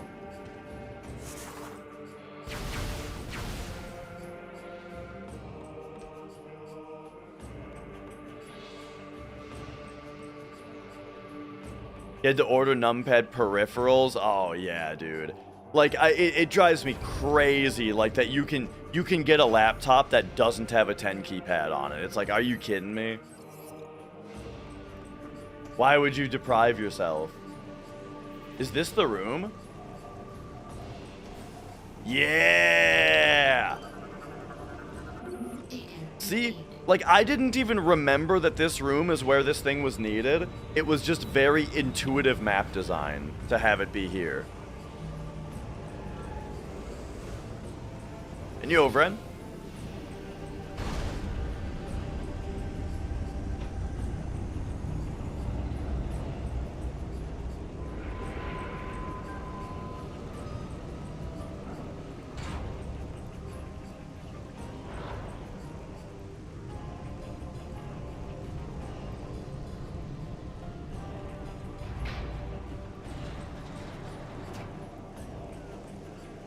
Okay, so we're going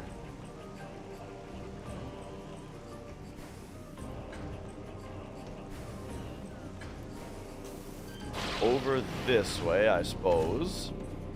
Vim versus Emax, I can't say I know what you're asking about. The Earth Mallet first try? Oh yeah, I mean, we can only hope to get that kind of luck again, you know? I mean, it's a 14% chance.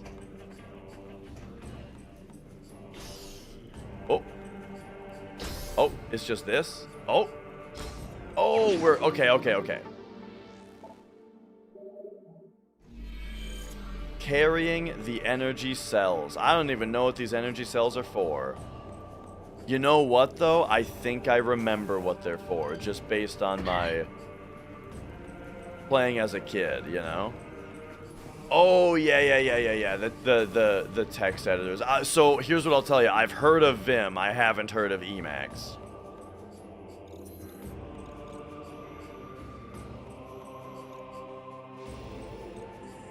And I think I've used Vim because I believe,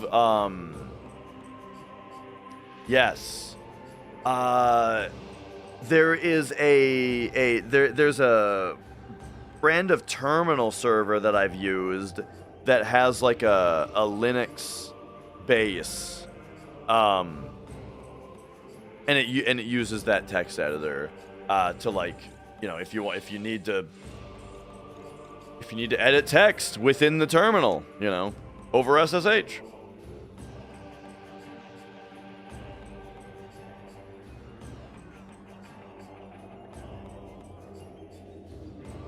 It'd be weird to be a member of Cloud's party.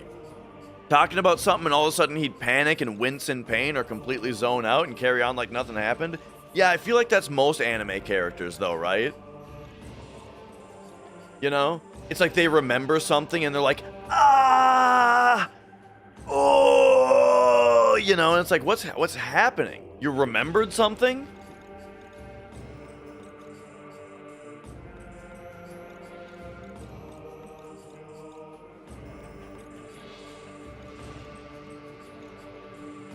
All right.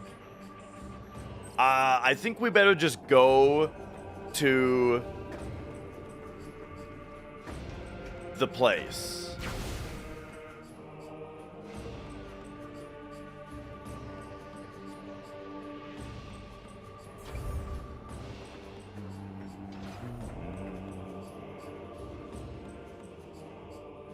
Nobuo switch places with someone in the lower seating area in costume, and when they pan the lights on him, oh, funny. Huh.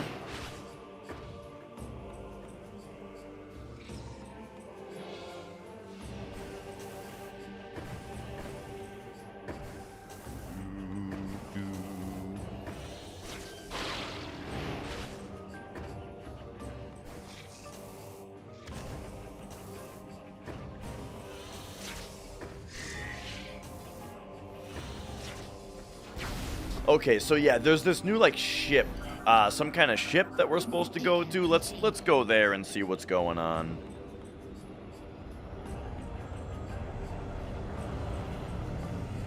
What the hell is going on here? Oh, no. Can't have you going that way, Mia. You go down there. Oh, okay. How have I been handling the subathon with the day job? Oh, I took the week off. I took a week of vacation.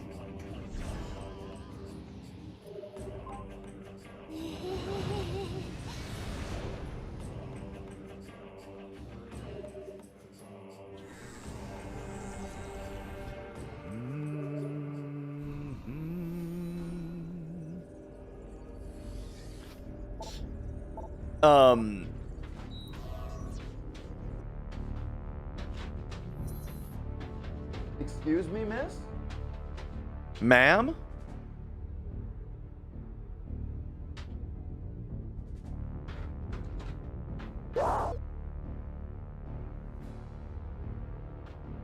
It's like the paper bag that talks to you in PT.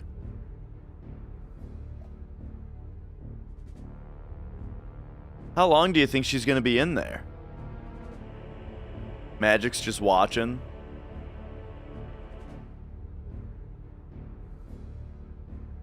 The only me is me. Are you sure the only you is you?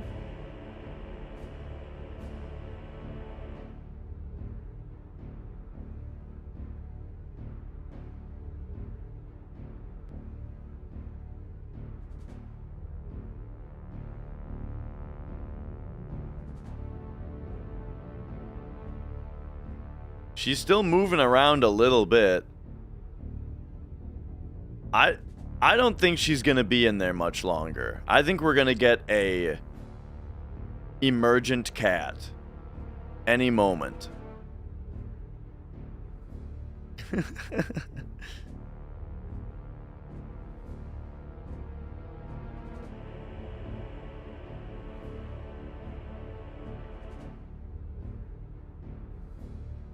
Oh man. If we could get the camera to point into the bag, she's probably being so cute in there right now. But it'll be very cute when she emerges also.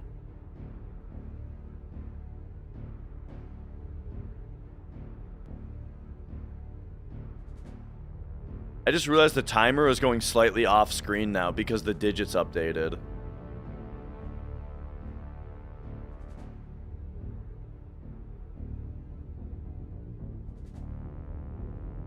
I can't even call her name also because she's deaf.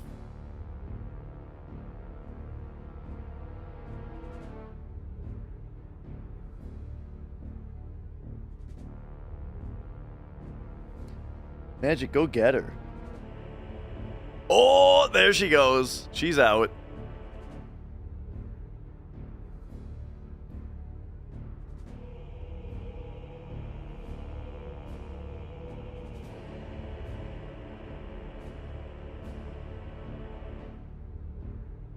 She's thinking about going up there. Oh, all right, there she goes. She's out of here.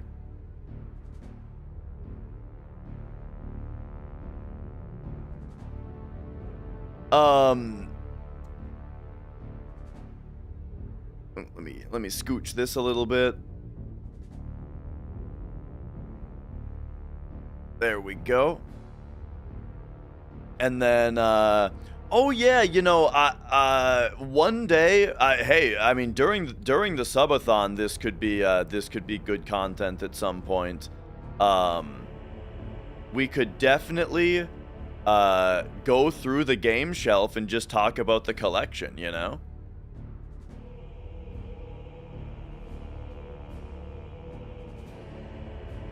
Oh. Now Magic's on the move.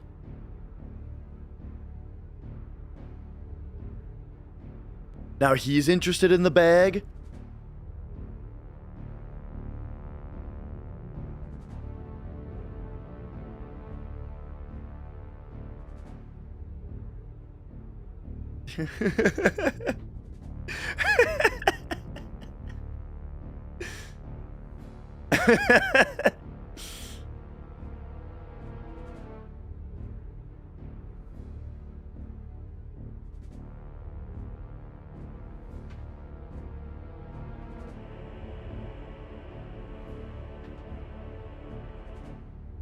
It's funny, he's making more noises too. He's like, oh, there he's got his head popped out, and you guys can't hear it, but he made a little noise when he poked his head out.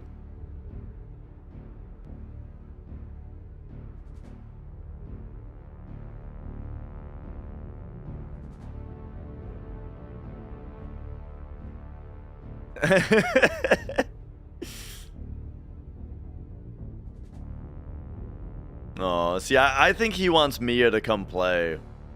He wants to play with Mia in the bag, you know?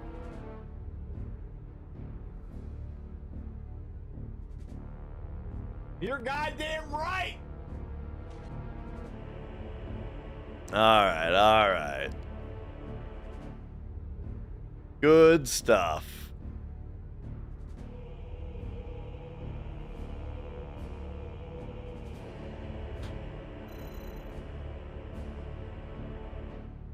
Okay, let's pop back out here. And then we are going, let's go to the Gafflar system. We got the GFS Valhalla. They told me to come here. I think I remember how this game works, though. Where it's like, this place is gonna have, we need like a bunch of energy cells. And so the thing that we just did is how you get one of them. Where we moved the battery.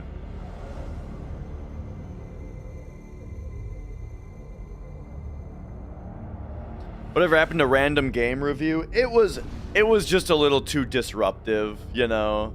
I didn't like having to, like, on a whim change what the programming was.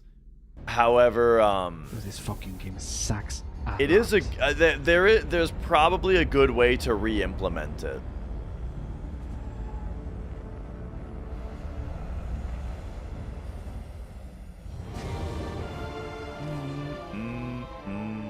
Oh, but also, DBZ, like, more specifically, I couldn't do it during speedruns. Speedruns is what happened to Random Game Review.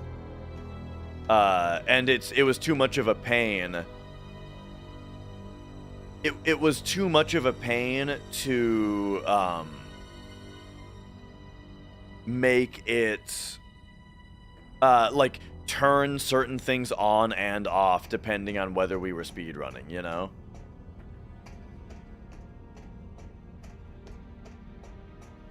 Yeah, exactly, Danger. Like, that, you could do that, and I could probably think of a way to do it easier than ever. But yeah, that was kind of the reason.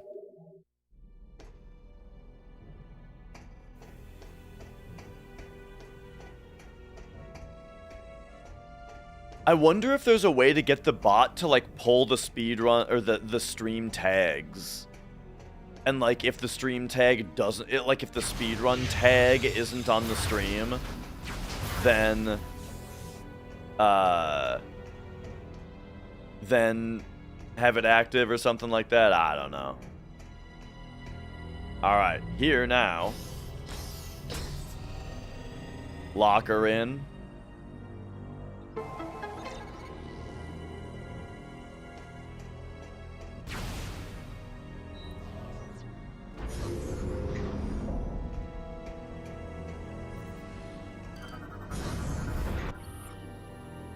Energy cell data access. Status report has been downloaded to the logbook. Alright, here we go. Now we're finding all the dudes.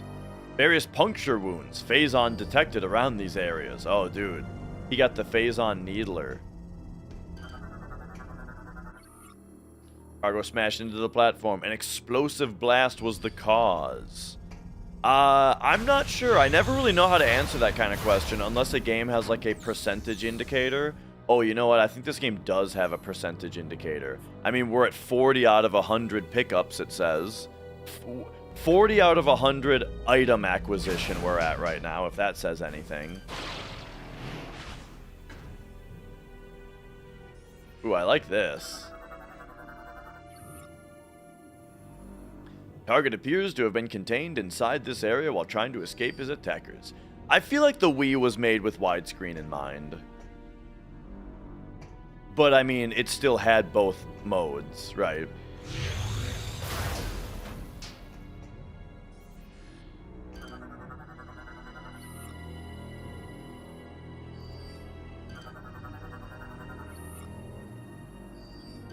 Only his brittle husk remains? Brittle, you say? Boom!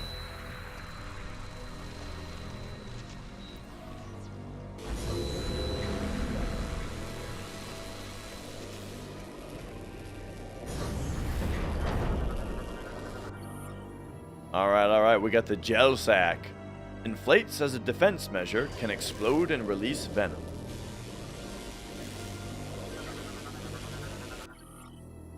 We got Miniroid. Combat rating negligible. Infant has not developed powers.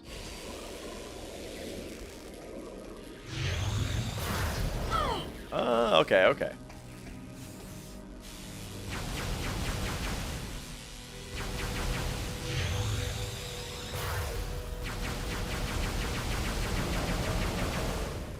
Alright, so these guys are way more convenient, probably, to just get close to him to get him to explode.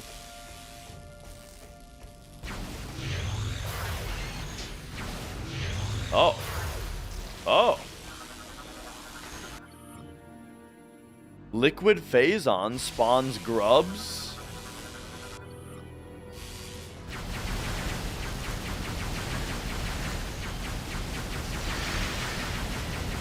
This enemy, this, like, puddle movement is just like the ing in Echoes.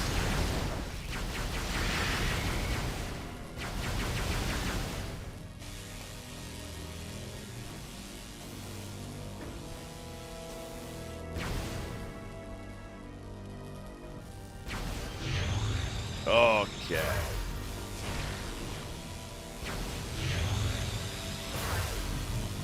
There we go.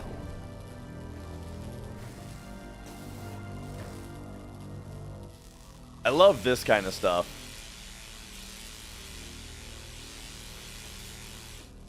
By the way, this is a piece of trivia that a lot of people already know. But apparently, did you guys know in Metroid Prime 1, when there's static on the screen, when they do like the staticky screen, it's actually not a static texture. Apparently, it's actually reading bits in RAM directly. It like they program just a section of RAM, of like actual in-game RAM, and just say, you know, interpret this as black and white and draw it over the screen. And it's very effective and really a cool way to do that. Thanks for making this a nice and cozy stream. You've had this week off and have been feeling a little down, but we made it a ton better. I'd love to hear it. And yeah, you know, it's funny when you have a week off and it just doesn't really feel right, you know? It really goes to show where it's like, you know, I kind of have a problem where a lot of the time when I am at work, all I'm thinking about is what game I'm gonna play when I'm done, you know? But then when I'm done with work, I kind of get choice paralysis, and I get a little down, you know? Sometimes I kind of just am not really in the mood. Suddenly I'm not in the mood to do anything, you know? And I mean, I know this happens to everybody, but like, it's frustrating.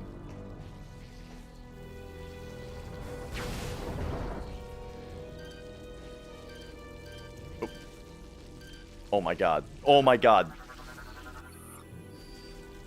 Scan the thing.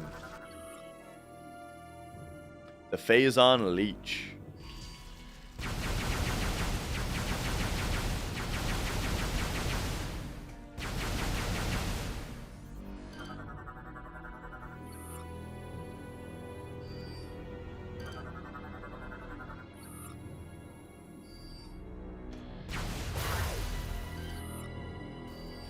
Ooh, okay. Just got a little spot right there. Morph ball on through.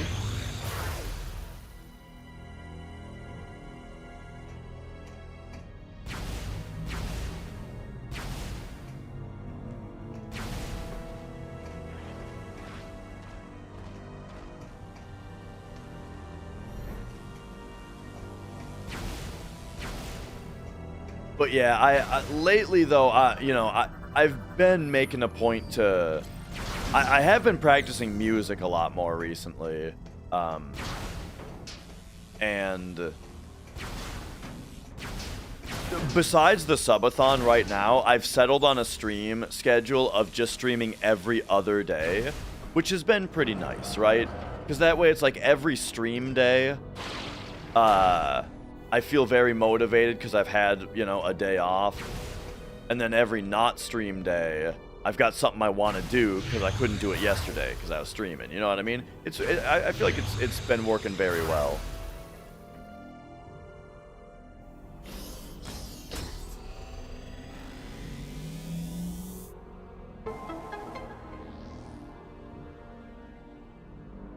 They had to put their GameCube in the freezer because it pushed the GPU and caused an issue with a pre-existing flaw that nobody caught. So they worked with Nintendo to fix GameCube before release, just for Prime. How would they fix? Is this before the system came out? You're talking about like a development kit?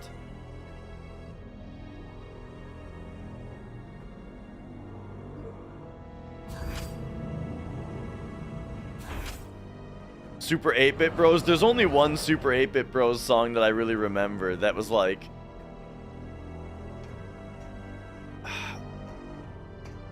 oh god, what's the song? It was like something like... something something airplane dinosaur. My something transforms into a plane. My plane transforms into a dinosaur.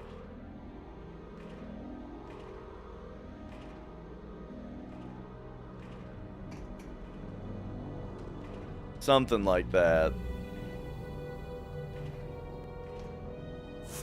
Wait, now where the hell are we? That just brought me back to the same spot.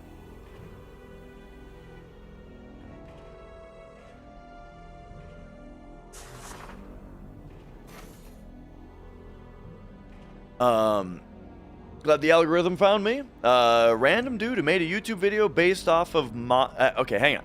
There was this random dude who made a whole YouTube video based off my review of the FF7 run. And then the live stream just happened to grace your screen, and now you're here. Yeah. Yeah, totally. It's been very great. Meeting all the new people that I've met in the last few well, in the last like week or two.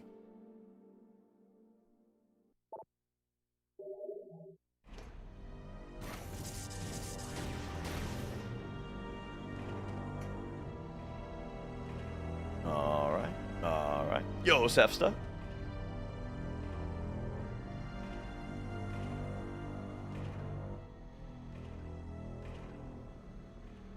But hey, as far as the other dudes that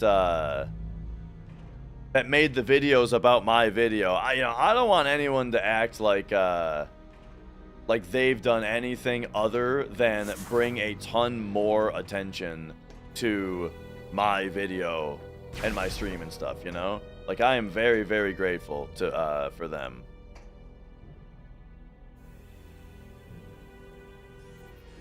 DYKG on the retro thing? Yeah, sounds interesting.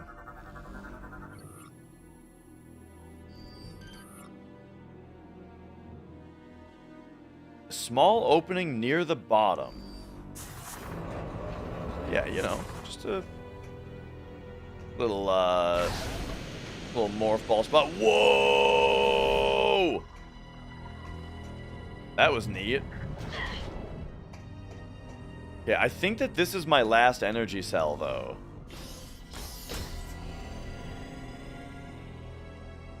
And I don't know if we can take them back out. Whoa! Oh, dude. That's a cool effect. Everything pressurizing.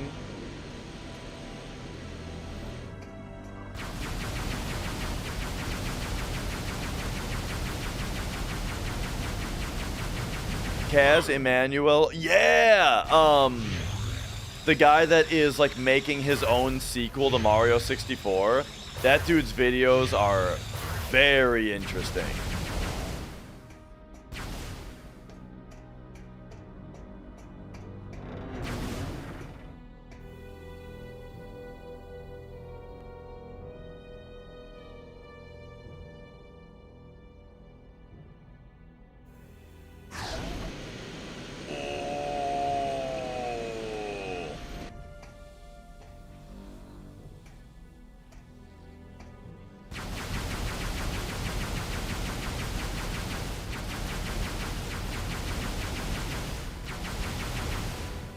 Man, impaled on an energy scythe before being thrown into canisters? Oh, shit. So one of the hunters is around here. Oh, we got Green Door.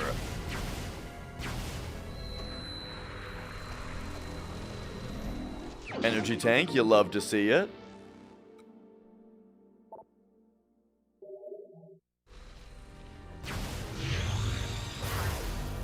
Okay, so it looks like our reward for now is an energy tank. But we gotta come back once we have green power. What is this? Security door has been blown out from its position. Sure.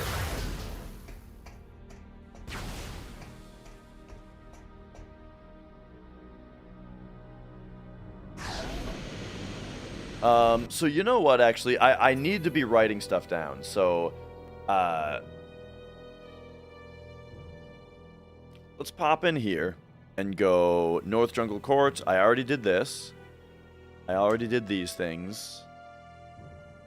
And I believe I already did both of those things. Okay, now, GFS Valhalla. We've got Port Observation Deck has multi-target lock. Okay.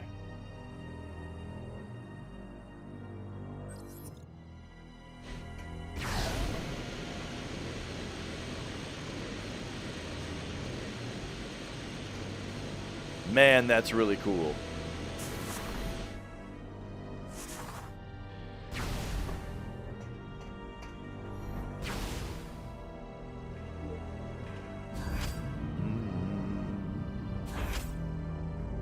Rambus goes vroom vroom.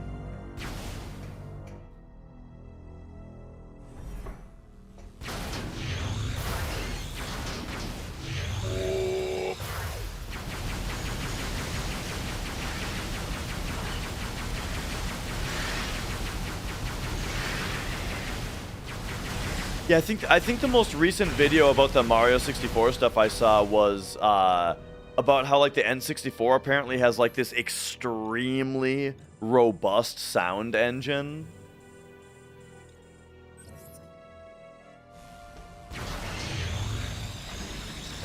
To where like somebody made a like maybe tell me if I misunderstood it, but somebody made a fully playable game of Tetris specifically using only the N64's sound features.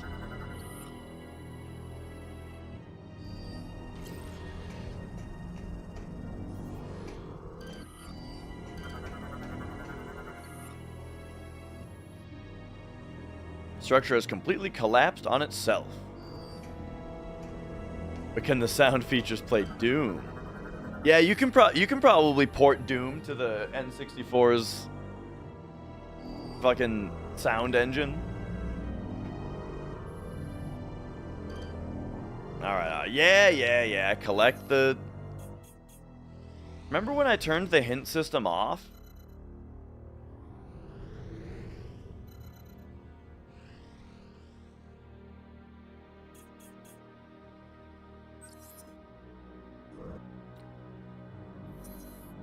This is what I'm saying. You go here, or wait, you go here, you go here, hint system on. Okay, fair enough. Hint system was turned on.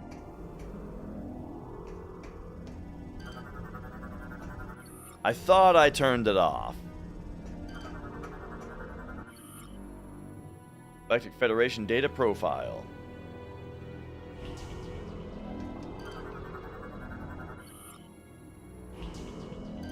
Okay, what's this? Debris? It should probably be destroyed by an explosive blast. How explosive we talking? Oh, hey. There we go. I guess that works. And you know, I didn't mention this earlier, but the ice missiles... Very Metroid Fusion. Yo, Trisalt. Last stuff moved to the new house. I mean, that's a great feeling, right? Like, yeah, there's still a lot of work to do, but like, that feels like the most. That's like the time-sensitive part, right? And now it's like now you get to like choose what stuff to set up first, you know, and that's kind of fun.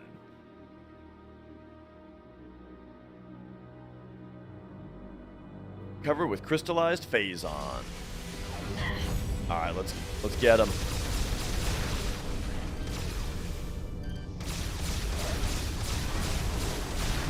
Set up bed, take a nap. Set up the couch, and then put the computer in front of it. Put the monitor on top of the computer. Play some Elden Ring.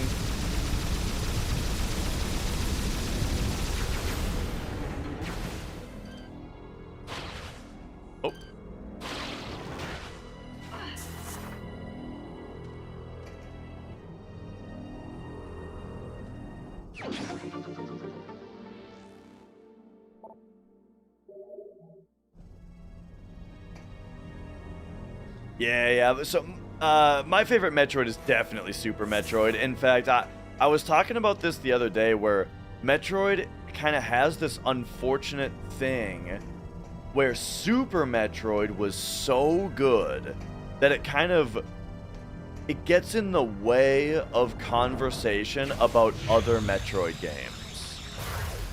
Where it's like, if you want to talk about how good Dread is, you know, it's like, well, is it as good as Super Metroid? Well, no, it's not as good as Super Metroid.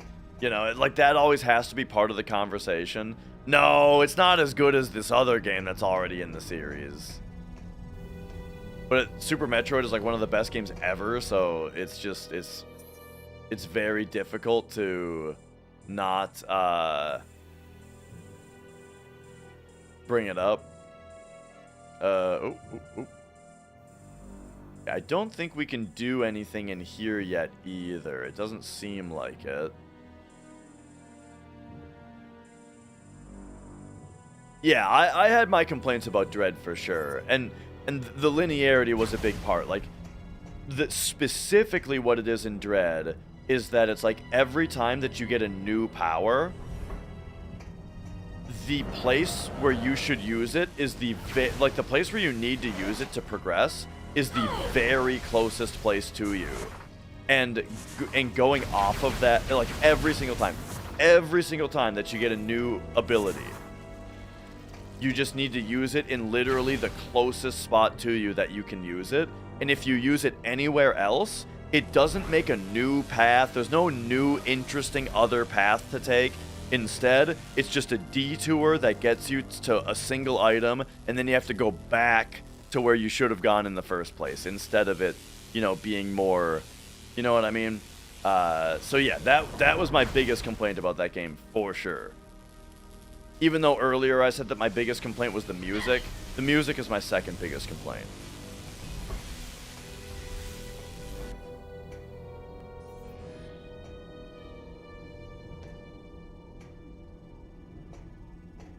But yeah, it's crazy how good, you know, how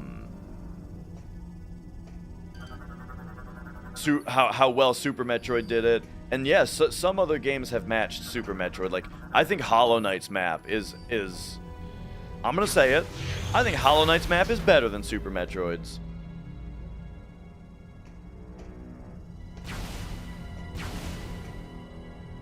Original Metroid, you had to go all over the place to figure out what to do next. You sure did, but as long as you drew a map, it wasn't that bad, right? You know, like if you drew a map, then you at least remembered everywhere.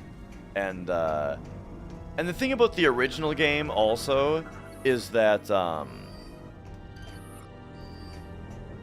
there's only so many things that you need. You know what I mean? Like, there's so few actual power-ups that get you to be able to get to new places.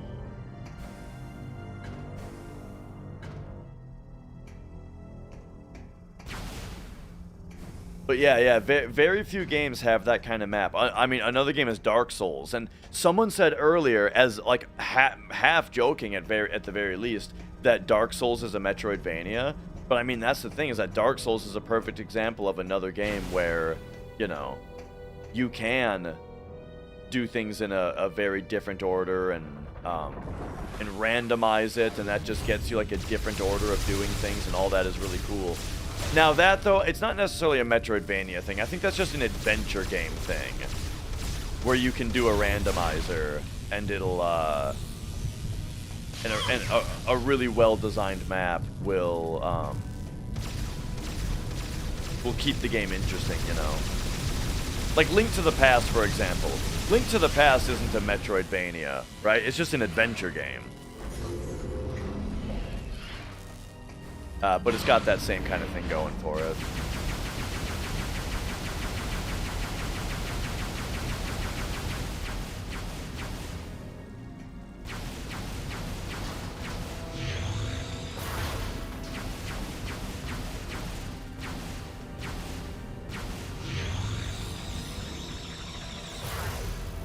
Okay, I think we're leaving now until we have more energy cells.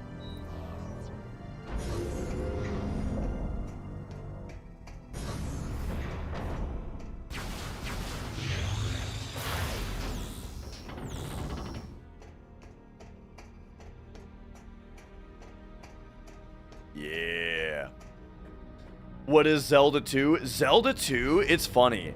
Zelda 2 is like the culmination of everything I love about old games. I love Zelda 2. It's got everything, you know?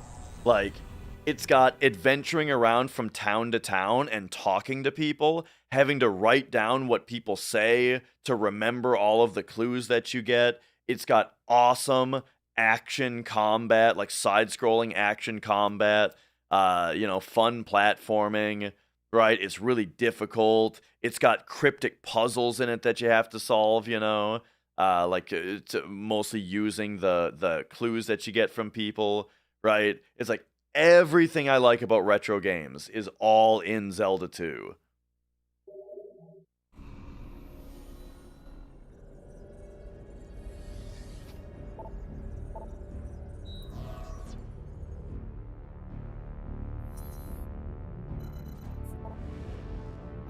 Okay, so... oh yeah. They want me to be like, hang on. They want me to be like going to this bomb or something. Let me find that real quick. I gotta like assemble this big bomb. Is that on Elysia?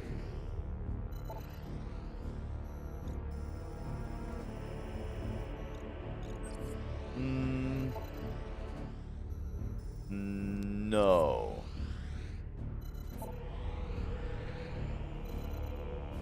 Trying HDZ2. I don't think I've ever heard of that. Oh yeah, this is just this place.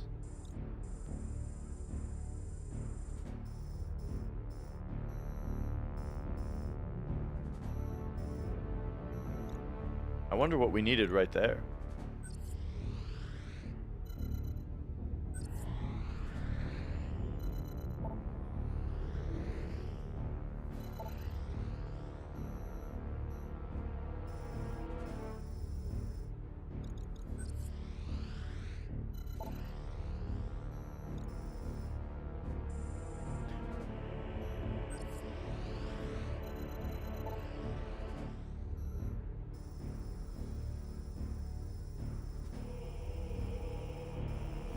I wonder if turning the hint system off,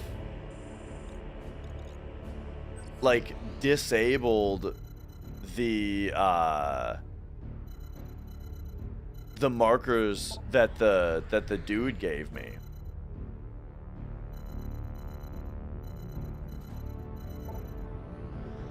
Did we already do the Skytown West thing? Yeah, that's what this is. We took the tram.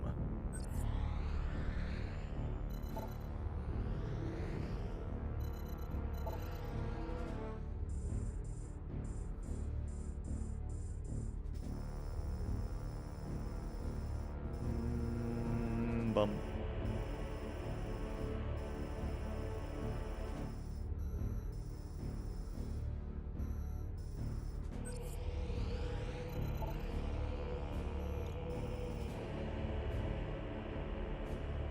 Okay, so I'm curious about this. If we go in here and we turn this back on,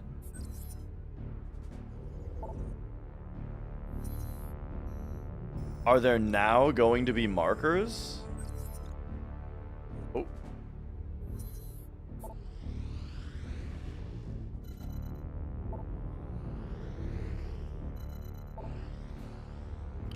During the calm flashback, the character model they use for the Shinra infantry is literally just Cloud with a helmet that covers his eyes and almost all of his hair.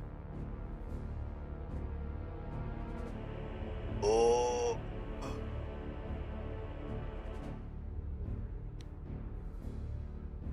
Zelda 2, but it's like HD.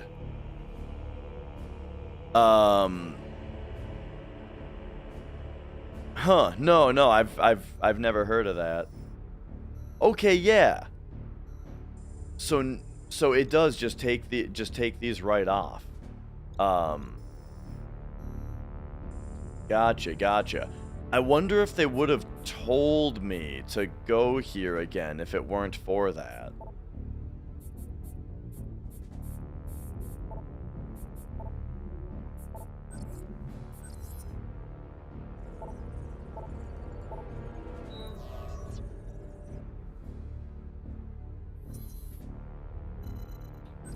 And all right, now I think that was Skytown that we're going to, right?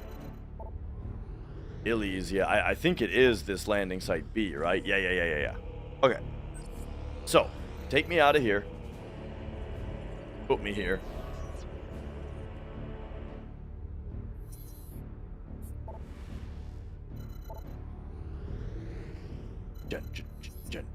Jun.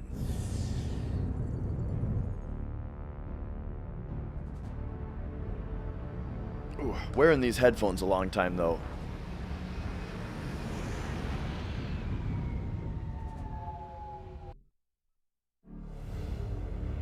I should definitely call that place. Actually, you know what? Do I have their number, like, stored in my phone already, I wonder?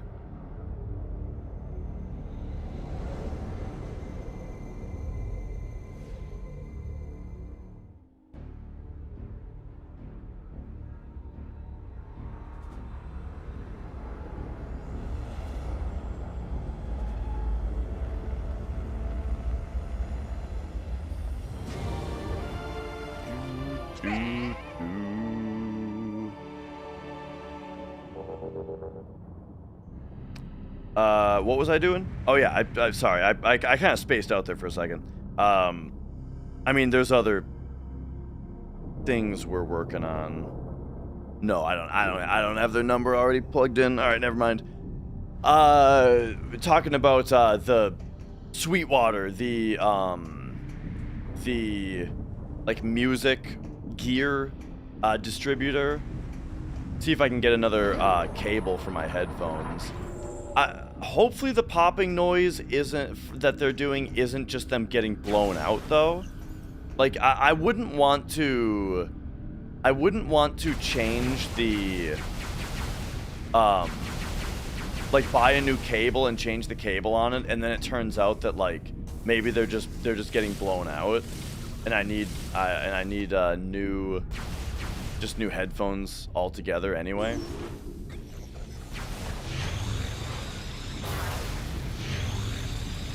Whoa, the ship is fighting these dudes.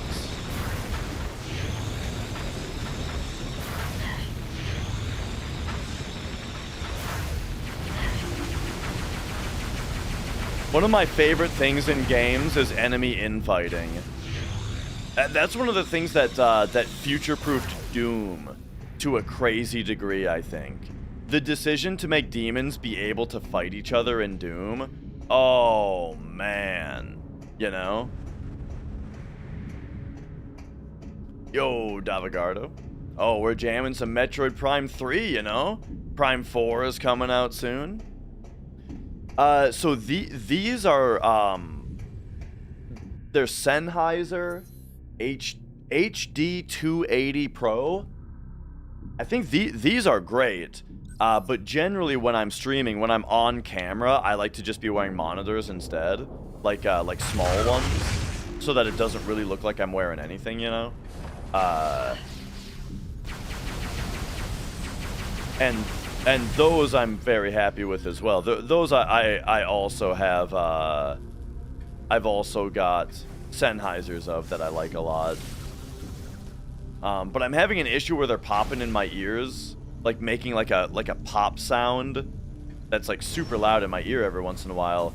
And I mean, it started happening right after Mia was like fucking with the cable a bunch. So either she ruined them a little bit, or it's also possible that wait a second, with the hint system off, it still says collect first bomb component here and collect second there. Oh.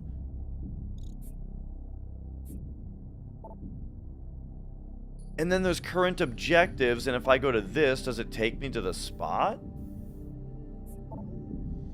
View map location? Oh, yeah, okay. Gotcha.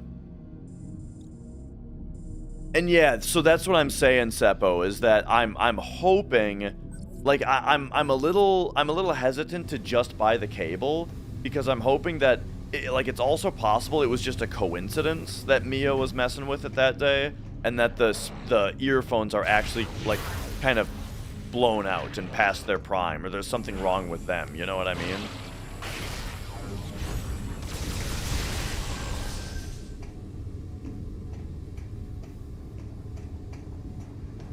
Oh, is that the only dude?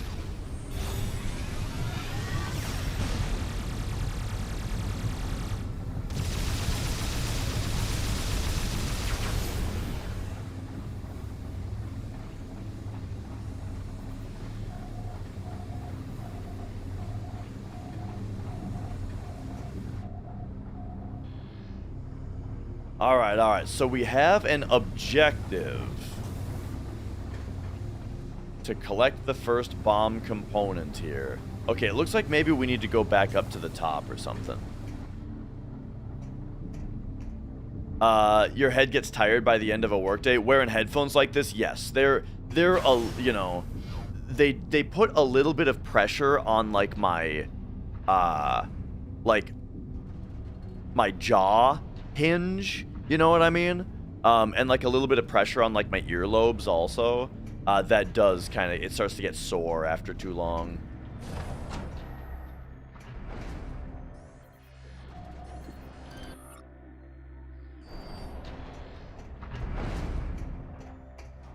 Alright, we just gotta find the repair for this thing.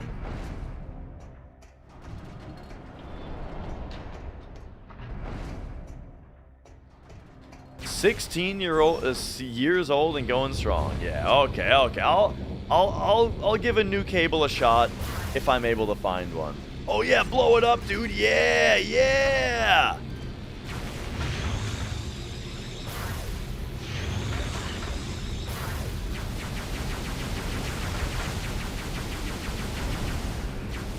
Streamer that has dents in their heads from the headset.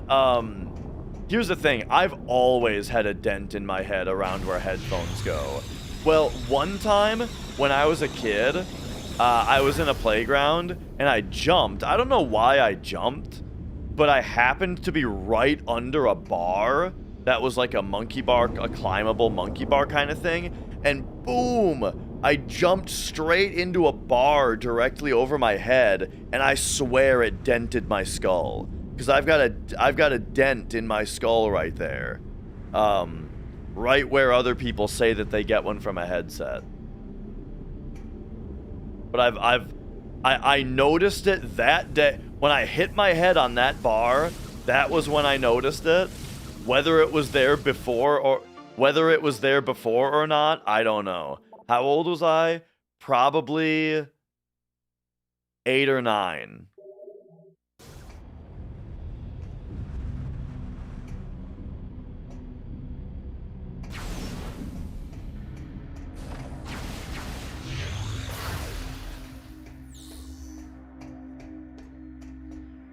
Wait. I don't want to be going away from this room.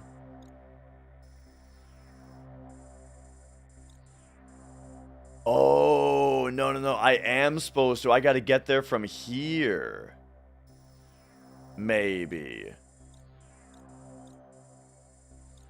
Okay, yeah, maybe I am supposed to be in this room.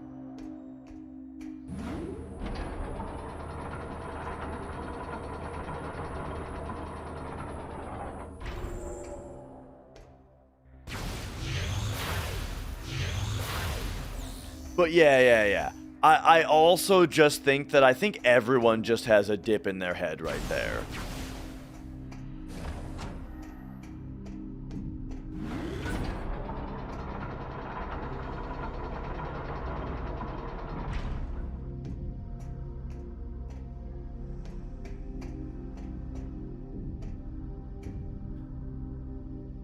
The foot pedal for splitting, it's called a transcription pedal.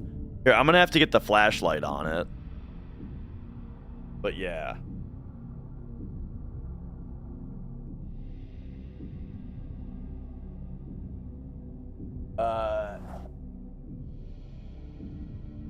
This is what it looks like. It says play. Got a nice... Oh. Hell. Oh, there we go. Got a nice chunky clunk to it. And it's got this over there. It's got that over there, you know. Yeah. I don't know exactly what it's called, except that it is a transcription pedal.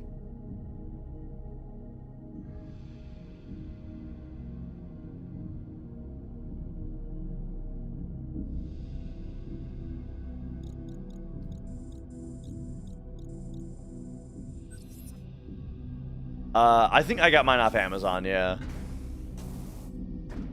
Oh, hey. Okay, so... I mean, am I not supposed to collect this one yet, though? I feel like, I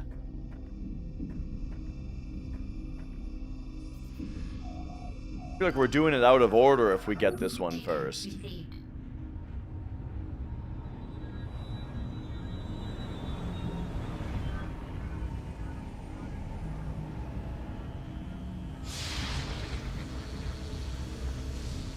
Oh. Thanks.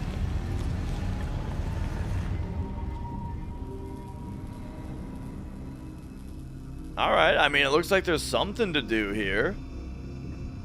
We are in this room. Dude, okay, at least, here's the thing. As far as when that kind of thing happens, when I'm on the wrong scene, at least I wasn't on this scene. There is nothing more embarrassing than accidentally leaving this scene on and narrating a game I'm playing.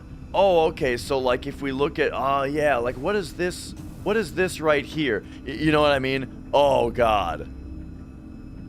Nightmare fuel.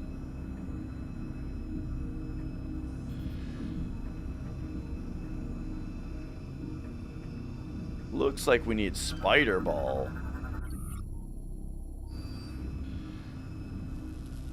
Alright.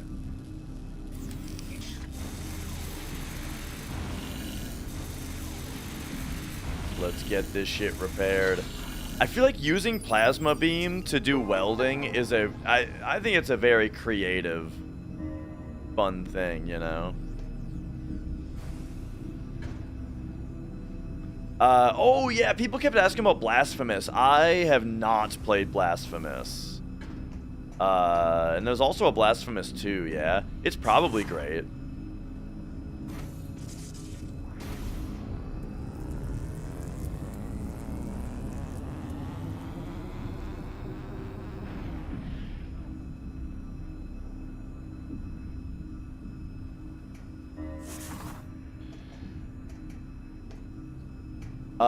I'm gonna be real, y'all. I did not pay attention to what just happened. Disgaea? Yeah, I played a little bit of Disgaea 3.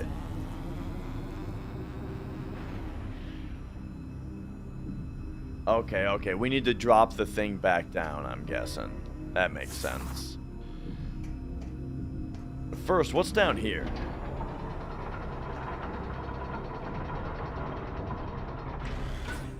Is this where we came in? No. That just goes the other way. Okay.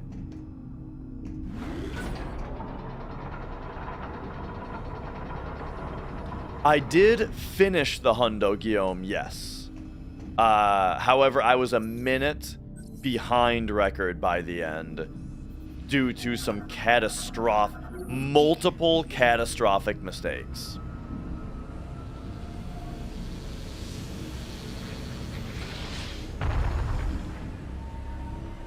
Like, it was kind of a miracle that the run actually finished.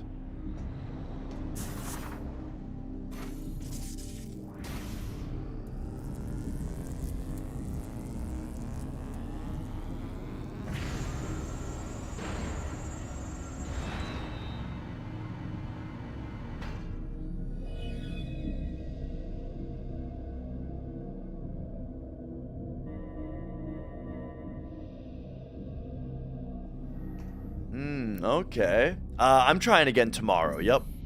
Tonight, I'm gonna get a good rest, and tomorrow, we're gonna nail it.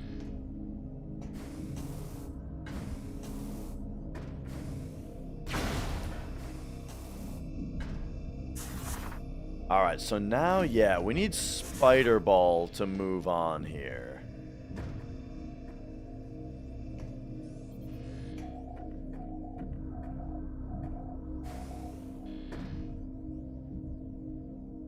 Top 3 Metroidvanias. Number 1 is Hollow Knight. Number 2, Super Metroid. Number 3, probably Castlevania Aria of Sorrow.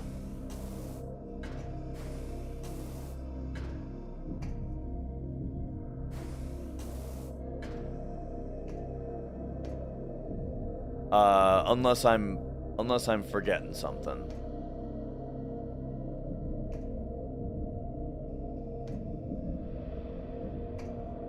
Okay, I'm seeing what's going on here. So, without Spider Ball, we can at least hit this one.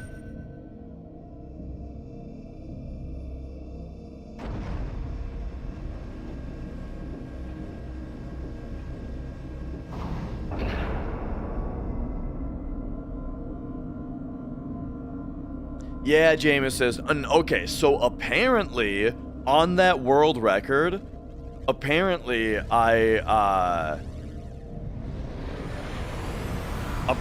took a shit in the northern cave. I could not hold it. And so that's why we had so much time to save there. But now you do still have to I do not remember that happening, but yeah. Oh, you have to do these in order?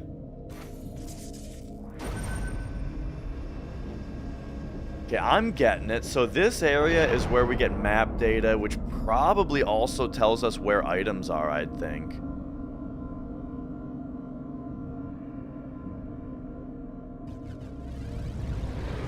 And yeah, Aria of Sorrow is really awesome.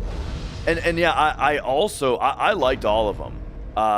You know, Circle of the Moon, Harmony of Whatever, Order of Ecclesia, Portrait of Ruin. I liked all of them. Aria of Sorrow and Dawn of Sorrow I particularly liked because of the collectathon aspect of it. I thought the collecting stuff was very fun in those two.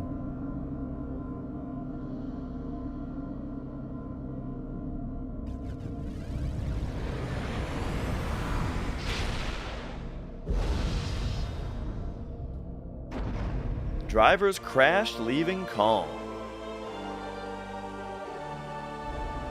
That's kind of when that game starts. Okay, there we go. So we got some map data. Well, so I think it's Harmony of Dissonance, but there's also one called Harmony of Despair, which is a different game. I'm pretty sure Harmony of Dissonance is the one that's on Game Boy Advance that I've played. Harmony of Despair was like an online game or something. I don't really know. That was like that one was like a spin-off.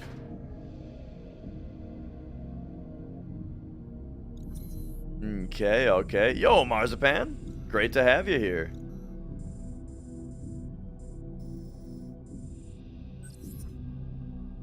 All right, and now, so dropping that also, now that gives us access to back here. All right, great. Let's go this way.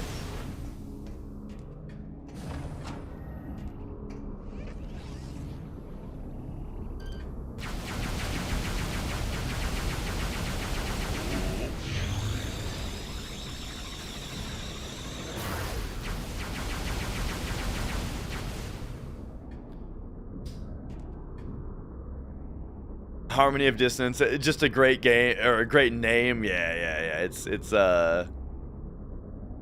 funny, but it's a funny name. All right.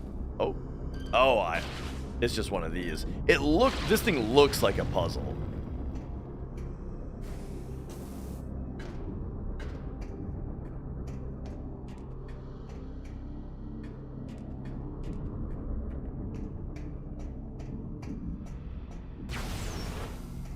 Save point?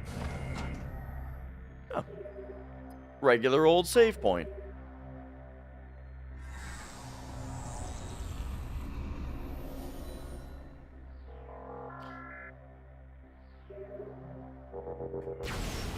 Oh man, but yeah,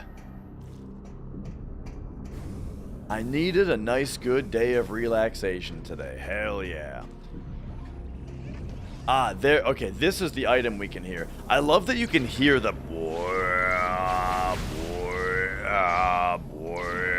I love that you can hear that noise.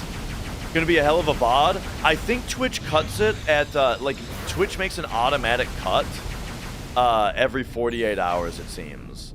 Like, I think if you go to my VODs right now, you'll see today's started this morning. And then there's a 48-hour one from before, right? Oh, I see what we're doing here.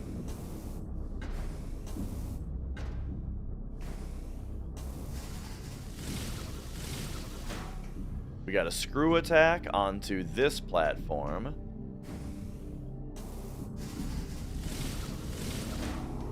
Screw attack over there. Boom. Result of the run yesterday, we came up a minute behind world record. So still sub 15, only 1 minute behind. And that was after some catastrophic failures. Absolute dickhead, just some of the worst mistakes you can make, you know? And so, yeah. So it was very good practice. Very good practice.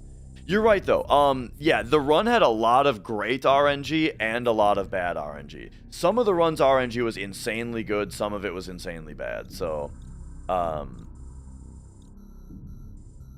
overall, I think it was a good RNG run.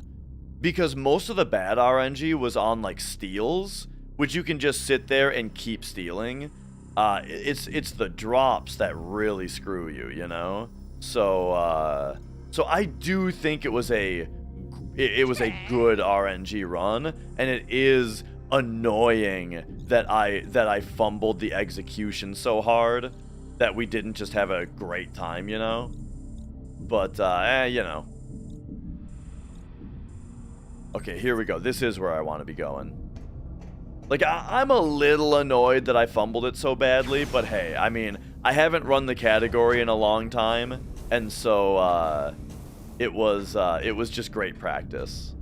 But still, you know, I'm going to... The thing about practice is, I mean, just the pessimistic mindset is that, like, I fumbled great RNG, and so even if I play better next time, it might just not be the run anyway, because so many more things won't be as kind, you know? But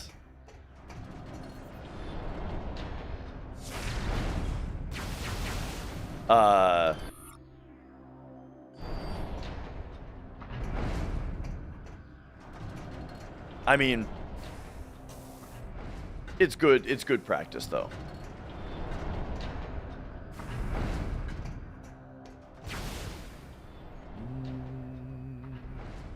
Yeah. Oh, yeah, tomorrow's run will be good. Here we go.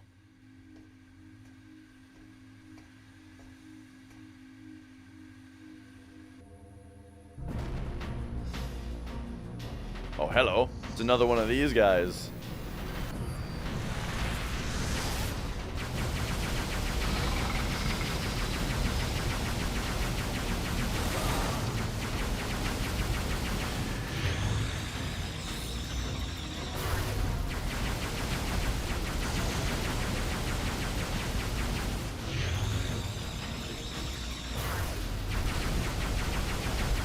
Man, I feel like, I always screw up my, whoa, okay, so the red one, you can't, Oh, did I miss my chance?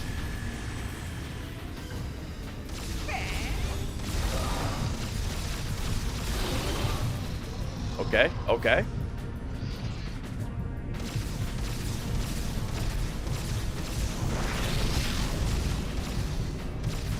All right, buddy.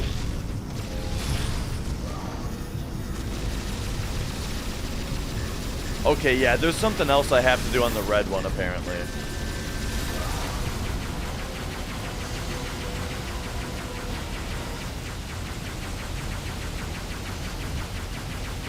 Or maybe I just shoot it normally and I haven't been shooting. Like, I saw that it's a different color and assumed that that meant that I can't shoot that one and have, whoa, and have to do something else to it.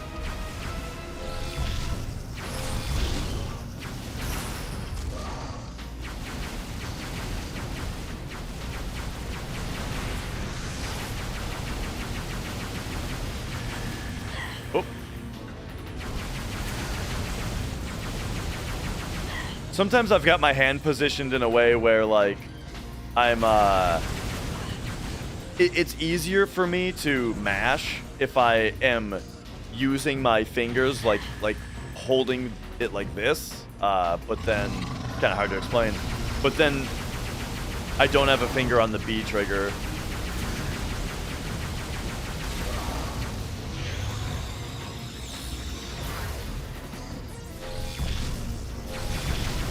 Okay, yeah, no, you...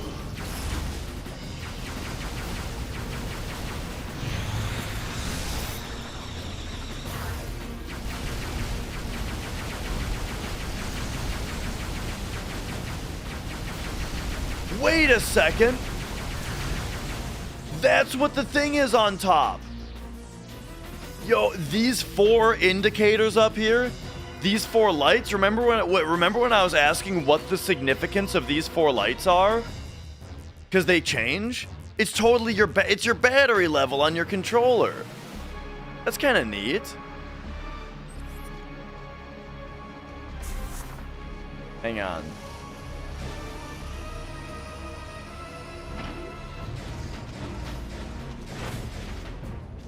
What happens if I operate these? Because it kind of seems like this guy won't let me hit him.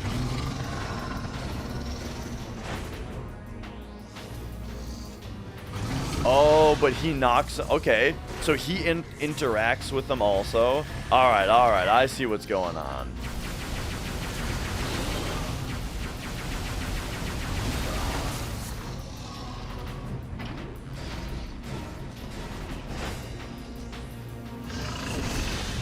No, he's putting them down again.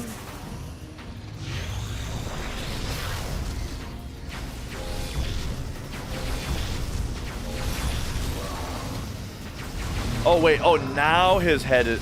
Okay, never mind. I just had to... Apparently, I just had to shoot him way more than I expected. Oh, and now he's dead. Okay, okay.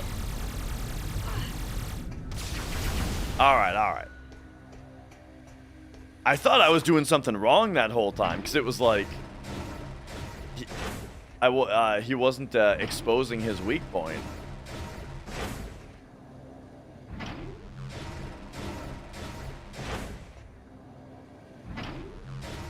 Alright, so now we get to the problem of having AA batteries in a controller, is that I don't want to replace my batteries until they're dead, you know? With a rechargeable battery, you would just recharge them right away. But because it's not rechargeable, I don't want to replace them until they're totally dead. So now that means that for the next, like, 5 hours, the game's going to be telling me that the batteries are almost dead.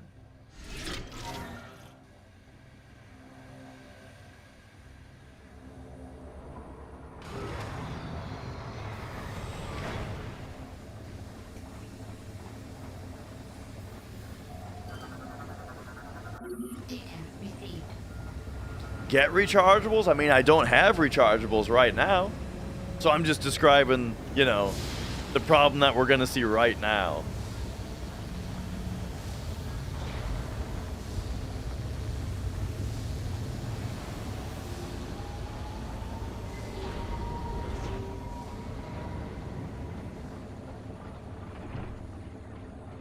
All right, there's our first bomb component.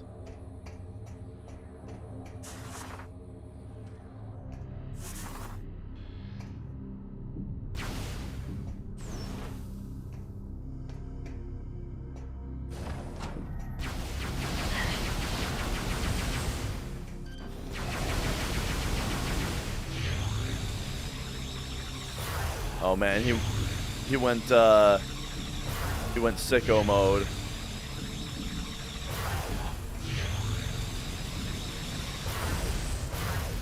Pretty sure they exist. Are you talking about rechargeable double A's? Yeah, of course they exist. I'm just saying I don't have any. I'm not asking for a solution to double A's in general. I'm just saying that this is a funny thing that happens when you are using old double A battery controllers on a game like this, where it's like, you know, it's that you don't want to recharge them until they're totally dead, which means now you gotta have it warning you that they're almost dead for as long as they decide to do that.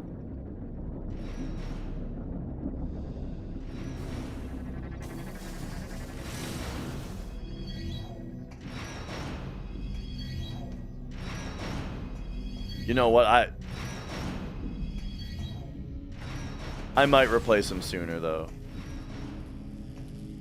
Ooh, look at this. It'll be from like 30%. Exactly. See, that's what I'm getting at. Is that this controller is gonna last. This controller is probably gonna last a long time for being a controller that's constantly warning us about how it's almost dead. Oh, look at this little visual. The way that, like, you can see these, you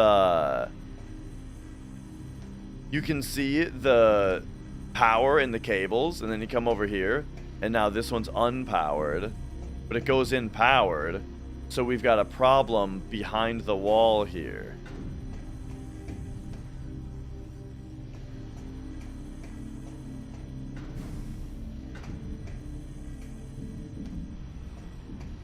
Or maybe it's just this, I guess. It looked like it was behind the wall. Maybe it's not. Take it as a challenge. Like that episode of Seinfeld when they're test driving the car and it's low on gas. They're seeing how far they can drive the test drive without refilling it. All right. So wait a second, though. So this just brings us up into a room I've already been to.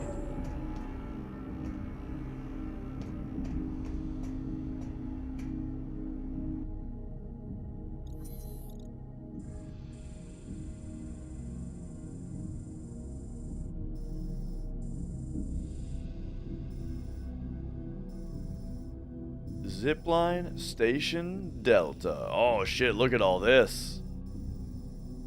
Xeno research. That'll be tomorrow, Fenry.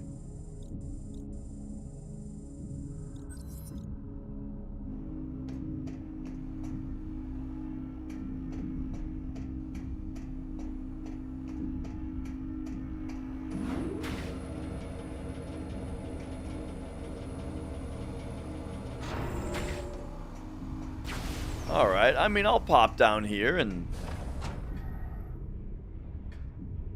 see what they're talking about. Oh, look at this. Whoop.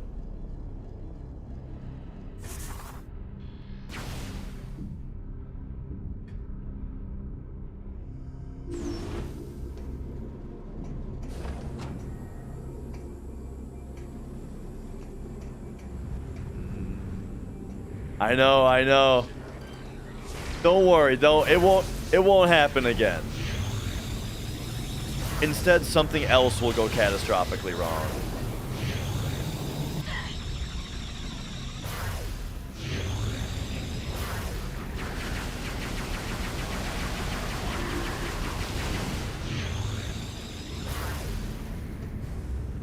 Whoa, hang on a second. Can I even make that? Yes, okay.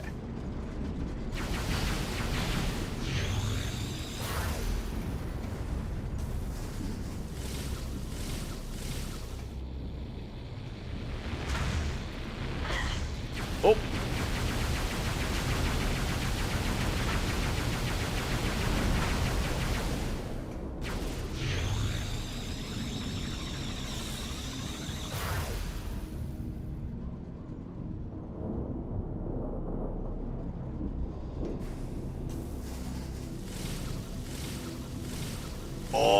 Oh, I just barely made that.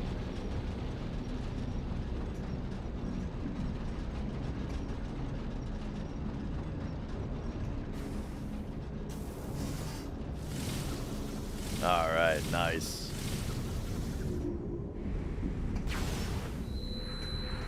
Oh.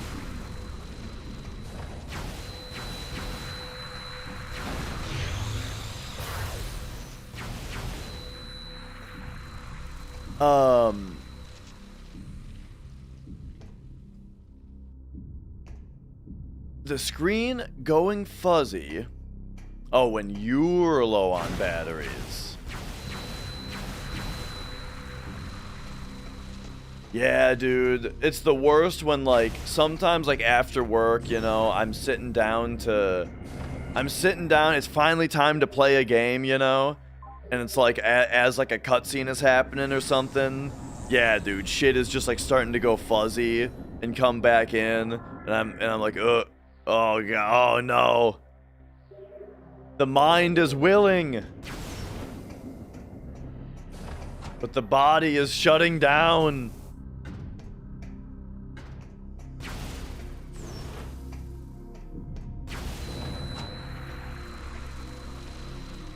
The spirit is willing. The flesh is spongy and bruised.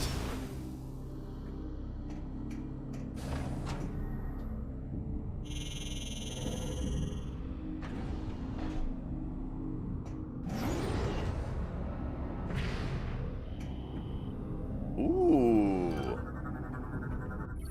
Another E-tank. The pod's power source is keeping the barrier active.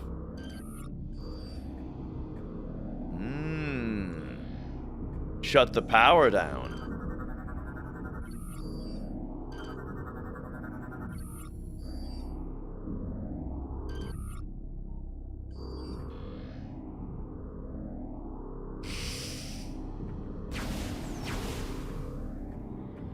Shutting down. Oh no. Metroids.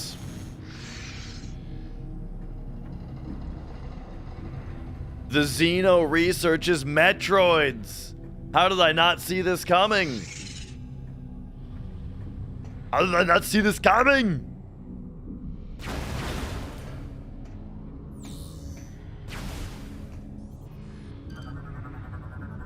Oh, yeah, no, we got it.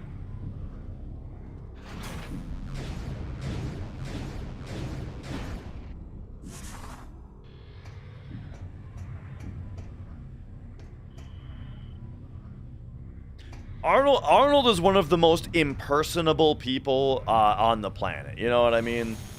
Like, who are the folks where the most people do the impression of, you know? You got Arnold Schwarzenegger. Christopher Walken is another big one that you know, any current sitting president. Yeah.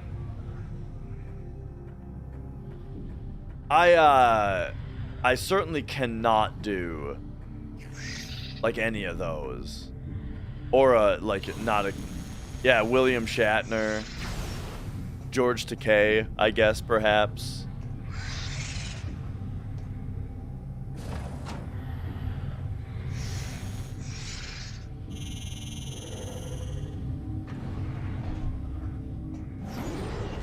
Goofy?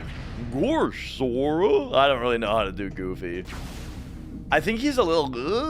he's got a little bit more of a higher timbre to it. Ghor, Sora? I don't really know.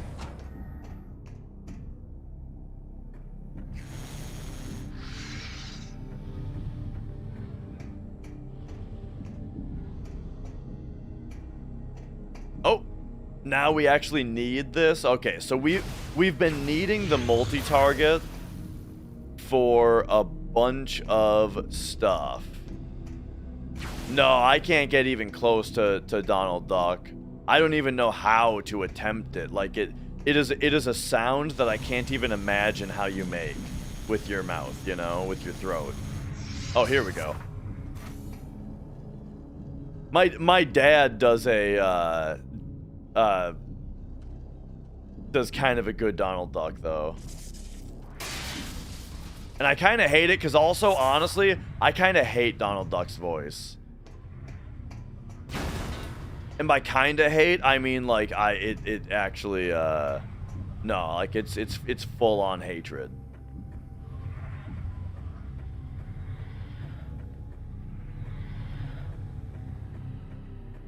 By the way, the Wii remote batteries are low. You learned the voice to be annoying.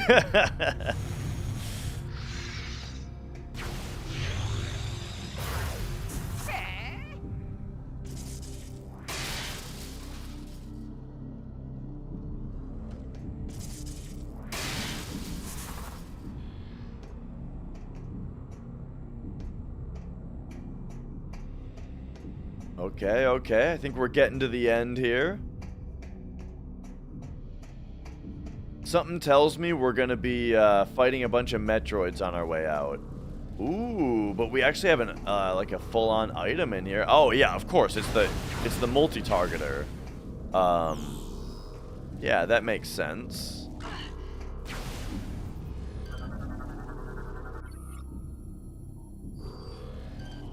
And then this is one of these. Pull her off.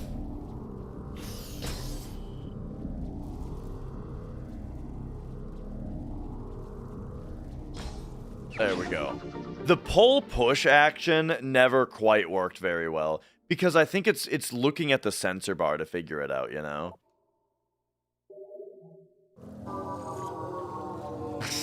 Hero, your batteries are low. Do you have a charger or perhaps replacement?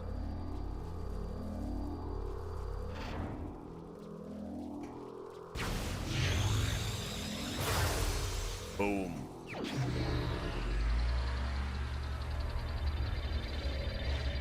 All right.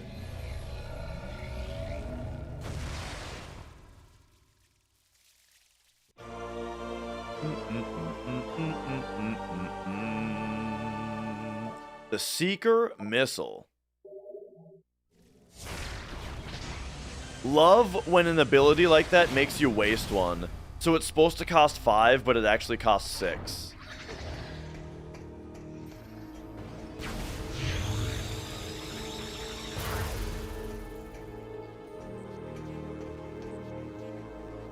Am I finishing this game in one stream? I don't have any particular like goal to do so. I'm just chilling. I'm just playing.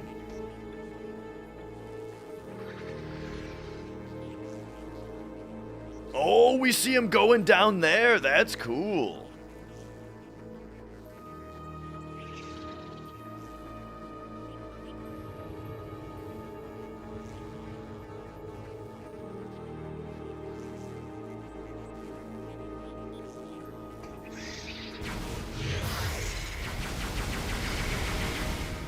Oh. Oh, I see. These guys can like phase through walls? Okay. So,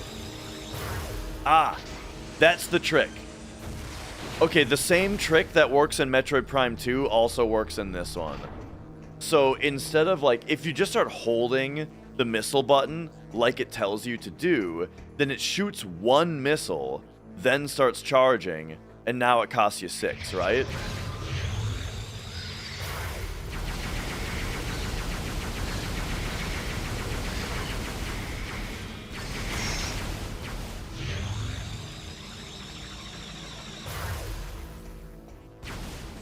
But the trick is to shoot a regular charge beam shot, and then during the recoil of the regular charge beam shot, you can start holding missile, and it'll start charging the Seeker Missile without having already used one.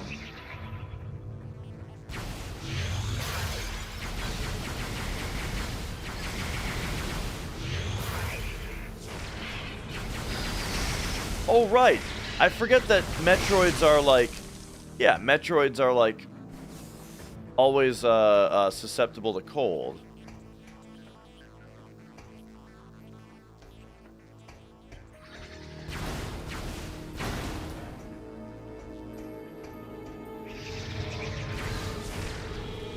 Oh. Oh, but they phased through it here. They're getting cheeky with it. Okay, okay. So you kind of have to wait for them to... Probably have to, like, wait for them to charge.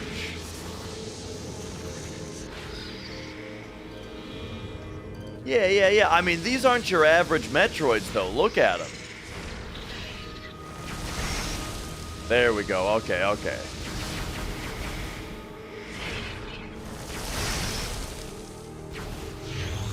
That sounds good, Ari. See you tomorrow.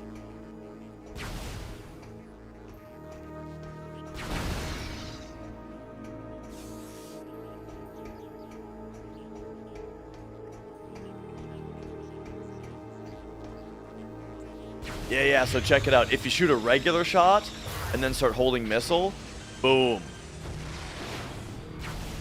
Life hack.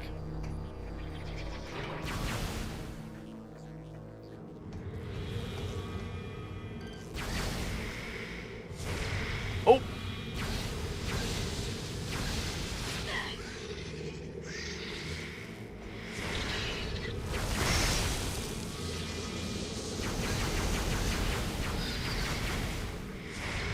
Ay.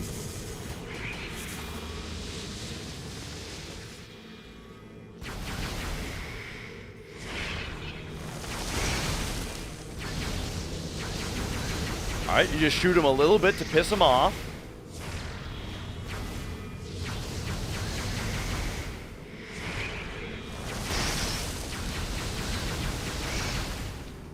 And then I guess that one just had enough.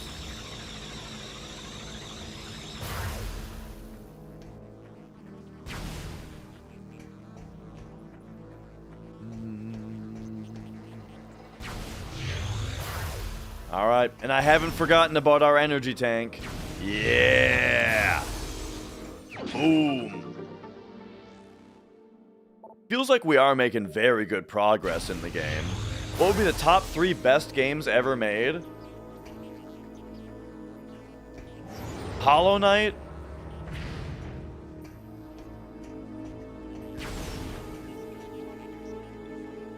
Dark Souls?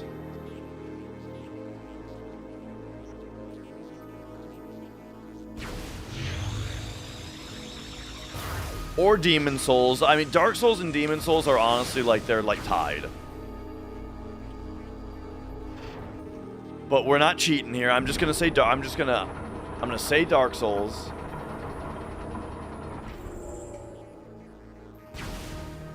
And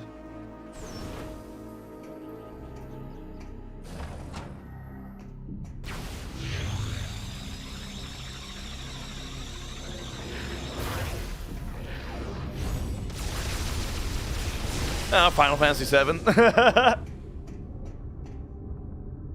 Outer Wilds, that's Outer Wilds is way up there for sure.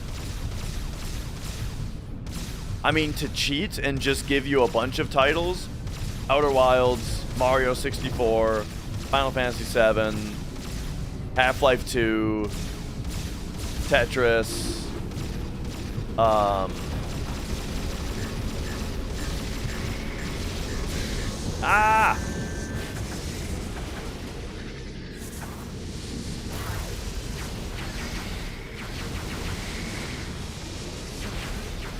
You have a different favorite Souls game every day. So my favorite Souls game is Bloodborne.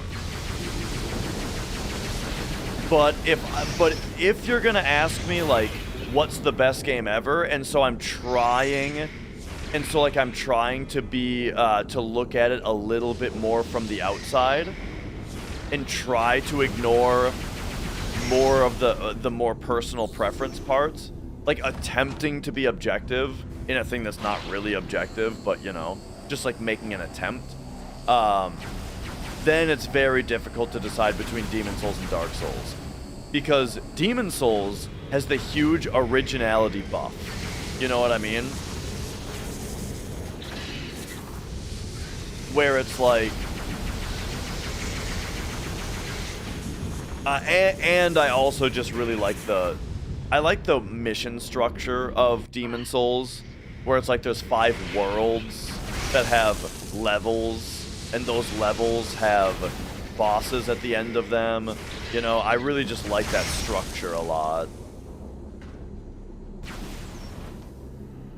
Expedition 33, you know, I feel like talking, like, is it not best game ever, in that conversation? I'm not sure if I'm ready to give it that kind of judgment yet. I feel like we're still sitting on it a little bit, you know? But yeah, I mean, I can see it for sure. 14, Breath of the Wild and FF9, nice.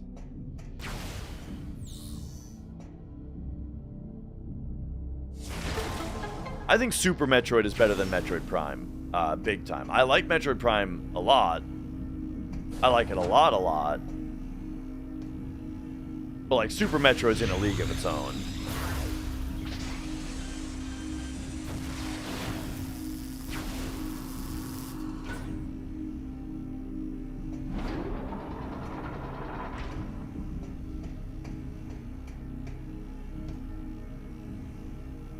Okay, oh, I didn't even see these before, I don't think.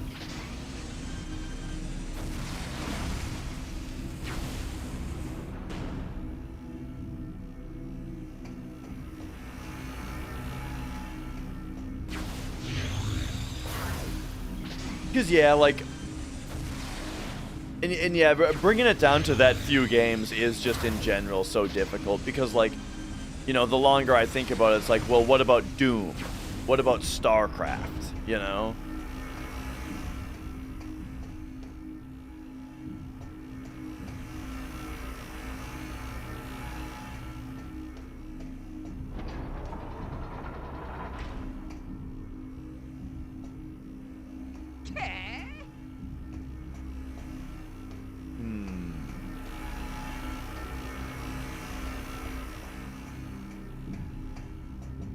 Ooh, yeah, these headphones are starting to bother me. Oh.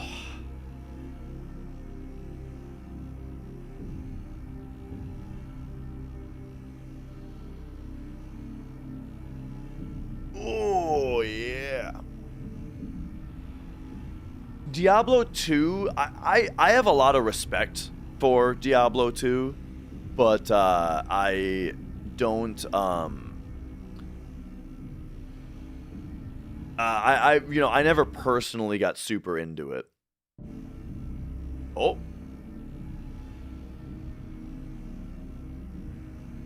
Are the, wait, why doesn't the home button work?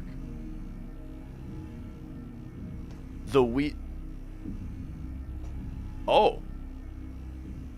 Wait, and my plus and minus buttons aren't working either? Oh, none of my buttons are working. Whoa, this is weird.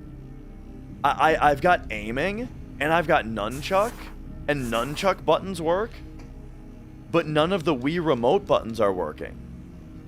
Wow. What a strange thing that this is doing. B button isn't working, A isn't working, D-pad isn't working, home button, plus minus. Oh, there it goes. Wow, I guess this thing really is dying. Alright, there we go. But wow, that's... Yeah, oh, of course it's the battery. I'm just saying, observe how interesting the behavior is, you know?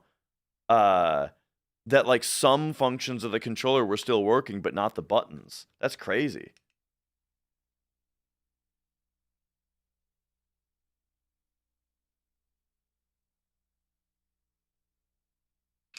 All right. Let me go grab a fresh pair of batteries.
Oh. There we go.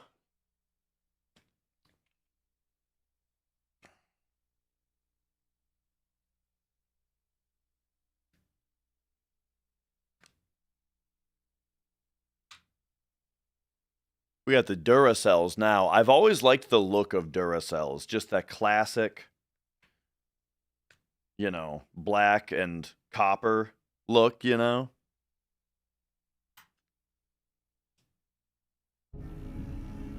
There we go.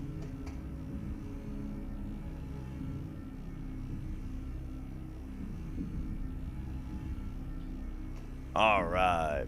Okay, so where the hell were we?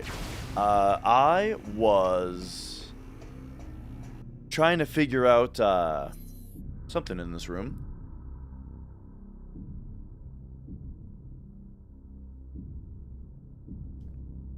And from what I've seen and played, I think I agree, Maestrid.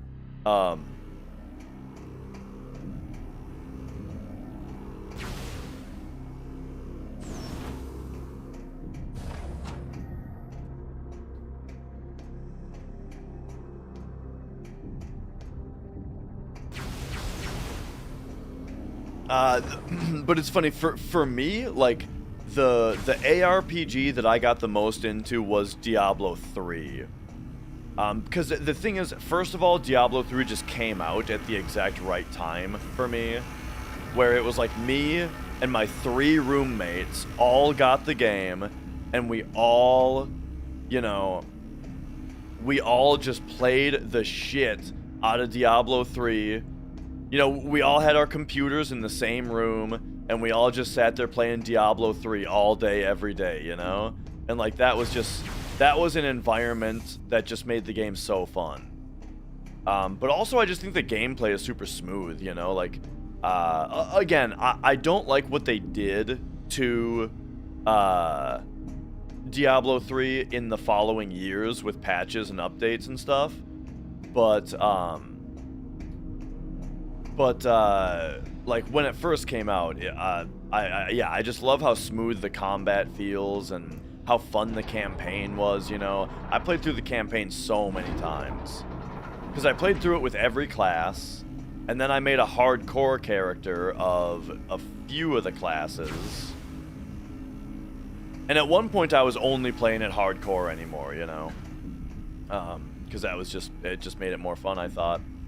Error 32 is a funny thing because, like, I got the game the day it came out, and I remember Error 32, or I remember not being able to log in for like 30 minutes, and then it wasn't a problem ever again.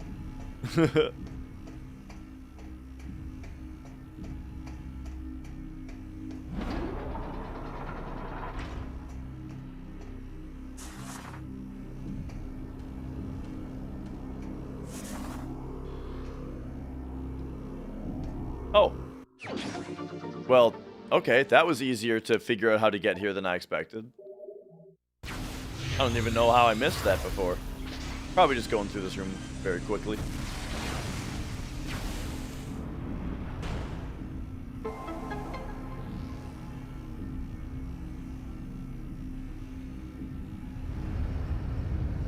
Very arcade, it transitioned to very arcadey. Yeah, like running Nephilim riffs, for example, is just, it just feels so pointless to me, you know?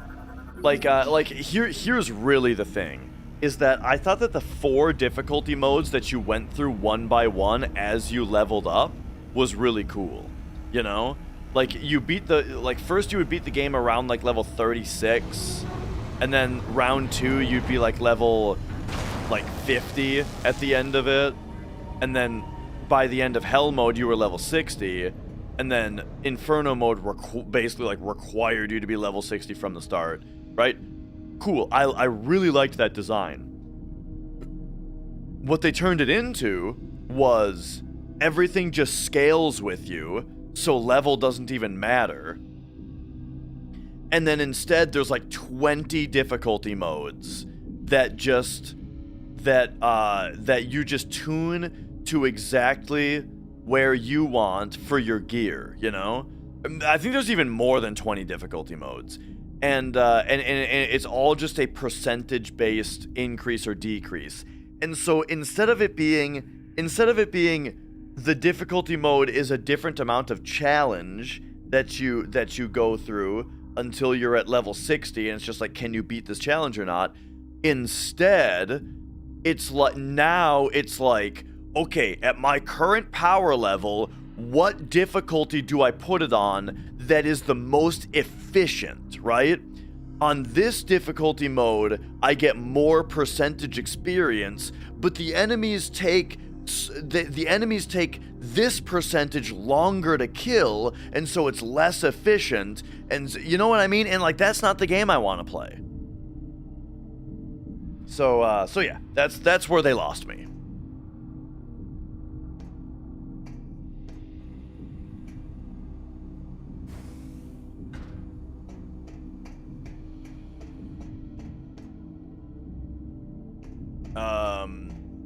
All right.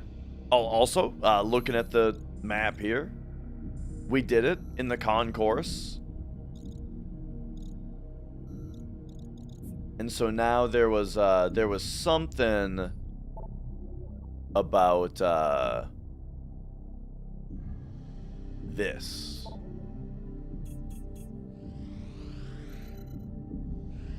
It's over there. Oh, right. We got to go over there. Okay, okay. Did I enjoy new Disney Snow White? I am not really a Disney fan, just in general. Never really cared for Disney stuff, never really watched Disney stuff.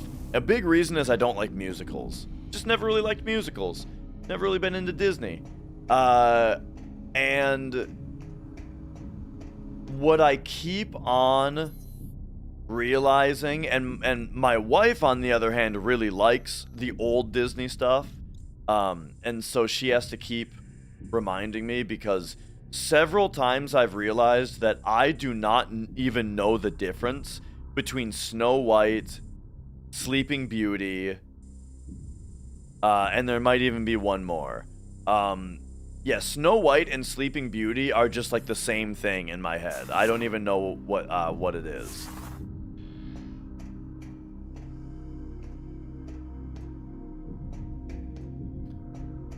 I don't even know her name. Whose name?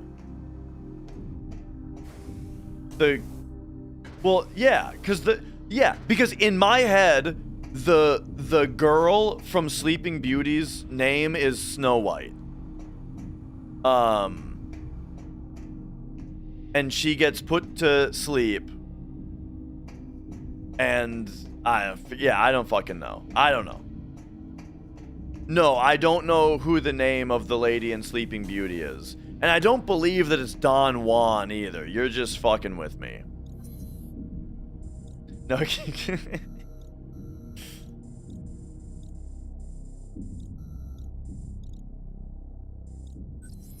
But no, yeah, it's like, yeah, the story is that, like, Snow White gets put to sleep. She gets put to sleep by Maleficent, or whatever her name is. And then, like, I don't know, someone, maybe the prince has to, like, work with the dwarves to wake her up or something? I don't fucking know. I've never seen it.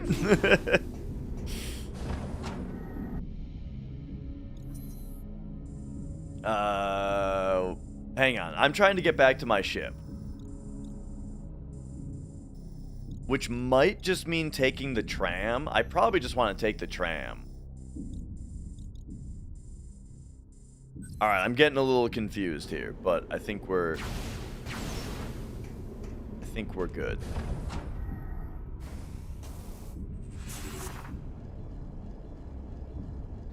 But yeah, so I was never a Disney fan to begin with. So now that there's all these like live action remakes coming out that are like that people don't like and they're super cringy and stuff, you know, it's not it's funny because like I don't have any part of me that's like, oh, they ruined a thing that I like, because I never really liked it in the first place. But the new live action stuff does all kind of seem pretty hot garbage, though, you know. And like now I do have to think about it though, because it's like even though it's not something that's necessarily a worse version of something that I already liked, it is a worse version of something that maybe my future daughter would have liked, you know? But luckily Mrs. Dash is a keeper, and you know, she'll keep her on the straight and narrow, you know, on the right path.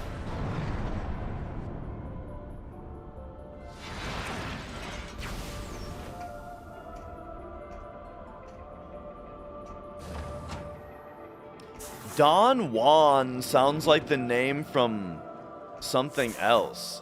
Am I a dad? Not yet. My daughter is still in the womb. We are due in April.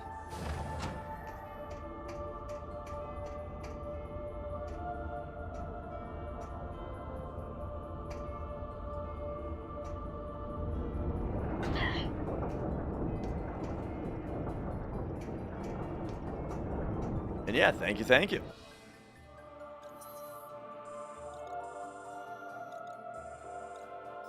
Okay, we're going here. Yeah.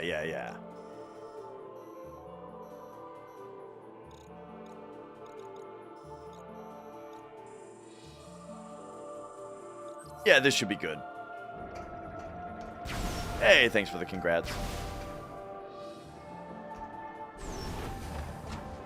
Pocahontas and Lion King are the best. So from what I've observed more recently, as like an adult, seeing people talk about old movies and old Disney movies and stuff, I get the feeling that The Lion King was the best one.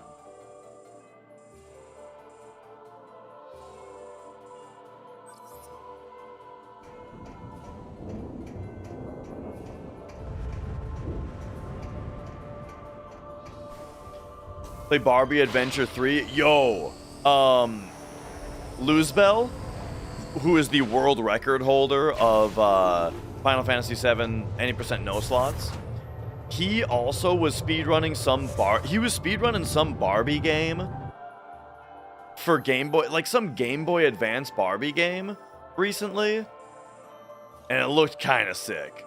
It looked like kind of a sick speedrun.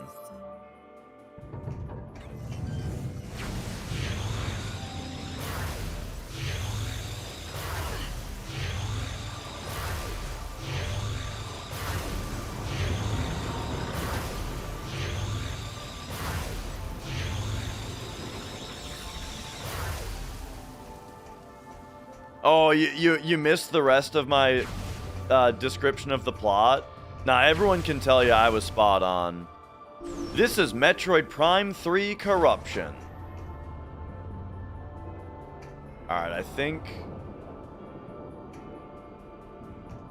Wait, is this the room or... No. We gotta go past. Okay.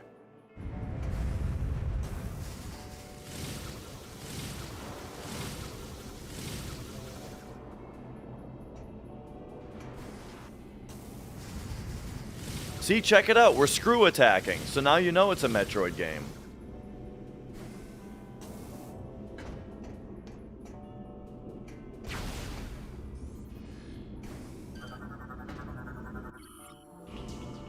Ooh, there's spider ball stuff up here, huh?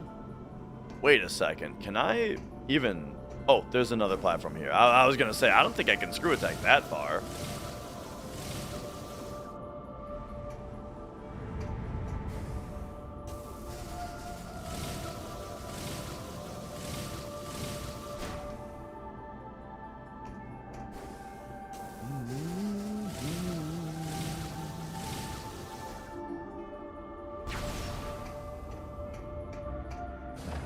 Alright.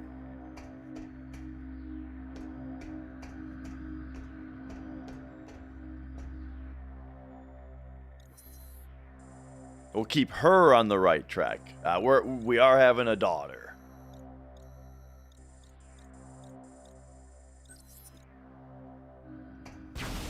Wow.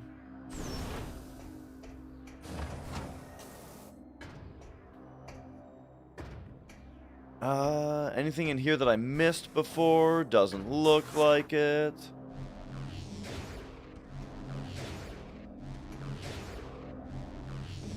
Yeah, Star Wars is a great example also of how, of like what I talk about not really being into extended universe stuff in general, you know?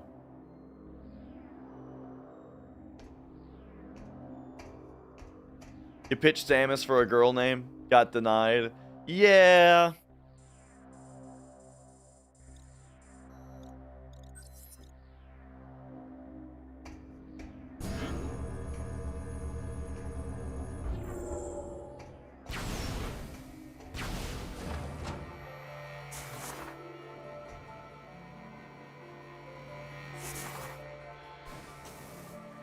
How was the hundo? I mean, in the end, it was quite good.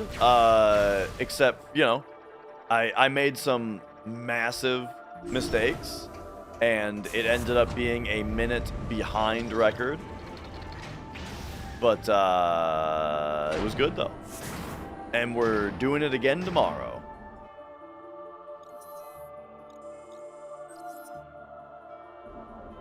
Okay, it looks like we want to be in there.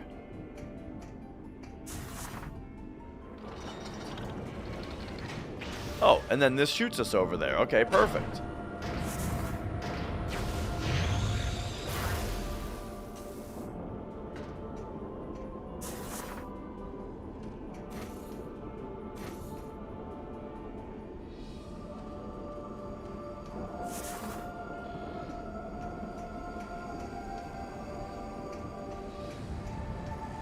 Yeah, I lost like 11 minutes on Emerald Weapon, Ruby Weapon, and got behind, and got super behind. And then I made a bunch of other mistakes that also cost a bunch of time. And then still managed to finish only a minute behind because we saved a shitload of time in the Northern Crater. Was the loader thingy in the submarine base? Oh, carry armor? Nah, he is generally no problem in hundo. He can kill the run. But usually he's no problem. Ah, there's our thing that we're here for.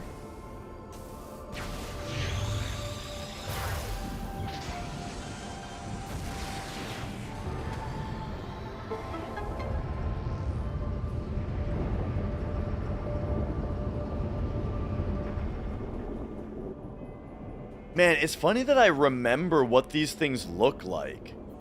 I wonder how many times I played through this game when it came out.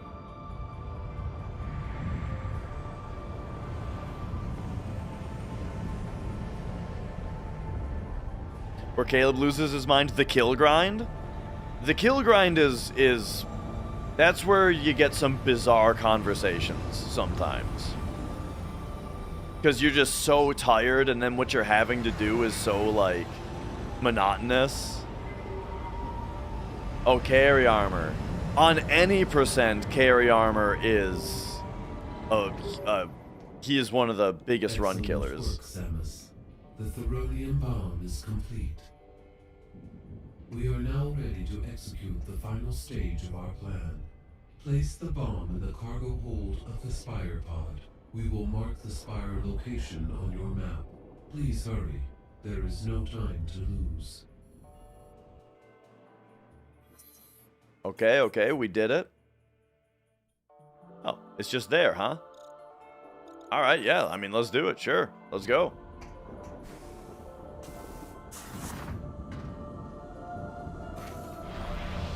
See that shot?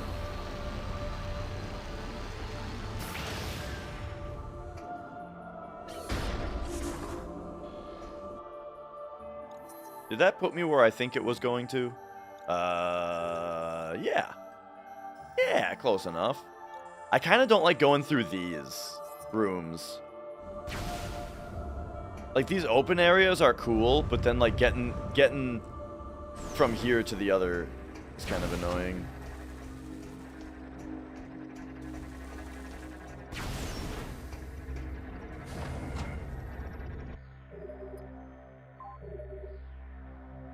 Alright, by the way, since I am ending at, like, 5 today, which is in, like, an hour and a half, I'm ending in, like, an hour and a half today. I'm not gonna do an overnight VOD, I don't think, because it's just too long, you know? That would be over 12 hours of rerun, which is too much. Instead of just, you know, the 6 to 8 hours of me sleeping. So I am gonna shut the stream down and come back fresh tomorrow.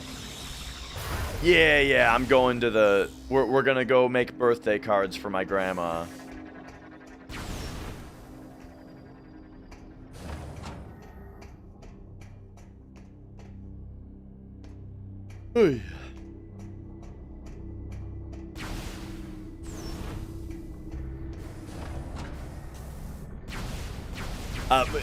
And the thing is, she'll particularly enjoy it, because one thing about my grandma is that she loves like that type of arts and crafts and crafty things. She hand makes all of the cards that she gives other people, you know? Like, anytime that there's a birthday or Christmas or anything, you know, all the cards that she gives out, she always makes herself, because it's just, I don't know, it's just something she really likes doing. So it'll be, you know, it's a particularly sweet idea that whoever came up with, to have us all hand make our cards for her.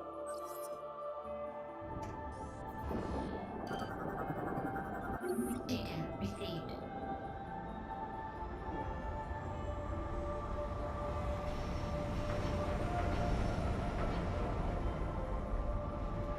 All right. If she critiques it harshly, I mean, I'm gonna have to just, you know, listen and learn.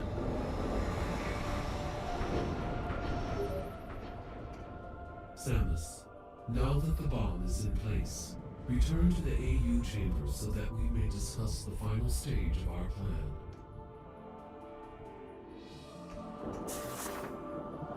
All right. Pushy. Oh yeah, for sure, Chris. I mean, that's the thing. She's my last grandparent that I have left, you know.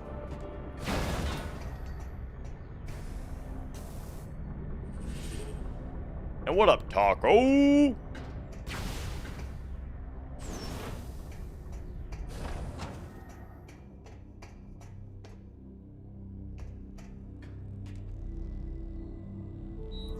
Taco, this game's kind of fun. The Millennium bomb is primed and ready.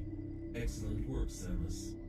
To drop the bomb onto the Leviathan shield, you must move the bomb pod directly over the Leviathan and shut down the pod's engine. This must be done manually. This is a dangerous mission. Will you accept it? Yeah. Thank you. Initiating Skytown migration.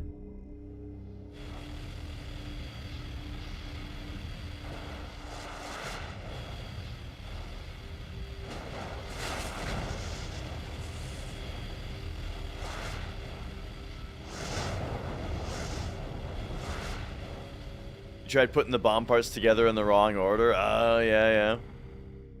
We will move the Skytown facility as close as possible to the So the 55-hour countdown, that is how much I have to stream this week. It was a subathon, you know. It's capped now though, and yeah, it was a you know, $1 a minute subathon, which just got blasted up to cap immediately. And so now, to hold up my end of that bargain, I gotta stream that many hours this week.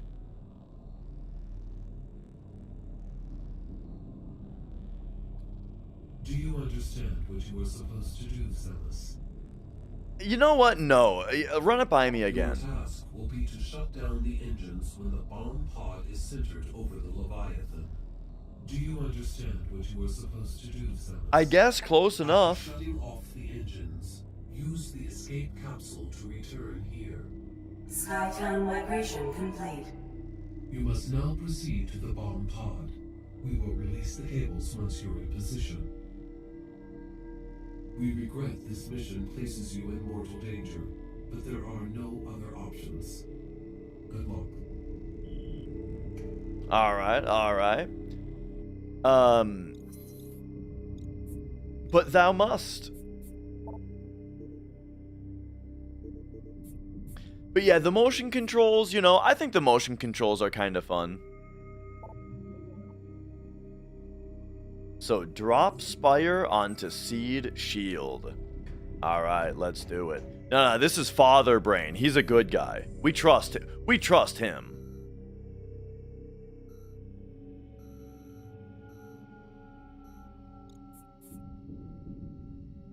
And... Oh, Ace, how's it going? Oh, sorry. Hang on a second. I gotta run to the restroom here.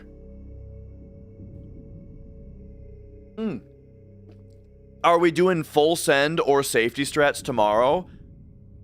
I kind of really want to do safety strats because I feel like record is free. It is kind of what I'm thinking. But at the same time, if I'm gonna play the game for 15 hours, you know, I'd like it to be extra good. I'll be right back.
Oh, okay.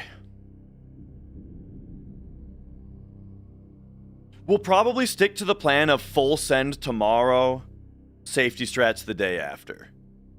Oh, and you know what? Speaking of, remember that thing that screwed up the run yesterday? The formations in Gaia's Cliff? I'm gonna go ahead and fix that right now before anything else.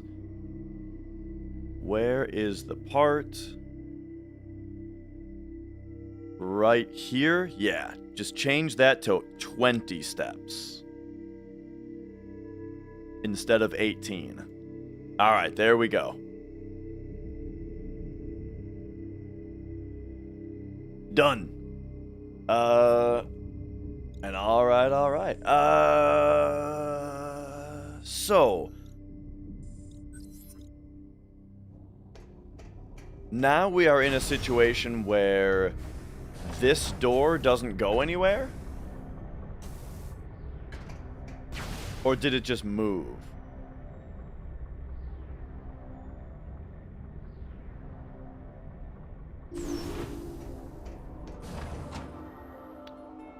Oh no, okay, the spire just isn't on the map anymore for some reason? Weird.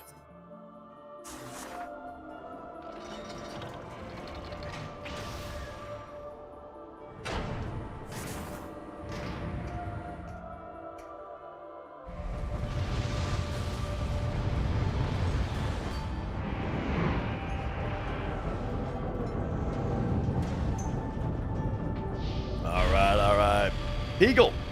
See you tomorrow. Thank you.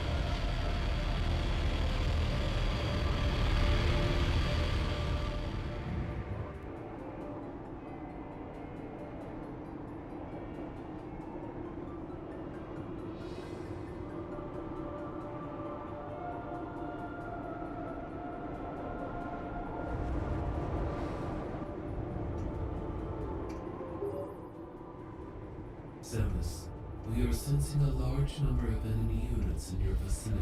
Oh, tell me more. The pirates must have detected your movement toward the seed. And Tunes, thanks for saying so. I'm glad to hear it. If the spire is destroyed before reaching the end, Sounds good, Danger. all hope for Elysia is lost. Oh, I forgot. My combined chat isn't up. Ah, there we go. You must defend the spire at all costs. If I'm starting a metal band, listen to some bluegrass legends. Great inspiration. Use everything in your power to ensure its safe passage. I mean, I've heard bluegrass before, but I've never really liked it. Oh yeah, double input glitch messed me up a little bit. Yeah, I mean, that's always a thing on PC. But yeah, it got me good on that limit grind. Oh, here we go.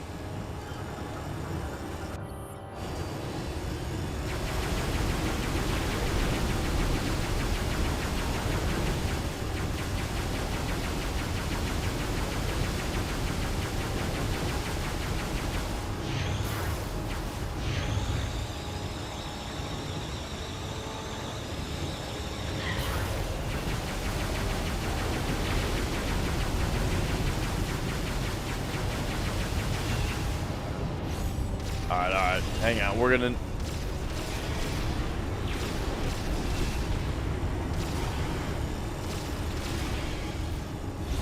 You gotta turn on the big guns here. Boom, there we go. Who's next?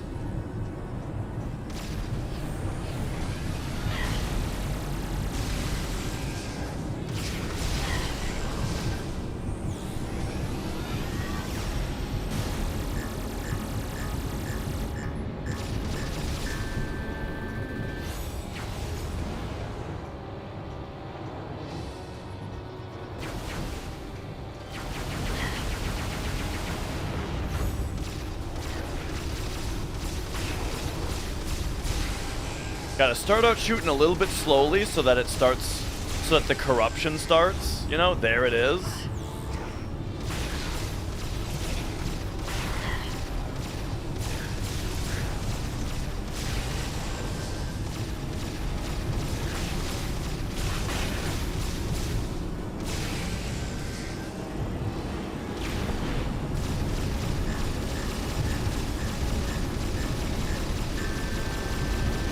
Yeah.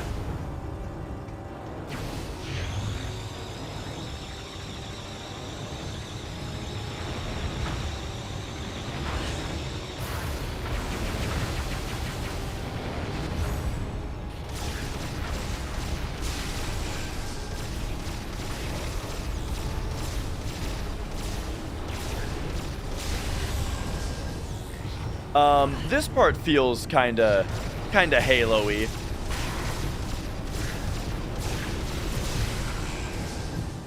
You know, the drop ships full of dudes.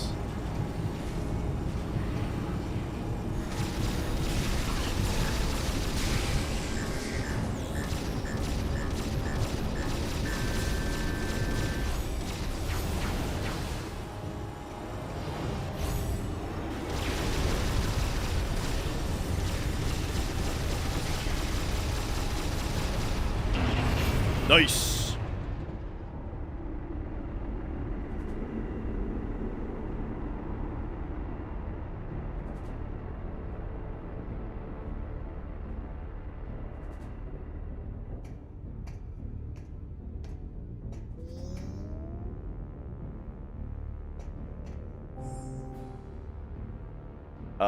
Yeah.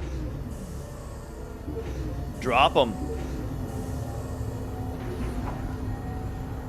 Engine override initiated. Deploying emergency escape pod. This is starting to feel a little climactic. Sequence commencing. 5 minutes until engine shutdown. 5 minutes we have to get into this thing? I mean, let's take a little bit of a look around first, huh?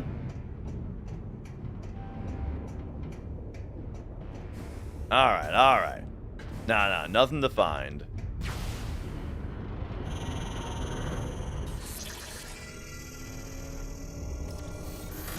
Escape pod malfunction. Oh, that's why we have Open 5 access minutes. tunnel.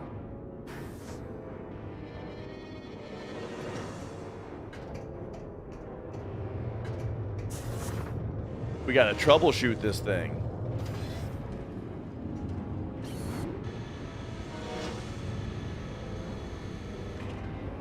Okay, okay.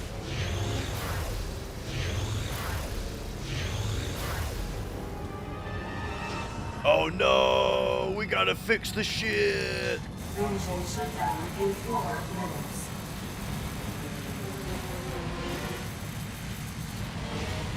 Oh, I went too far off the rails.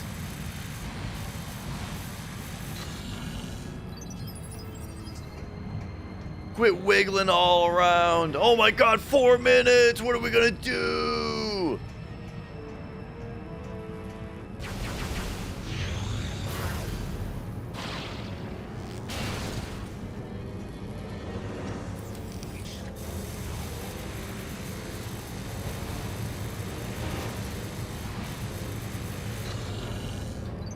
YouTube commenters would talk so much shit about Samus's welding.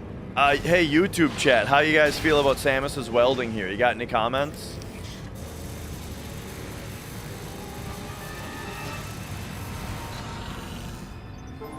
Escape pod online. Engine shutdown in 3 minutes. Oh, what the fuck? Get him! It's horrible! Horrible!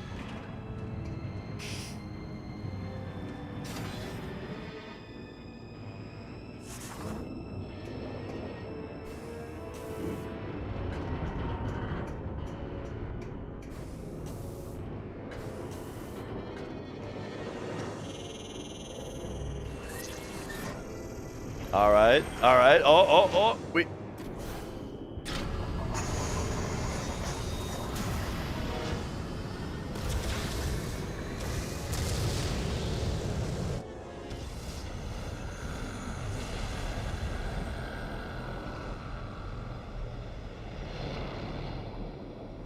There we go. Yeah.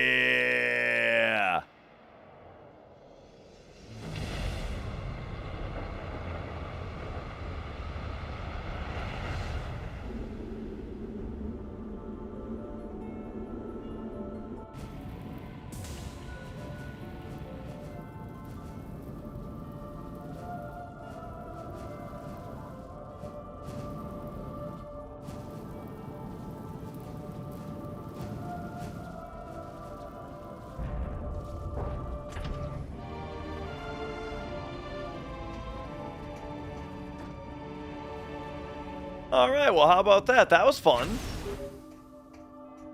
The plan worked. Good.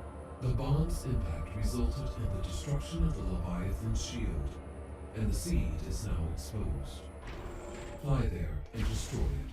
You got it.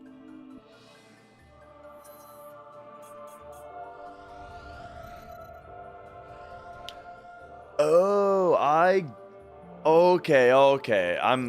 So there's going to be a seed on every planet. I only just caught up to that idea.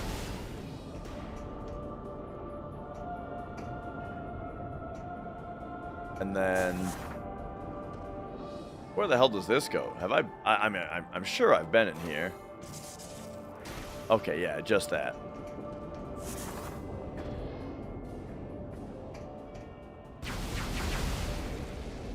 Alright, so...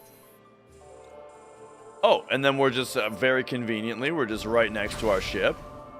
Nice.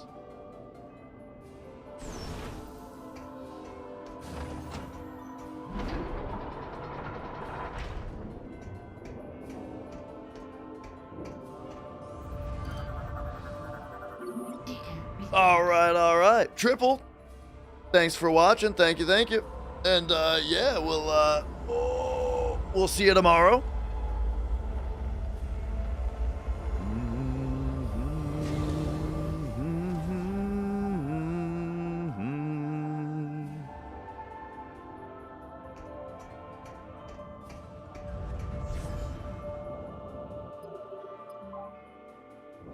All right, let's do it. Let's see what this first Leviathan seed has to offer.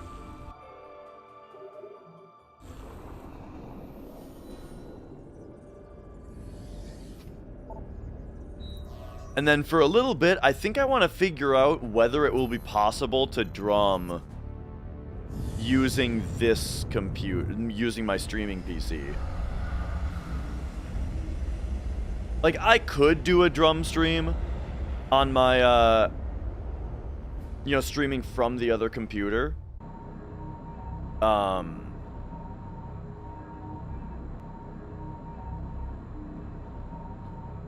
But then there's, when I stream from the other computer, there's no alerts, there's no, the timer won't show, because it doesn't have my bot on it.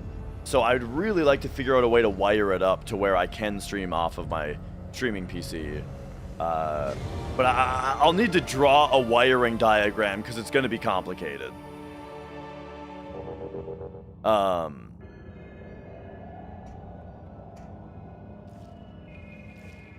The loading on the doors lasts long enough that you only just start to get mad. Right. Oh, wait a second. We've already done this is the second Leviathan seed we've done.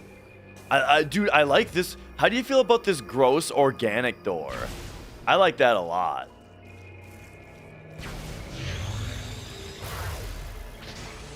I also like the weird organic thing that now is requiring, the same thing that, like the upgrades that I need. Oh, this is kind of weird. Okay.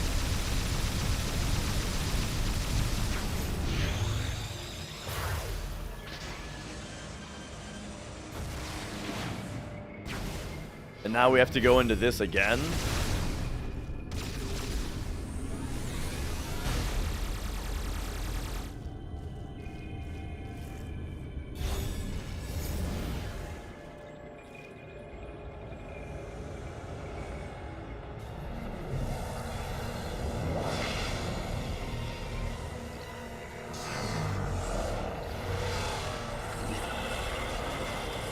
Alright. Hey, I wonder if I have to shoot multiple targets at once on this guy. Helios is using the swarm bots to form a fast-moving ball of energy. Avoid contact with the sphere. Okay, yeah, we can avoid contact, That seems fine to do. Oh, never mind. Alright, I'm bad at it. It'd be cool if I could see it. Okay, maybe I shouldn't be in morph ball mode.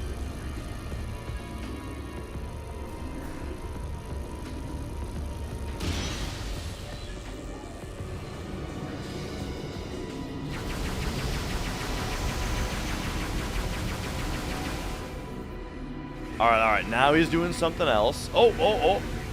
I see what I'm supposed to do here, obviously.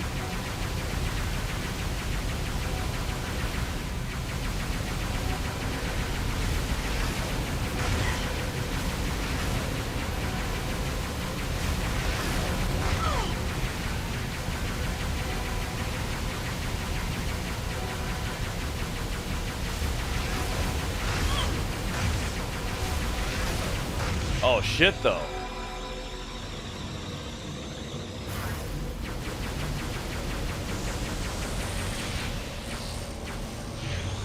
Okay, this looks like we're supposed to do this. Ah, what was I, too slow?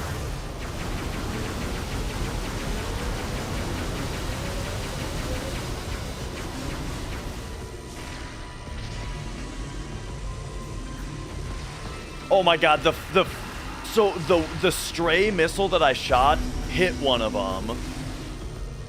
All right, there we go.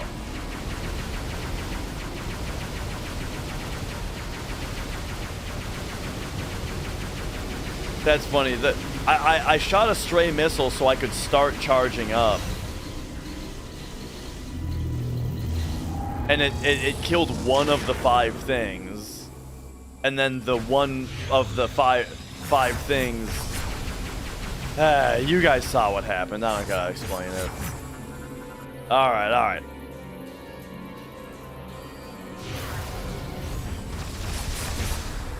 Oh!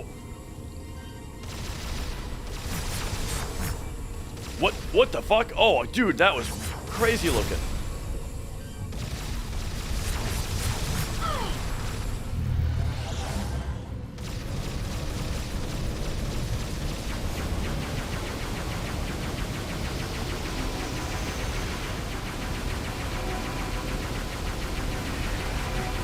When he zoomed past me, and then I just saw the like. Hang on. I kind of feel like I need to phase on these guys.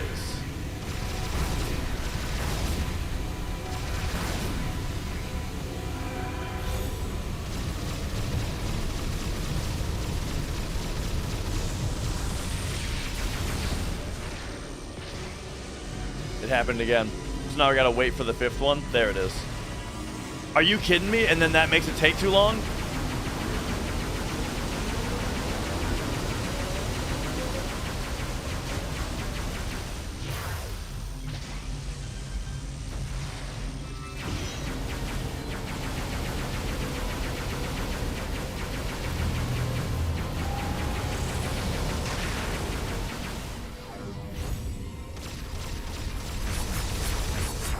Ah.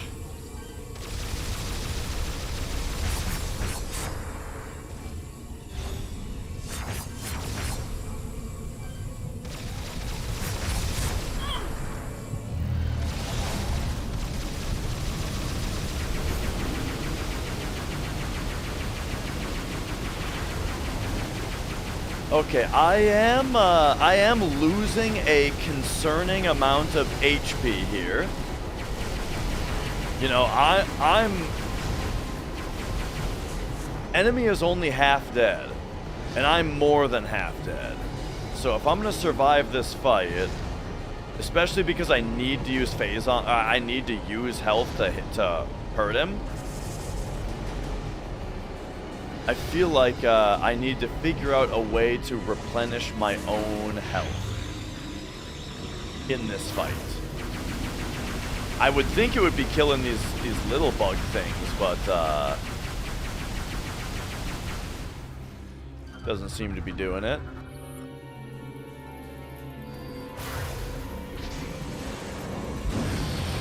Whoa.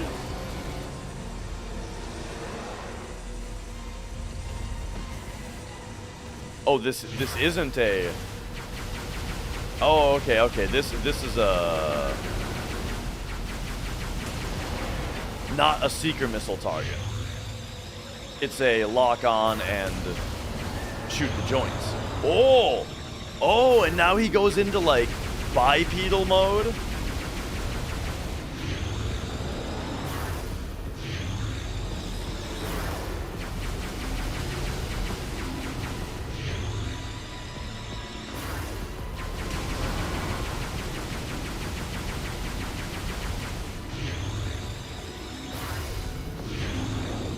Trying to shoot him in the crotch.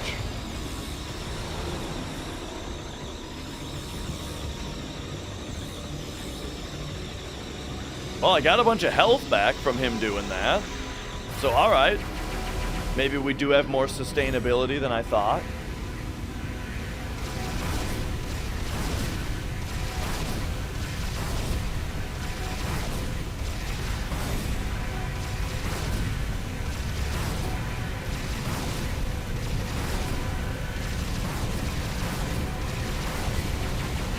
Are you kidding? How long does this attack go for?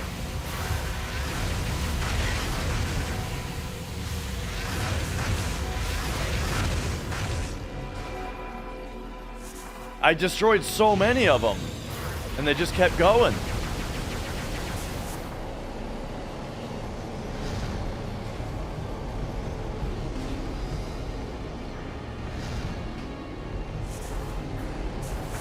Oh, yeah, I'm trying tomorrow, Insurgent. We're going again. Tomorrow, we go again.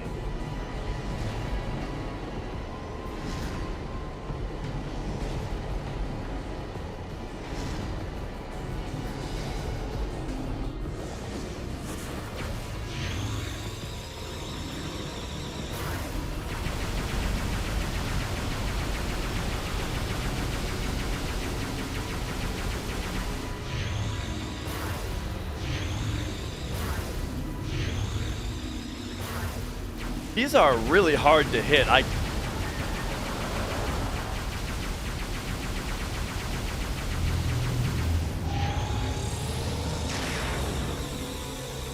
Okay, now we gotta suck in all this.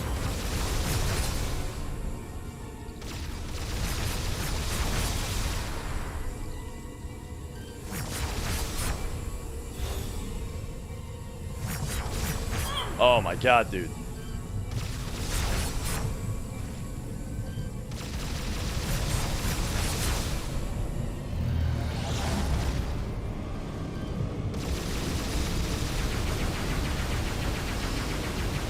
Enemies that repeatedly rush you down when you're in first person.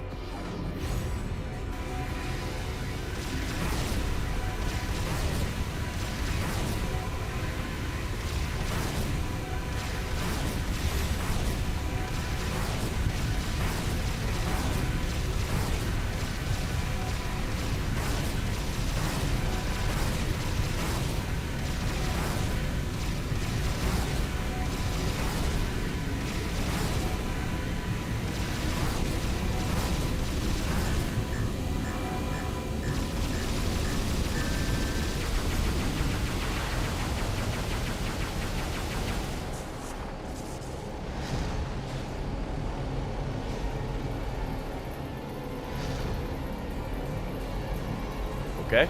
Okay.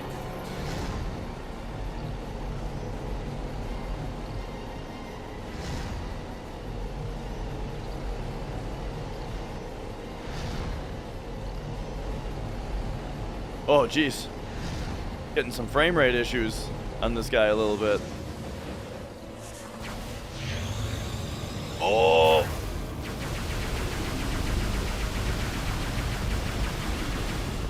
Okay, this is the mode where I can usually get some health back.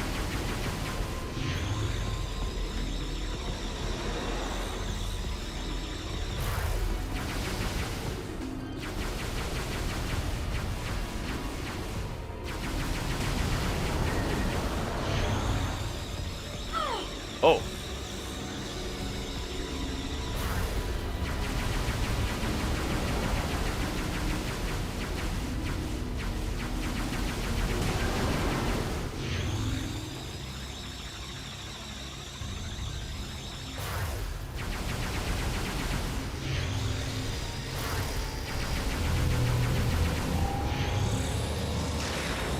Okay, get health back.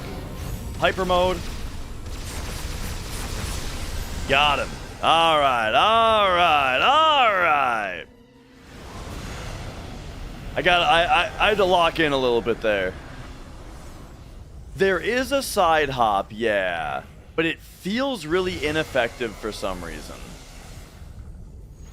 I've always felt like the side hop felt a little ineffective in the games.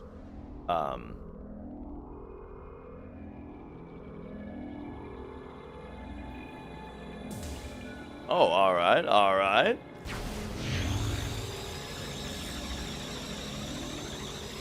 That guy didn't throw a bunch of power-ups all over the place like the other bosses do.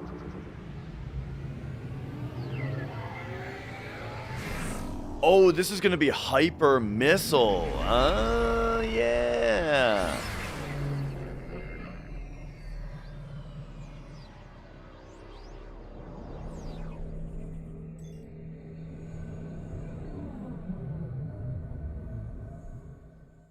I realized on the way in. What are these holes in the wall for? Yeah. I realized on the way in when I seeker missiled the one thing and then had to go into hyper to shoot it. Then when we got to the next thing and it was another seeker target and I was still in hyper mode, I realized at that point that I didn't have that missiles aren't a thing in hyper mode. So now it's funny that now this is where you get hyper missile. Can you even? Oh.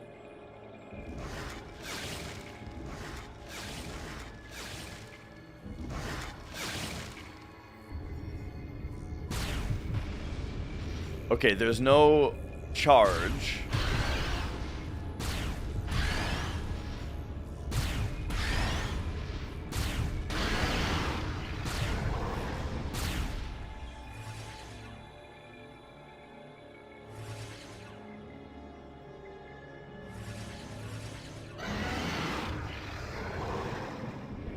Hello, Sid. Yo, Morningcraft. Look at this guy.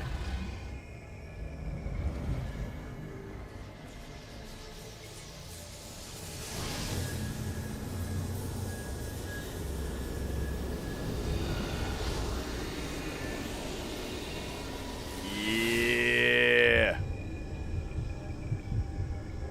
Get him. It's funny to go into first person just to have you press A.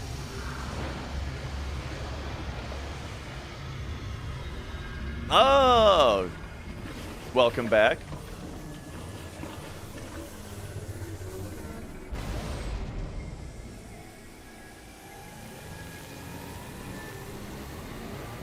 He's got a little spider mouth too, you know.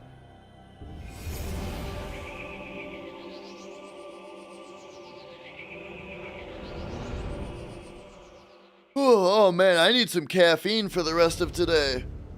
I got, you know, I had my coffee, but now, you know, I could use a little pick-me-up for the rest of the day. Elysia is now free of further corruption, Samus. Both Leviathans have been removed from Federation space. You have once again performed admirably.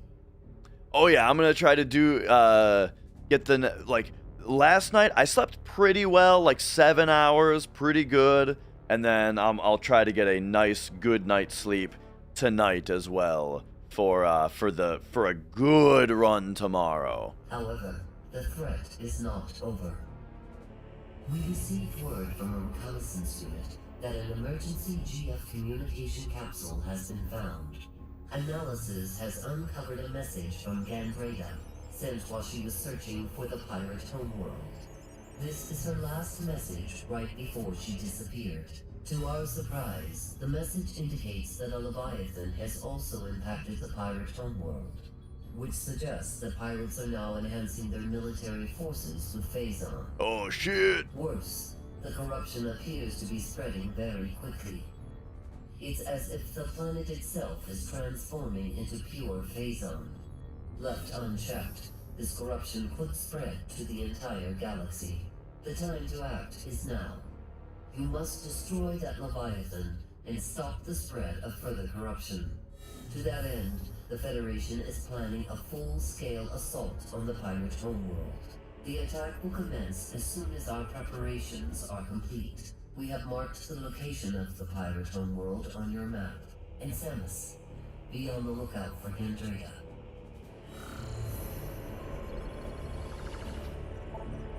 Alright. So...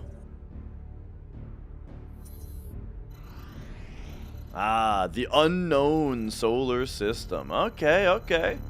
And as soon as we get Spider Ball, we're going to be able to go back to that map room and get, like, a ton of, map data. And I'm pretty sure I remember this game, showing you where all the items are. So, like, getting all the items in this one is, you know, a lot more,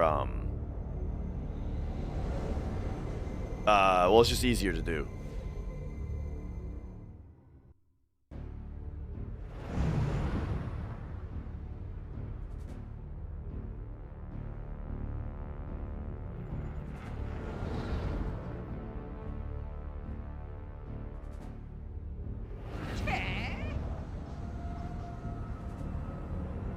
Kind of a neat little door thing.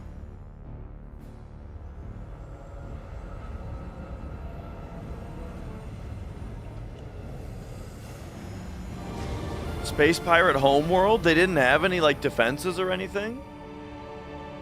Maybe they already mentioned that. The fact that we can just do that.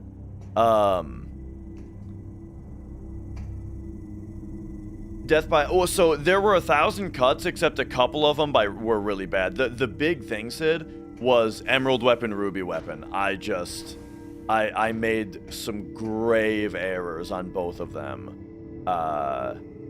That made them... That I lost several minutes on both of them. Alright.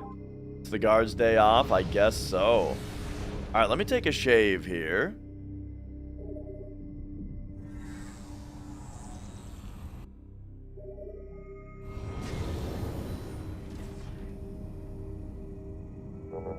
Alright, and that's looking pretty good for, I feel like that's looking pretty good for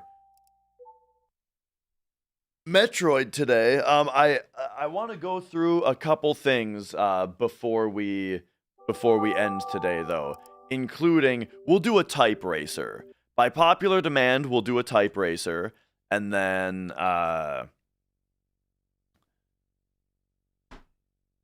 also, sorry, I'm at the point of, like, I'm kind of crashing from my coffee this morning a little bit. I do need some caffeine, and so I'm struggling to complete sentences. Oh yeah, I wanted to make like a wiring.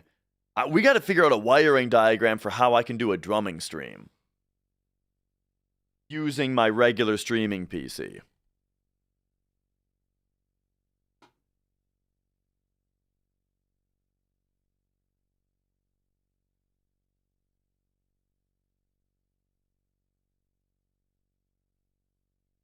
Oh, so let me plug the HDMI into that computer.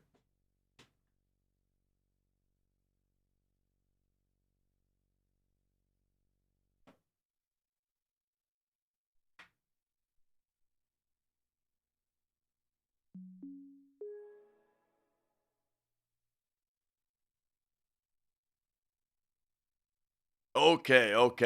So here we are on the PC. Okay, first of all, by popular demand,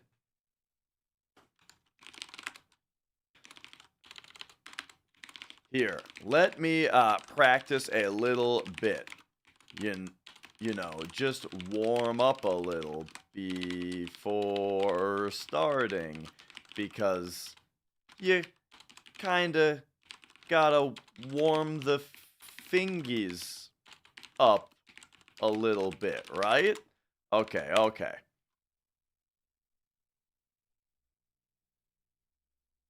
Alright, here we go. Enter a typing race. Let's do it.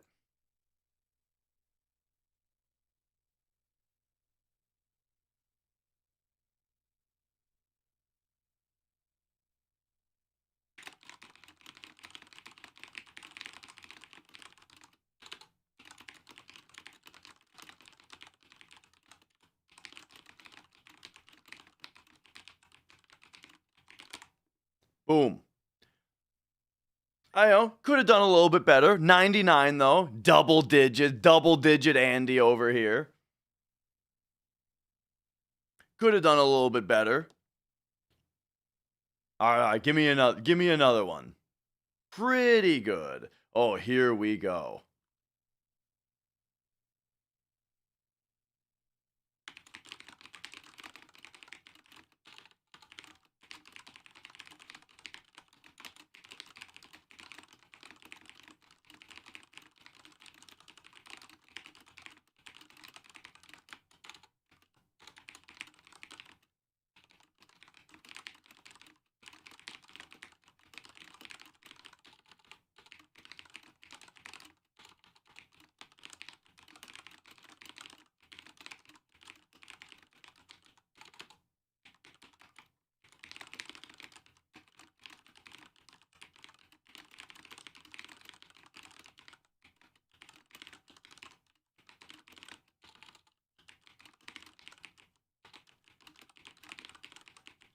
Dude, I'm so fucking triggered by this ad.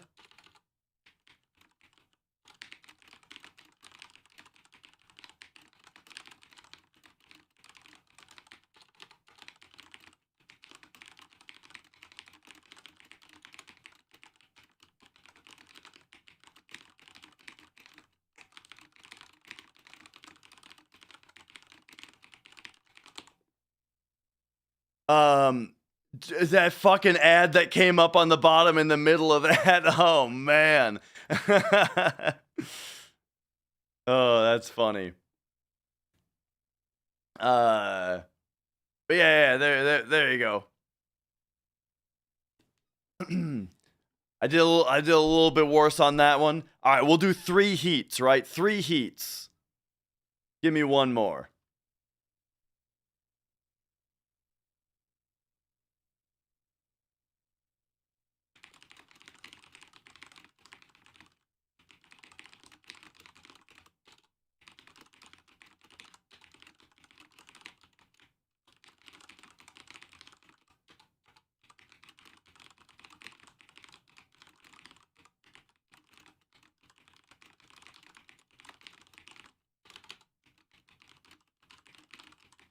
Oh my god.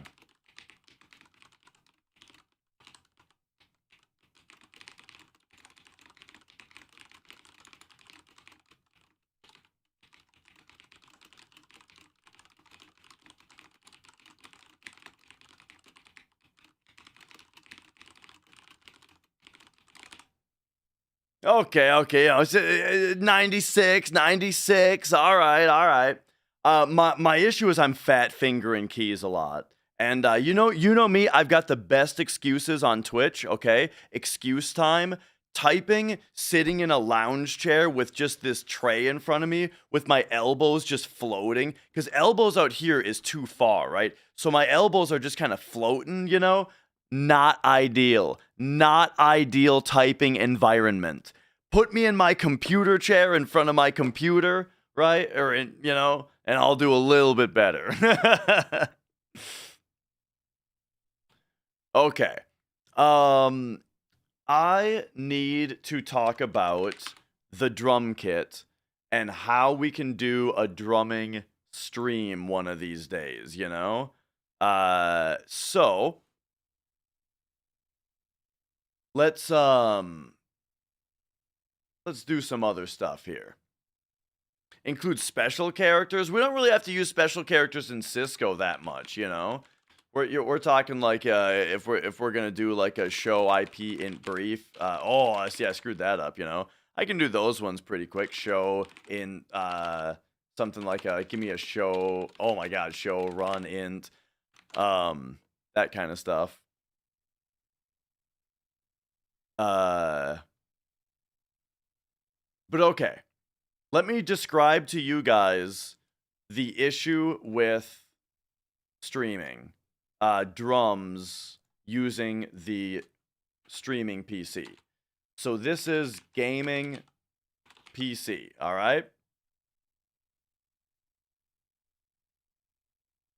So this is what runs the game, and it is the source of the it is the source of the audio that we want to hear. So yeah, so this is things like game audio, game video, okay? That's what comes out of this thing. Boom. Then over here we've got, what size was this? 28? The streaming PC.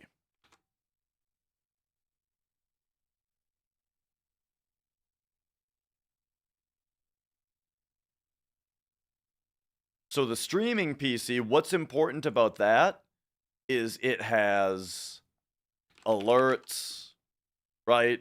Bot alerts, subathon timer, right? That's why we want this one, because here's the deal. this PC or this PC can run OBS if I want. But if we want these things, then it's got to be this PC. And then we've got down here, we've got the drum kit.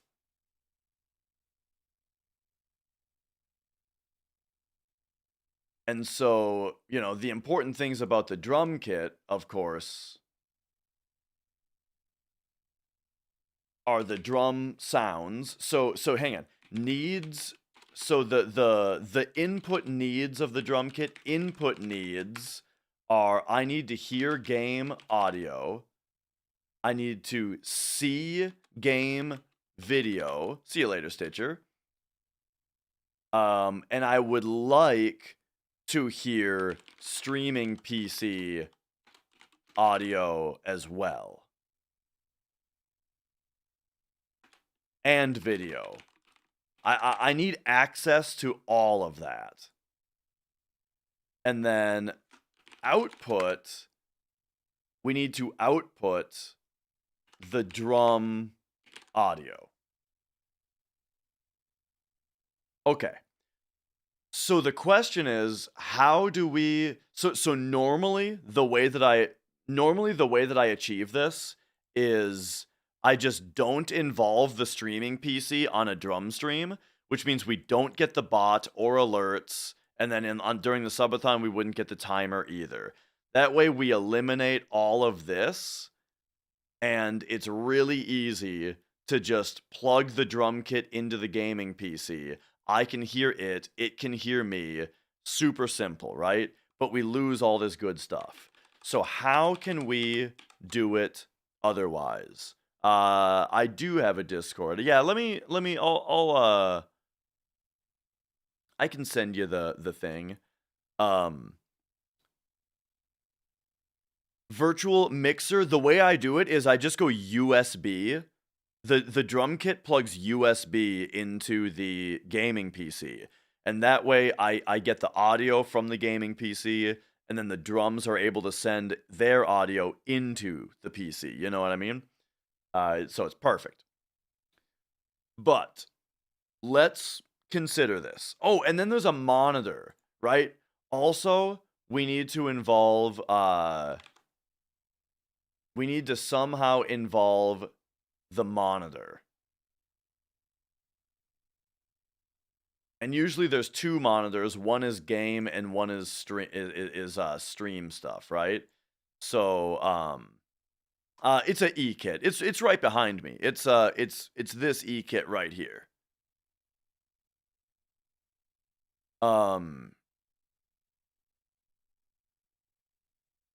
So, well, let's think about this. If the gaming PC goes HDMI, oh, and there's a capture card. So, one thing we could do, yeah, and so delay is something that I'm going to try to figure out here. So, this is the capture card. All right. If the gaming PC went HDMI into the capture card, the capture card outputs to the monitor. So in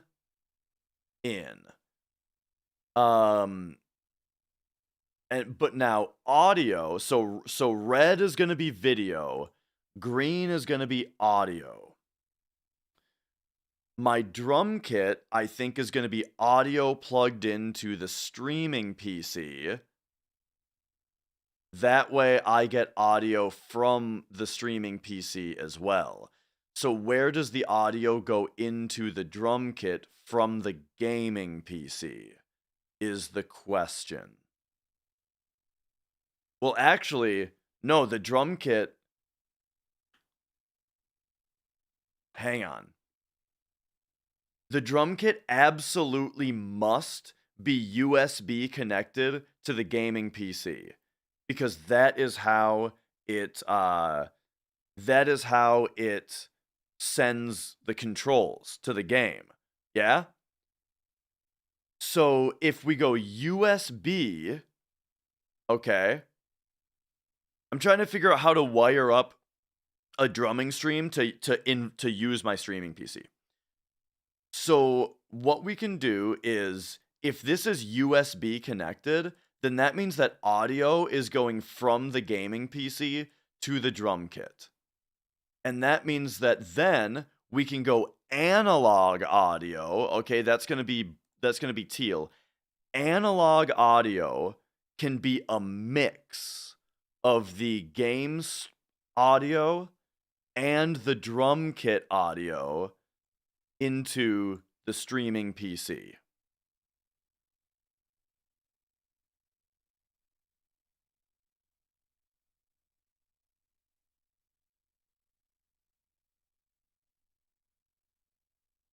Okay.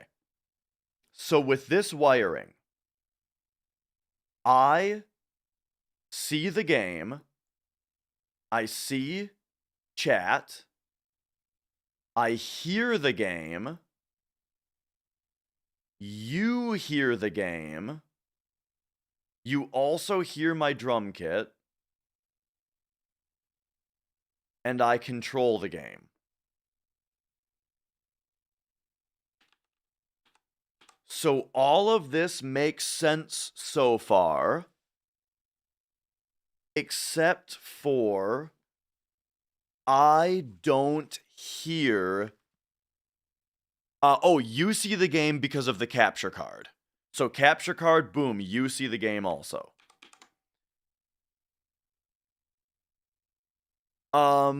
With this setup, I don't hear the streaming PC. So I would not be able to hear alerts with the setup how it is right here.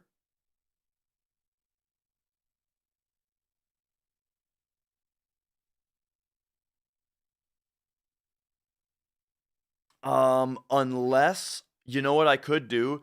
I could do an analog audio.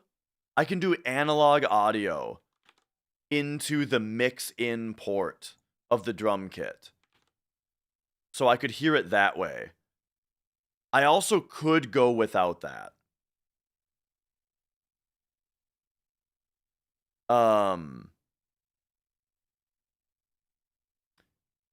Shouldn't the blue arrow go from the capture card also? The blue arrow is analog audio.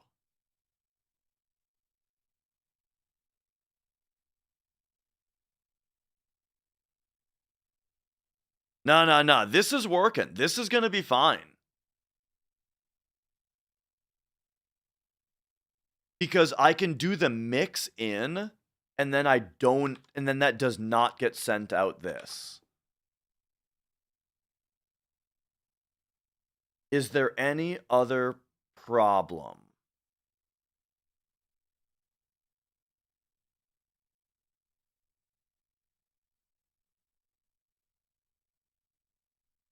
I mean, I don't see any problem with this.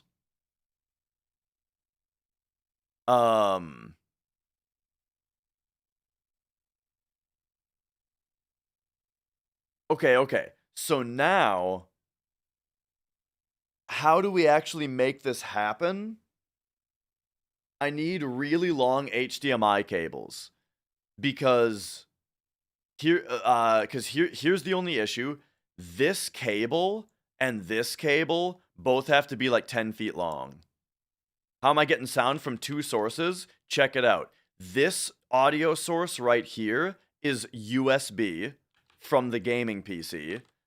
This audio source is analog into the mix-in from the streaming PC. And then the audio to the streaming PC, so what you are going to hear, because I can set this up on the drum kit. is you will hear the sound that comes in via USB, and you will hear the drum kit sounds, but you won't hear the mix in. Yeah, the interface has this ability, the drum brain.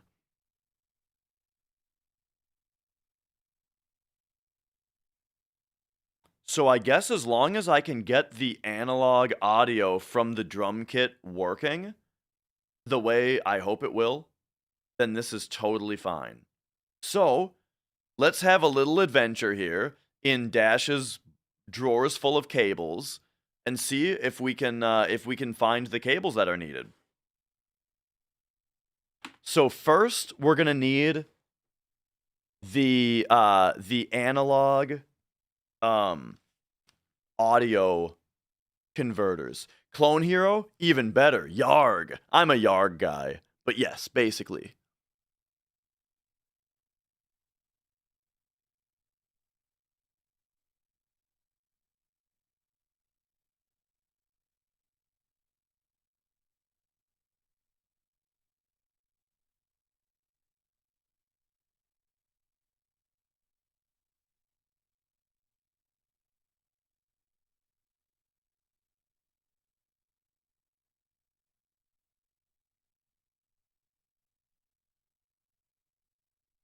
Oh, I got the upside down version.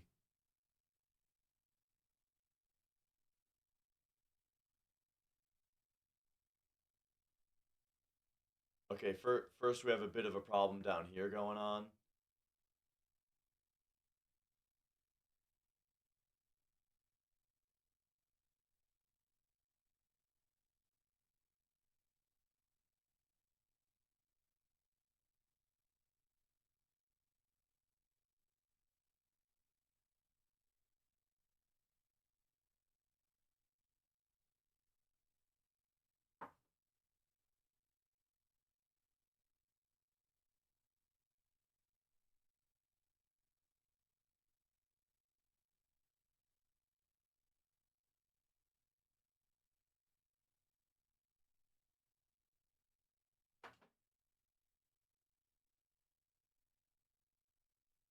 Okay.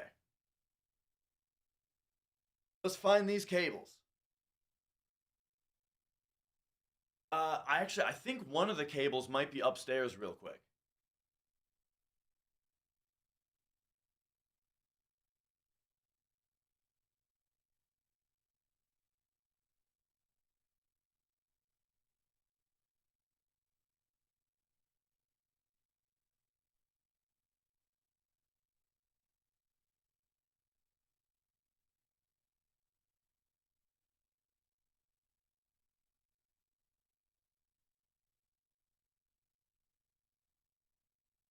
Okay, nah.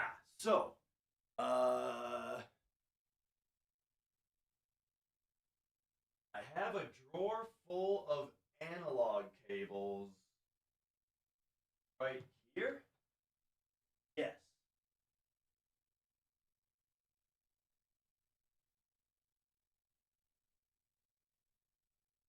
Might need that.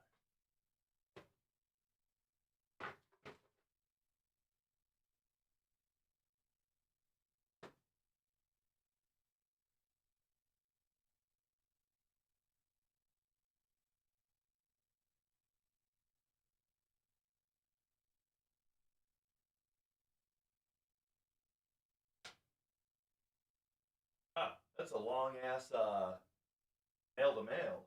Oh yeah, what do I even need? Um, I need a fourth inch I need, yeah, fourth inch female, preferably double, to single 3.5 millimeter male. I'm pretty sure I have that. Yeah, it's this. Oh yeah, buddy. Look at that. Okay. And then if it's not long enough, I've got an extender.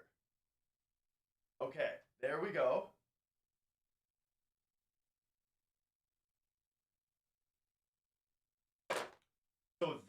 is how the audio is going to get from. So the drum set is going to mix the audio, and that's how it's going to get into the streaming piece. Let's test it right now.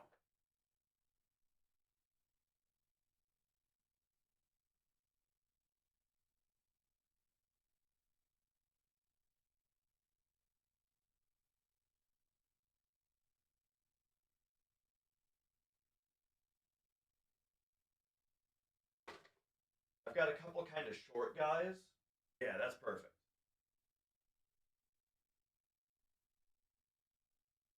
It's going to be stereo and everything.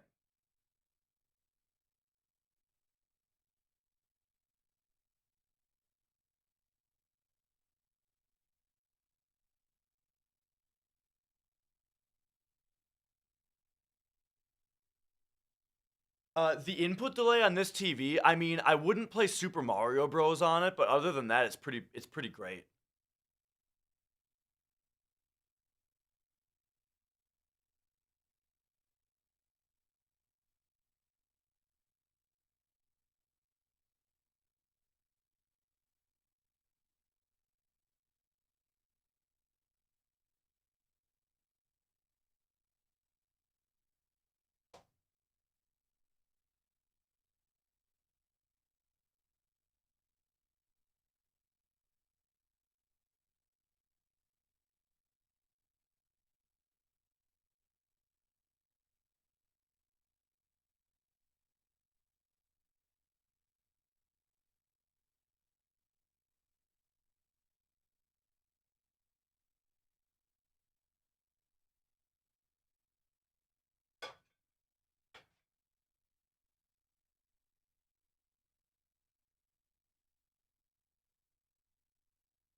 The extender might not actually be long enough, so I think I should use the longer quarter-inch cables instead of the shorter ones.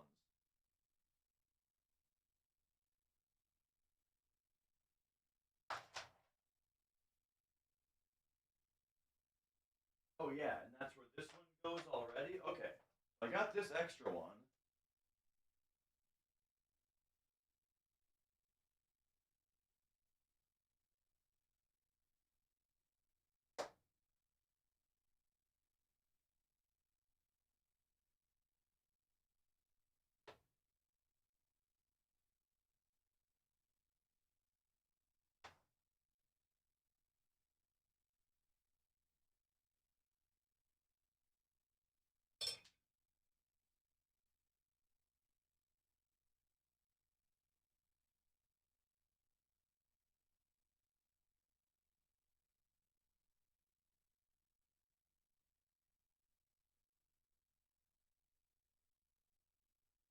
Alright, here we go.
I can even use my I can even use my interface. for the mixed audio. Okay.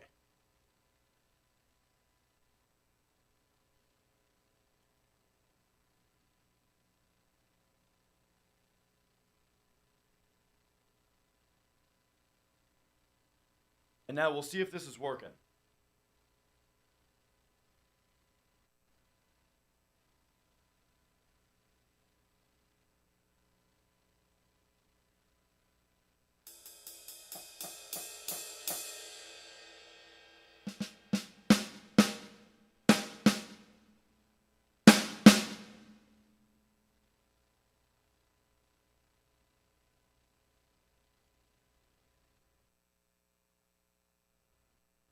Okay. So you got now. I need you to tell me if it sounds like shit, okay? Tell me if it sounds like shit.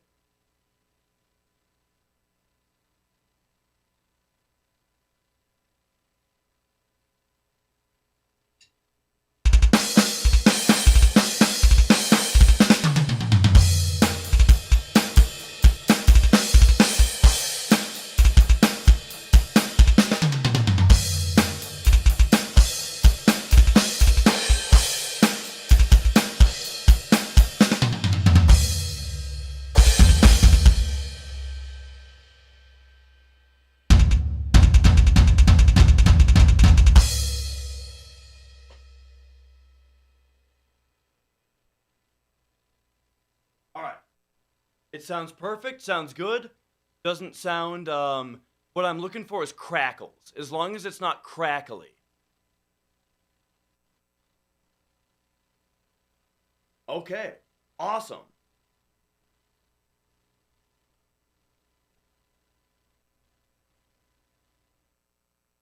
Oh, what that is, execute is probably the fact that my mic is on. Let me turn the room mic off and then see what you think.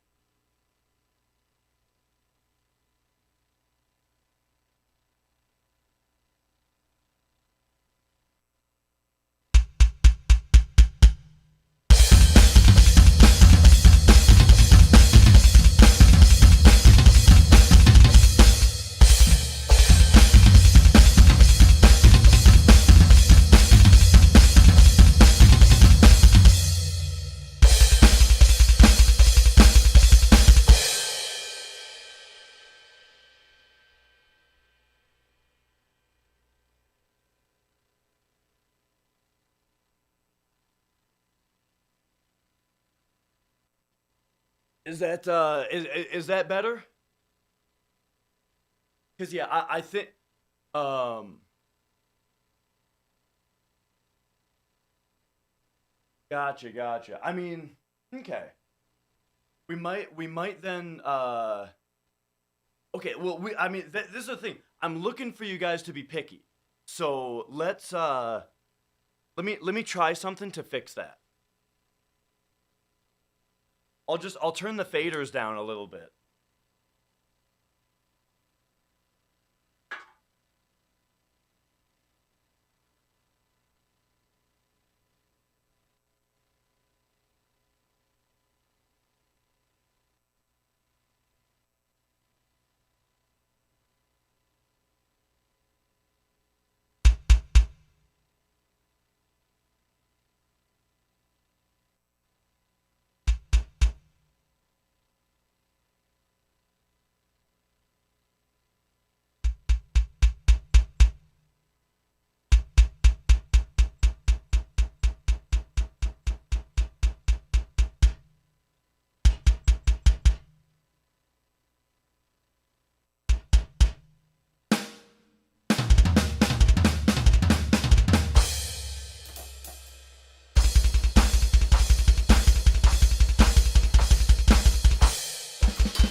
So is that better? Even with the room mic on, that's better? Awesome. Okay. Excellent, excellent. See, perfect, perfect. Thank you for being picky.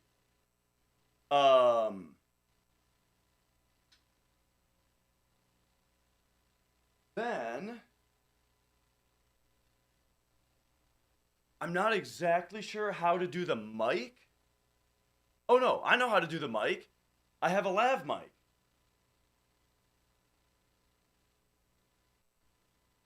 Okay, so I have a lav mic for the mic, and here's what's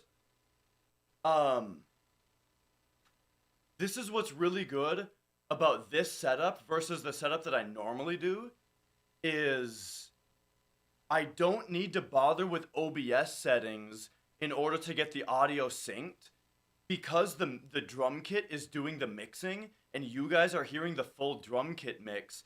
That means you guys will be hearing exactly what I hear.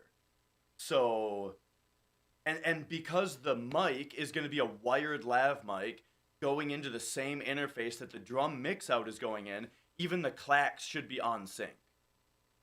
So I believe everything should be perfectly synced. So now the only question is, do I have HDMI cables that are long enough to go from, it needs to go from this capture card and from this streaming PC to the monitors that sit on my table right here. And this is the same setup that I'm going to have to use for if I play Rock Band or Yarg. So, let's see if I have them. I should have them already. Is this dirty? Okay. I should have them already. Let's find out.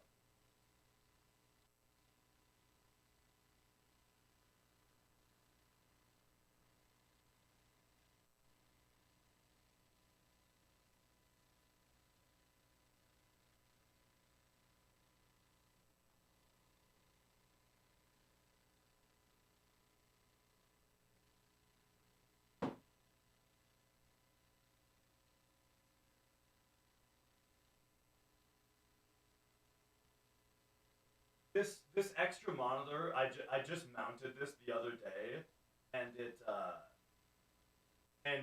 totally in the way of this drawer that I now need. But oh well.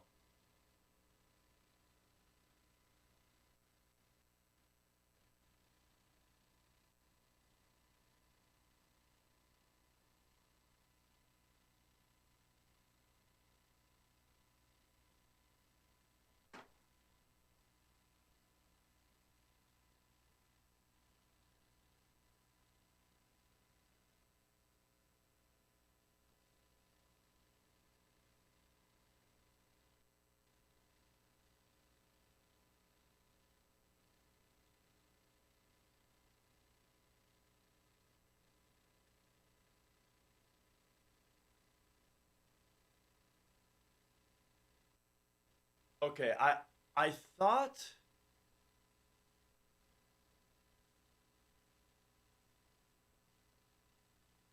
Oh, okay, hang on a second. What? Let me read chat here. The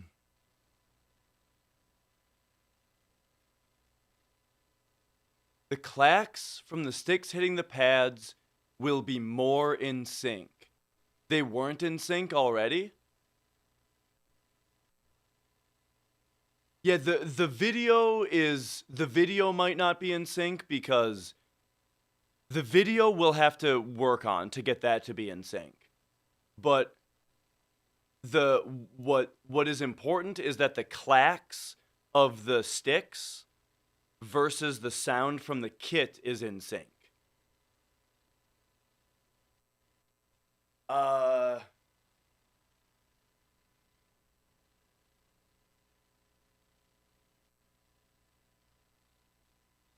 Right now, the audio from the drum kit should be perfectly in sync with the audio from the mic. And if it's not, we need to talk about that. So, okay.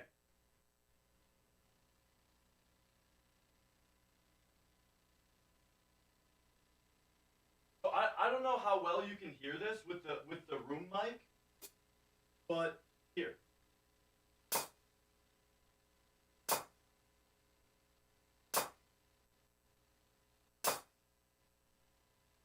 Are you telling me that the room mic clack is out of sync with the drums?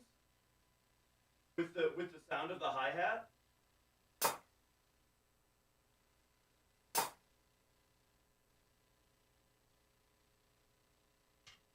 Because I wouldn't know where to begin if that's not synced.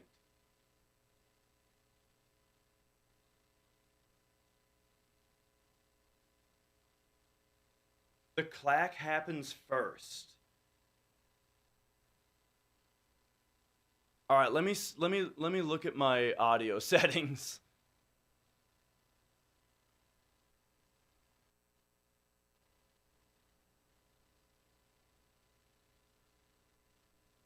Because I don't really know how that could be possible.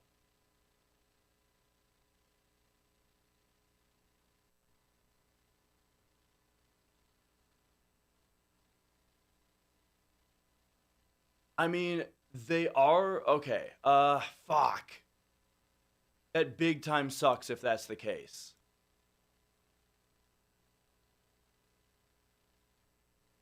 Let me check here. So, just looking at my interface settings.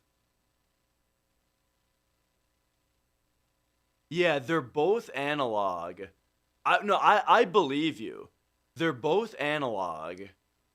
The mic is XLR and the drum kit is not. It's the other thing. It's unbalanced.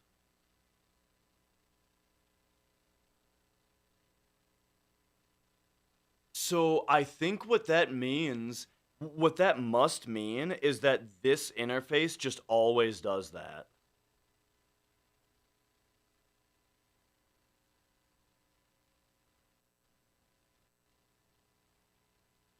Okay, well there is one way I can think of to fix it, actually.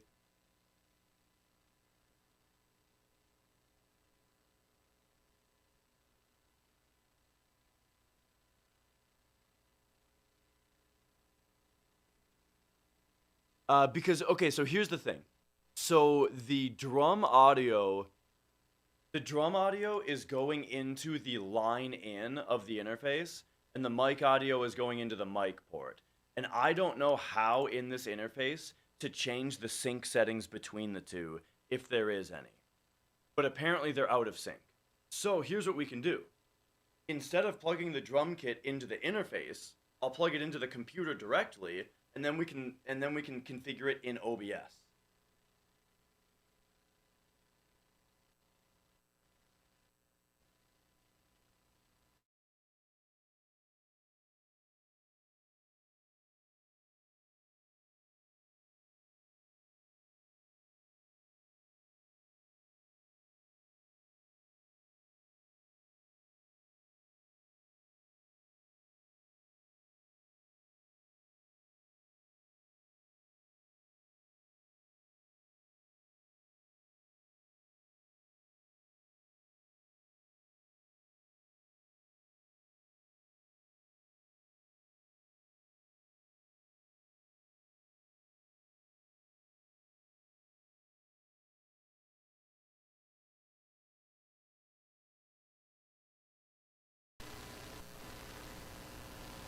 Oh, that's like buzzing like hell, isn't it? Okay, hang on.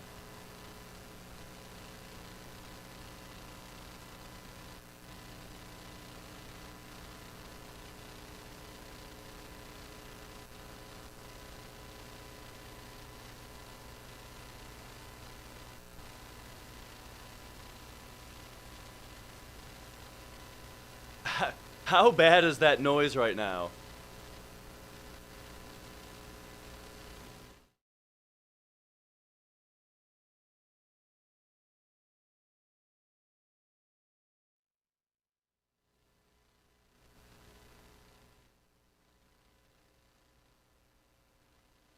Yeah, I turned it down. Now it should be there, but a lot quieter.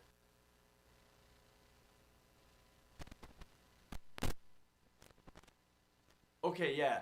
Now we're just getting all kinds of interference just from the physical cables laying around. Oh god, is it going crazy?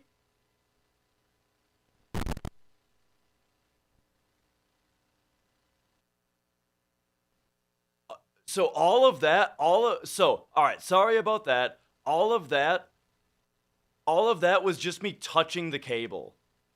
So that's the problem. That's the problem with an analog line going across the floor. Is that all that shit's terrible.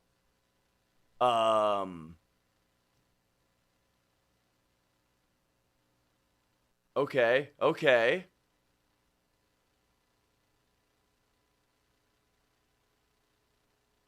Alright, I'll look at how it used to be.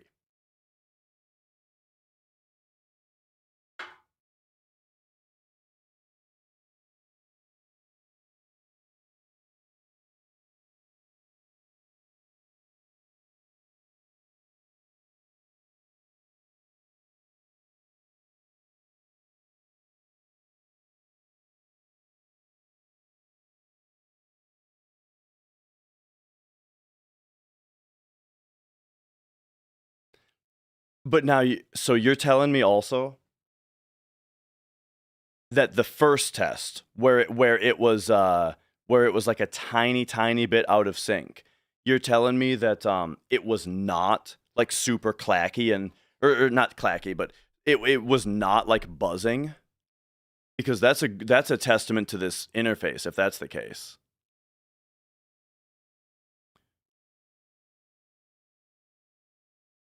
But okay, let's hear this.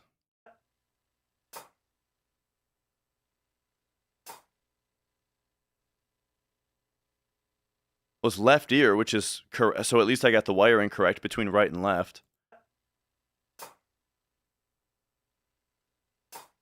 You guys are nuts. The clack comes after. You guys were saying the clack comes before the hi-hat. The hi-hat is coming first.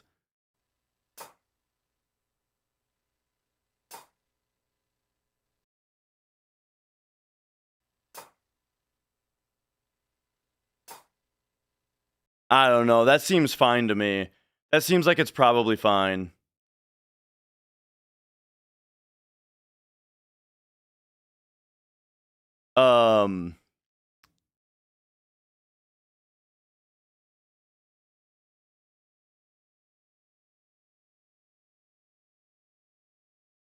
Okay, we'll go back to that setup because that's probably better. That's the sync on that is, yeah, I did ask people to be picky. I'm gonna say the sync on that is probably fine.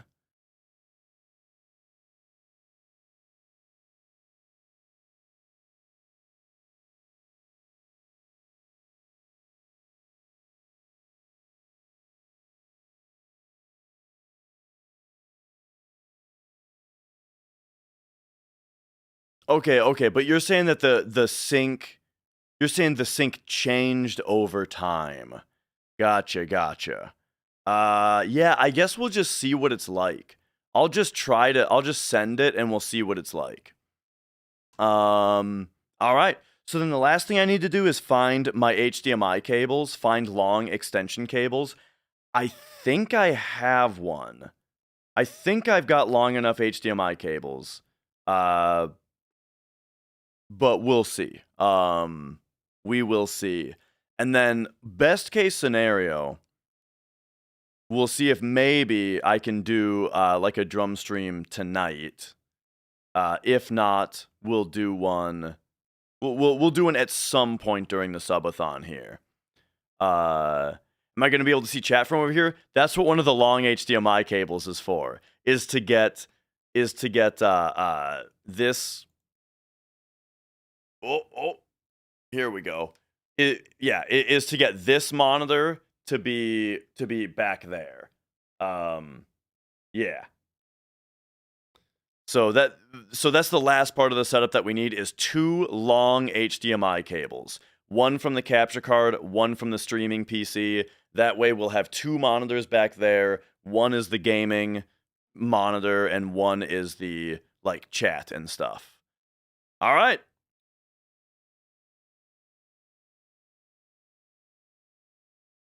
That makes sense to me. Okay. I gotta go. I've got to go have dinner. And get a little bit more caffeine in me so I can survive until tonight. And then I'm going to a party. In order to we're making birthday cards for my grandma. And after that, what's the silver thing over here? Why is that?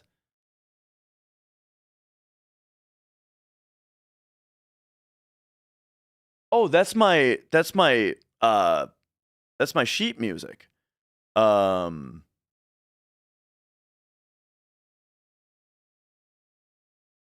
Which is why now I'm getting into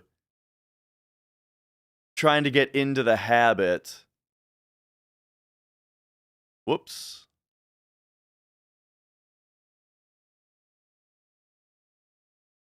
There we go. Of having like something like that.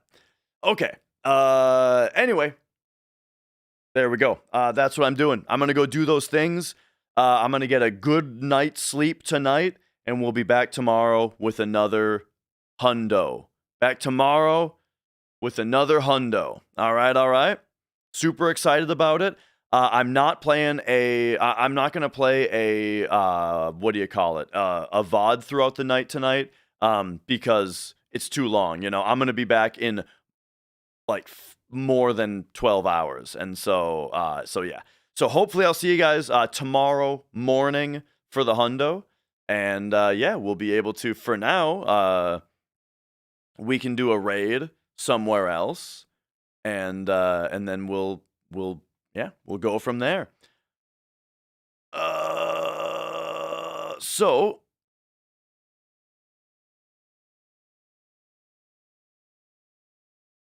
Morningcraft is running Final Fantasy VII. Zeal is doing hundo routing. Okay. Zeal is looking at hundo. That sounds interesting.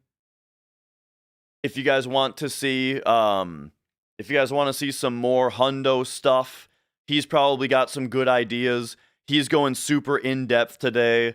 With routing and all that. So go say hi to him for me. Have yourselves a great night. I'll see you tomorrow morning if I don't see you later tonight. All right, bye.